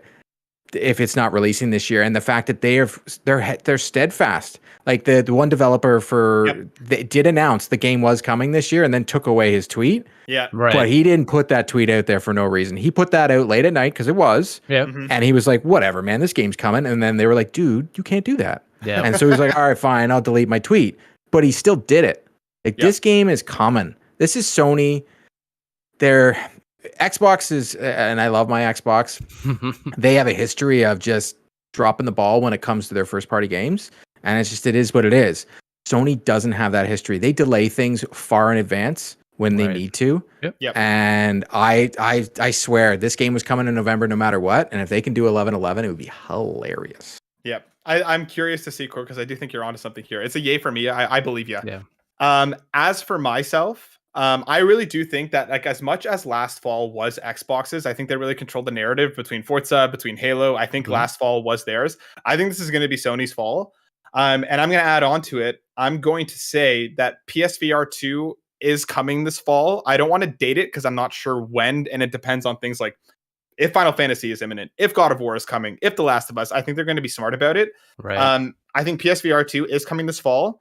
I think we're going to get another first party game announcement, whether it's coming this fall or not. Like I do think we'll get another like Horizon style announcement. Yep. And I do think that they're going to come around and also say, hey, you'll also get PSVR games as part of PlayStation Plus Premium. I think they'll put it in that level. I think that like it's not going to be a ton of games. It's not going to be thing, but like for anybody who wants to jump in on PSVR 2 who maybe didn't have the original, I'm sure the devs are working on porting them as we speak because it is going to be a process. But I do think that when we eventually find out release date, pricing, I do think they're also going to say PSVR games are also coming to PlayStation Plus, whether it's at the extra, at the premium tier. But I do think it's coming, and I do think it's coming this fall. I'm going to go yay with this one. Honestly, the fact that we've got a full look at this machine, this headset so early makes me feel like, okay, it's on the precipice of going into production. Now, obviously, supply chain issues, we all know that's the big thing. But I think internally that it only makes sense that they're going to announce pricing, announce pre-order details this whenever this event happens, and then get this out into people's hands. Because I think there's no point of waiting at this point because supply chains are just so murky. There's no waiting to be like next year it's going to be better because who knows at this point, right? Might as well just release it and just hope for the best kind of thing. And I do agree with you 100%. They need to include this with PlayStation Premium. They dropped the ball so hard with the original PSVR and not having that as part of like the PlayStation Plus subscription until the very end when people were like, well, I already either have these games or I'm not interested in PSVR at this point. So I think getting ahead of that is, Now I do wonder though, like to your point, who would be the developer to do like another first party, like tentpole thing to get people in? Because I'm kind of feeling it might be Ghost. Like I think we could get Ghost of Tsushima. I wish. I don't know. I'm of two minds of that. Well, oh my god. Either that or I get my long-awaited Infamous game. Yeah, and I'm of two minds. Either we get like the first one, like kind of VR compatible, instead of doing like a full-on sequel, or we'll get kind of like a mini style. What I'm assuming Horizon Call of the Mountain is going to be. Yeah, I think that just translates really easily. The gameplay would be fun. People that brand is hot right now. For me, I don't know if it'll be developed in-house. That's the only thing that I'm not sure if they'll keep it in or if they're going to, have a third party do it. But that's kind of where I'm at. I think it might be Ghost. Court, I'm still surprised we're not going to have Deathloop because it just feels weird. How can they have a showcase and not? Mind you, Deathloop would be perfect for VR. Like I agree, absolutely perfect. So I'm not going to go to my pie in the sky, and I'm going to save one for someone else because we talked about it before because I really like that one. So my third one, because I've had a couple, like yay or nay? Yay or nay? It's a yay. Yay. Okay, I just want to throw out another prediction for whoever's going to do this, like tentpole VR title. I kind of want to put out Insomniac with the Spider-Man game. Oh my god! Just swinging dude, through the, I just would swinging through lose the, it. just swinging. Just It that's all you doesn't- gotta do. Yeah, just you swing through New York, open world, you fight a couple Experience. villains, that's it. They have doesn't Windlands have to be as a huge. basis. They have Yeah. Windlands as a basis for that. That's already a Spider-Man game, pretty much. I mean, just bring it. Oh, Steve. It would be. Could you just So the imagine- only thing with that is the motion sickness. Like, how bad would it be? They definitely need to fix like concentrate.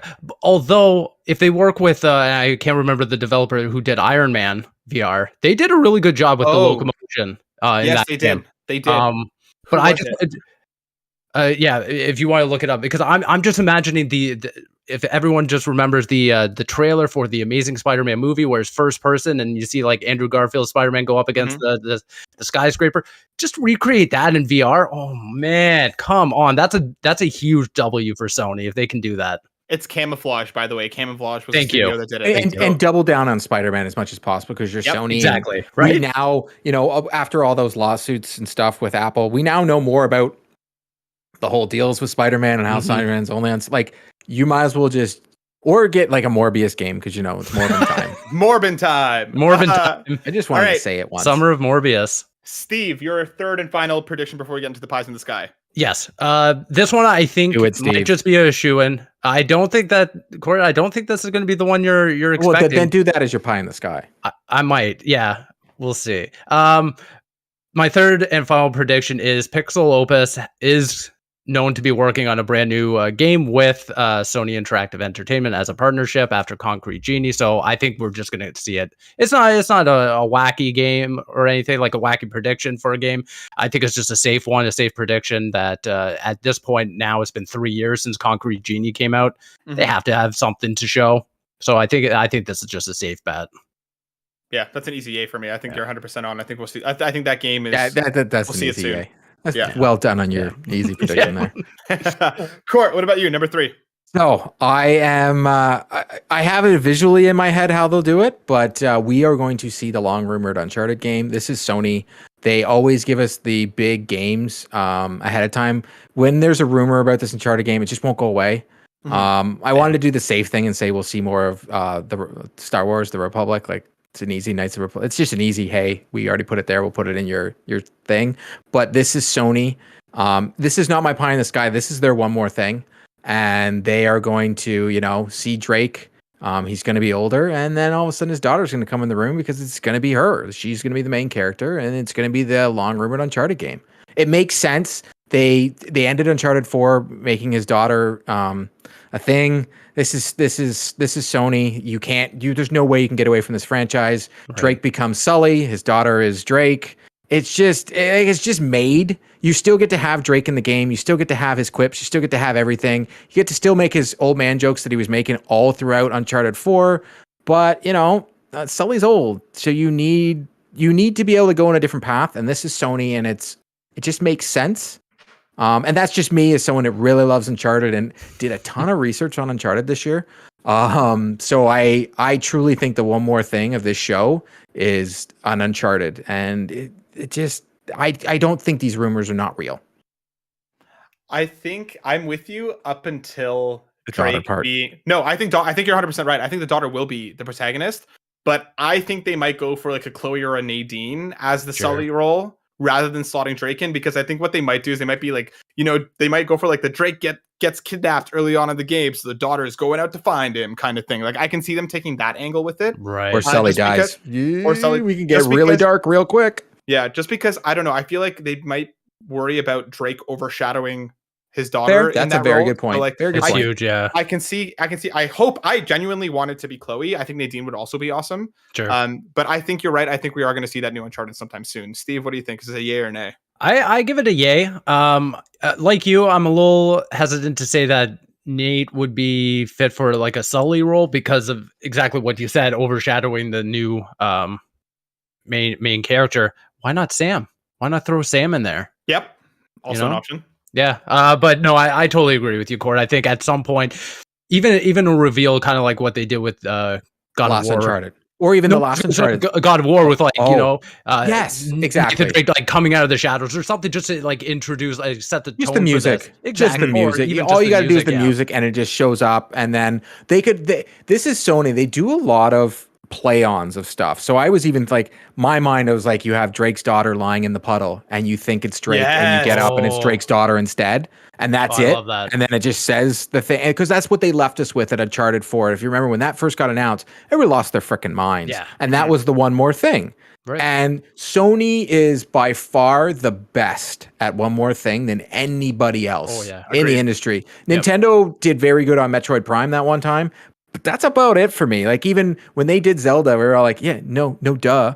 Obviously, you're going to show Zelda, but because they don't have that many. But us not having Uncharted, them saying it was never coming back, and now like the amount of people, including the Jeff Grubbs of the world, that say no, that this game is real.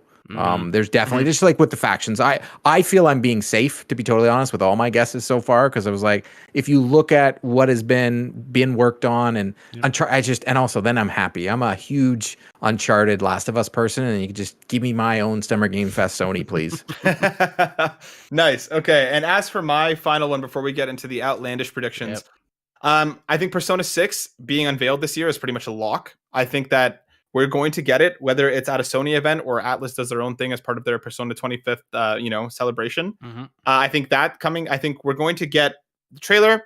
I think we're going to get a release date. I'm going to say next April. I think it's going to be a worldwide release date next April. That'll be the first worldwide one, right? Because usually they do the Japan first, right? Yeah, I can't remember if Royal was worldwide. Persona 5, I don't think was, but Royal. Persona 5 definitely wasn't, because I know all the people at IGN had already finished Royal it. was split. I think you might be right.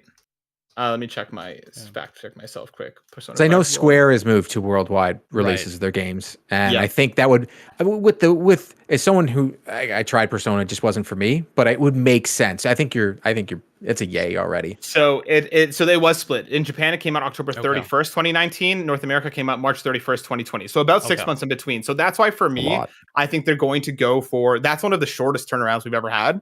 Especially for a JRPG. So that's why for me, I think Persona 6 will be worldwide. And I still think it's going to be a PlayStation exclusive. I still think it's not coming to Switch. It's not coming to Xbox. No. They'll get cheeky with their side games, but I think Persona 6 will be unveiled. We'll get a worldwide release date of next April, and it's still going to be PlayStation exclusive. I think you're bang on, dude. Easy EA for me, Yeah, it makes sense. Sony keeps their partnerships; they never lose them. Like we know they've lost Call of Duty because it wasn't at the presentation they just did. They said their marketing partnerships for the year, and Call of Duty's not on there, so we know that's gone. But we all know why that's gone. Right. Yep. And I think it would be such a huge win as well for just the worldwide audience for that game, of being like, this is the anniversary. It's going to launch worldwide. Like having that announcement would be huge for them. And I think you're spot on. All right, awesome. Let's get into one more round, my friends, of outlandish pie in the sky ridiculousness. Steve, what's your one and only big shot game here? Big shot. I know Court expects me to say one thing, but in my heart of hearts, I can't let this go, and I won't let this go until Sony gives me what I want. I know I'm a clown for saying this, but Bloodborne PS5 upgrade, give it to me, please, so I can stop this. Stop this nonsense right now. Question for you on that prediction, because this won't be part of your prediction. Do you think it's a PlayStation Plus game? Because the fact that Spider-Man PS5 version isn't on there is still a mind F to me. It makes no sense, but maybe that's their next game they announce, which would be kind of cheesy. They do their thing, they're like, oh, by the way, Spider-Man PS5 is now on PlayStation Plus. You're like, Yeah, I don't think so. I think it just follows suit. If it does happen, it follows suit with Death Stranding director's cut or Ghost of Tsushima, stuff like that. I think it's just something you buy for $10. People look at the screen, the upgrade tree, and they're like, "Oh, this is confusing. I'm going to be mad for a week," and then buy it anyways. It's the same thing that happens every time. So then, quick question, because I also think this is a yay. I think I honestly hope that this does happen, just to get people to stop asking about it at some point in time. Just stop asking. Just give it to the people who want it. Yeah. Do you? And again, not part of your prediction. I'm just curious. Do you think it also hits PC? At some point, yeah, absolutely. I think this is just one of those games that fits that portfolio of games that we're going to keep on PlayStation for a certain amount of time and then transition it over to PC. This would be the perfect game to do day in date on PC, because the fact that the PS5 controller, the DualSense, was quietly all of a sudden it works on a PC. Right. Yeah, like out of nowhere, they're like, "Oh, by the way, here's a blog post. It works on the PC." And Sony now interviews since then. PC almost comes up every single time. Yeah. I think they're going to day and date their remake games and their glow up games. Not God of War, but when they glow up a game, it's day and date on PC. That'd be great because they are continuously testing that water of what can we do? Can we do like a year? Can we do 6 months? God of War did so well, right? Like, so well. Yeah. Like So did Horizon. yes, and imagine they put Ghost on that. Like Jesus, the game would destroy. It would destroy. It would. All right, Court. What's your pie in the sky? What's your outlandish? My pie in the sky is we see a hand come down, and lightning comes flying out of the hand, and then we just hear this beautiful accent of Cole. And Insomniac comes across the screen, and that's it. We know they are making an Infamous game, and they're redoing it. And because the only reason I think this is a pie in the sky is because I know they're working on Wolverine. But we also know that they're also working on Spider-Man. And when Spider-Man's done, that team needs to do something. And they have made it openly clear over and over and over again. I don't care if they're making 14 games already. This is pie in the sky here. I just want I want Infamous from the ground up. I want Infamous 1, I want Infamous 2. If we're getting remakes of all these games and all these glow ups of all these games, why don't we go back to a game that's in the PS3 title that is unbelievable? And we talked about this before, the amount of it's a superhero game. It has the good and the bad, which we already know if we look at The Boys and all the themes. So much about people want that content. So, and it's one of my favorite games of all time. So just give it back. Give me it back. I hope you're right. One of my pie in the skies was also Infamous coming back, but I said that Cole and Delson will be both in the game. I think they might have like a dual pro tag thing to kind of not just waste away what they did with Delson. I hope you're right, dude. I hope you're right. I love Infamous. Delson was just not a good character to me. I just didn't care for him. It was like the one time that Troy Baker did a character, and I'm like, ooh, it's a yikes for me, dog. It was just I didn't care for him. He was more annoying. The DLC, she would have made a better character. She was better. Way better. I can't remember her Light name, or what? Not the Neon. I think it was Neon. Was it? She was amazing. Character. Yeah, she was amazing. So that would have made more sense than Delson. I think Delson was more just like a whiny grunge kid. And you know what? Whiny grunge kids. Maybe that's good now because we all like the Batman, but except Matt. I didn't like the Batman actually, but anyway. I just said that, except Matt. Yeah, Matt's weird. Fetch. Yeah. Fetch was her name. Fetch. Oh, okay. She was amazing. She was a cool. Yeah, So someone in the comments, and I think it's Sean. It's either I'm pretty sure it's Ryan, because Infamous plus Blue Point, which makes sense. That would be cool. And they could announce like it just. Regardless, we're getting another Infamous game. I just want it. Yeah, Fetch happened. That is an incredible comment. Sean is carpool. Sorry. Okay. Amazing. Sean is smart. Fetch happened. Nicely done. Hey, Sean is right. I can. Ryan is Ryan. Okay. Jesus. I just want another. That's my pie in the sky. Infamous. Give me Infamous. I'm with you. I think it's a matter of when, not if, because I think, everyone always brings up the thing of like, oh, Insomniac's doing this, Insomniac's doing that. When has Insomniac taken a break? Never. So if they really wanted to, if they went to approach, the higher ups at Sony and been like, okay, we have Spider-Man, we have Wolverine, we really want to do Infamous next, they'd be like, okay, go ahead. Like you guys will clearly figure it out. Yeah, Naughty Dog and Insomniac are the biggest studios in gaming. Like they put out a game and they're like, everybody's just like, so it's going to be good. Like it's not like, hey, I wonder if it's going to be good. We're like, oh, it's going to be good. Plus, Insomniac is the type of team where they have Marvel money. They have the money to just make another team, to make another game if they want to. I'm sure that they can hire up and upscale if they really wanted to. Yeah. I think you might be onto something, Court. As for my final announcement, my final pie in the sky prediction, I think we're gonna get a trailer. I think we're gonna get some creepy visuals, some scary things happening. We're gonna see Pyramid Head wander on screen, and then that's gonna be it. We're gonna get Silent Hill come up. It's going to be developed by Blue Box. Yes. And then we're never going to see this game actually come out. There's going to be some little trailer, some little demo for it. But Blue Box, I think, is working on Silent Hill. Whether it actually comes out or not, no, it won't. But I couldn't end No, this it episode. won't. I can't end this episode without bringing up my favorite development studio in Blue Box and say that I think they are working on Silent Hill, and I think that never sees the light of day. Matt, that makes me so happy that you put that out there, because I feel like out of everyone else that I know, like in my community ecosystem, you are one of the only other people that care about Blue Box just as much as me, that follows them obsessively, being like, what is wrong with you? Mm-hmm. You guys are so weird. Stop being weird. Such a weird, like, just studio in general. I don't believe that they've even touched the Silent Hill IP at all. They're not allowed. They have, there are Someone laws has. to make sure that Hassan Karaman does not touch Silent Hill. But that being said, I love the memes. I love you for predicting that. That's amazing. Yeah. And the only reason I would think it's still it's somebody, because Konami don't copyright strike for no reason. If those because I never got to see it. I googled it after the fact. I wasn't up in time, I guess. But those screenshots and those videos, that 4 seconds of video that was out there, yeah, I can't find it anywhere. Konami got that stuff quick. Oh yeah. And that was out there for like, it seems like from what I read on Twitter, it was like an hour that it was live. Yep. And if you're Konami and that wasn't real, you let it go. Right. But if you're Konami, it was real. So maybe that rumored Metal Gear, but I think you're more closer to being right. Your pie in my pie in the sky is, probably right 5 years from now. I think you're way more right than you know. I think that, because there are, Jeffy Grub was talking about how there are multiple Silent Hill projects in the works. One of them rumored to be at Bloober Team. Yep. I think this might be one of the side projects. I don't think this is a mainline Silent Hill. I think this is a spin-off that they're going to announce, that they're going to continue to push. Again, whether it actually comes out. Yep.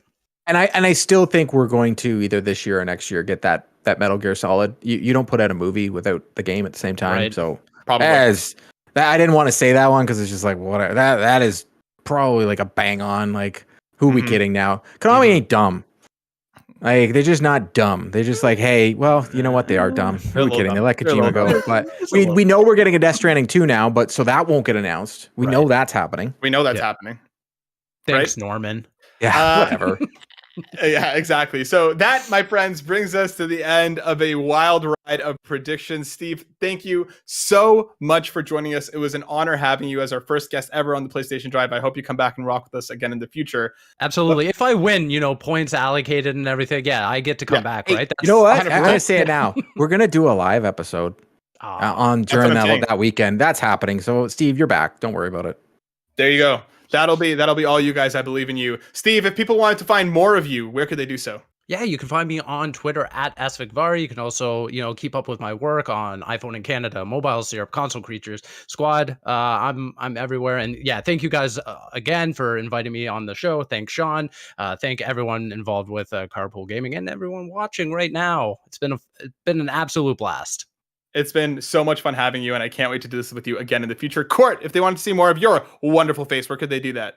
You can find me at Courtlone on Twitter, or you can find me at Carpool Gaming on Twitter. I do run both. So, if, like I said before, I'll say it again. If someone is a smart mouth to you on Carpool Gaming, I promise you it is me, not Sean. This guy. So it is definitely me. 100%. Make sure you go follow Court and Steve in all the places. As for myself, you can find me on Twitter over at burnout_Matt. And you can find more of me on youtube.com/burnoutbrighter, where we do all things video games, social justice, and mental health. But that, my friends, brings us to the end of the 52nd edition of the PlayStation Drive. Thank you so much for watching. Make sure you like, subscribe, and share. Go to patreon.com/carpoolgaming. Find all the things. We appreciate your support always. And we will see you on the next episode. Peace out.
Cord, it's just Hey, me and you buddy. now. It's just me I and know, you. I- People I- can hear and see us now. Oh, just that's to give you the fair warning. thank you. Yeah. Well, Just, that is. you know, we're on the internet. Oh, are we? So I can't We're say any terrible things? broadcasting. Yeah. So just halt on the stuff. I'm- We got to get Steve as a permanent third chair, or even semi-permanent. Oh, well, yeah. Well, I already invited him onto our whatever we're gonna do during that weekend. If you noticed, Yep. that Good. already happened. Good. Yeah. This is how this. Well, you know as good as anybody else. This is how it happens. Well, this is literally at 2:30 in the morning. And then I got a text 3 days later. From Tired. who? When we did We the Gamercast, and then all of yeah. a sudden, yeah. Exactly. You Oh, just no, sort of- I've you fall done backwards many- into this group. I've done many a great collab with Steve, and Yep. that's why when we had the conversation, when you guys were let's get guests, it was funny. I messaged Matt. I was like, I've asked Steve, and he was like, that's who I was going to ask anyways. So it Perfect. had already happened. See, and whatever he's doing, like just quit it. Just come on over, third chair, even semi-regular. I think would be super fun. He's a lot of fun and Yeah. knowledgeable, and I like him. He really just puts the rest of us to shame. Like if we had any sort of ego at all, we actually wouldn't want to be caught dead anywhere close to him. Like keep Steve the hell away from us, because we're like we all just look like dumb idiots next to him. I would like to have him and Ryan on an episode together and see, like, just be like, okay, who can be wrong first? Bring Let's the see. knowledge. Yeah, because they're both wicked smart. Just so they just look at each other and their brains. well, that's start why. to, like, No throb. offense, when you mentioned studios and you're like, no, Ryan is Ryan. I'm like, well, you did break me, because I definitely thought when there was studios being mentioned, because I'm the one who always forgets, and I know you forget the names, so I'm just like, okay, Yeah, like Ryan yeah. took over. Yeah. No, I know stuff too sometimes. I do too, but my brain doesn't work Like it Oilers, used to. Oilers and 5. That's where we're at, man. If that happens, I'm in shock. I still well done on that game, but I was have a a great funny game. feeling Edmonton's going to tie this bad boy up. Calgary? What is there? Freudian There's slip. just been no goaltending. I just so weird, mind you. I think Milan Lucic, the last time he ran a goalie was against Buffalo, and it's called like they ended the whole Buffalo Sabres franchise. Mm-hmm. I think this is the opposite. The Oilers are going to use this, and it's going to be Agreed. like Milan. He knew what he was doing. He didn't hit him hard. He didn't. Agreed. Yep. He did try to stop. Mike Smith did a very good job of falling down as hard as he possibly could. Yeah. But yeah, you know like- what though, and I would agree with you. Other than to say, even when he makes a save, he falls in the exact same way. Yeah, he's Like old. it makes He's me our age, very right? nervous. I was describing him as we were watching it yesterday with my parents, and my brother-in-law, and I said to him, he reminds me of the Zamboni driver who came in during the Toronto and Carolina game, Dave Ayers or whatever. Do you remember that back? David Ayers. David Ayers, yeah. He that's who Mike Smith reminds me of. He's like the beer league goalie that for some reason is our starting goalkeeper right now, dude. I don't understand it. But this is hockey talk here on Carpool Gaming. Yes, but I am going to leave because I promised my daughter I would take her for a bike ride. Very and cool. I just got a text. Yeah, my wife and daughter It have is been out all time. morning. All It is good. time to go for a bike ride. We are So- camping in the backyard tonight, my friend. We're that going to is set up a awesome. tent. We're going to do all that stuff. We had a scheduling snafu, and this really is the end of Carpool Gaming May Day. We should Yes. have done something with that May Day. Like Yeah, well, there was. Mayday. It is what it is. We'll know, do we're more gonna when we keep- have the we're gonna June do weekend. more. Yeah, Yeah, we're gonna June do- weekend will be all live Carpool Gaming 24 hours. Yep. See how Maybe that even some works out for us. games. Maybe even some. Maybe who knows? Maybe we'll actually sports podcast. When, dude, we just launched a comic/movie/Geekouts podcast. Well, Sean and I will do a roundup of the Stanley Cup playoffs when it's all over. We'll do a fun that's- little episode. There you go. All right, now I'm gonna go. But see, I just This made is it, the so end. that has to happen now. This is the end. I got to bounce. I All do. right. I gotta go. Okay, All right. goodbye. Well, then that just leaves me all by myself. No one else is here yet. Apparently, it doesn't even give me like a just don't show this person. It's showing me that I could be with somebody here, but I am not. I just want to say thank you to everybody for watching today's live stream. Damn near, what is this, 4 hours, something like that, 4.5 hours, something. I had a great time. We talked about Scott Pilgrim. We did E3 predictions. Maybe an $800 goal. Man, we gotta come up with something for the next goal, Kevin. I appreciate every single one of you guys. And if you haven't already, hit the subscribe button, like, comment, all the other stuff. And I'll see you guys next time. I'm gonna hit the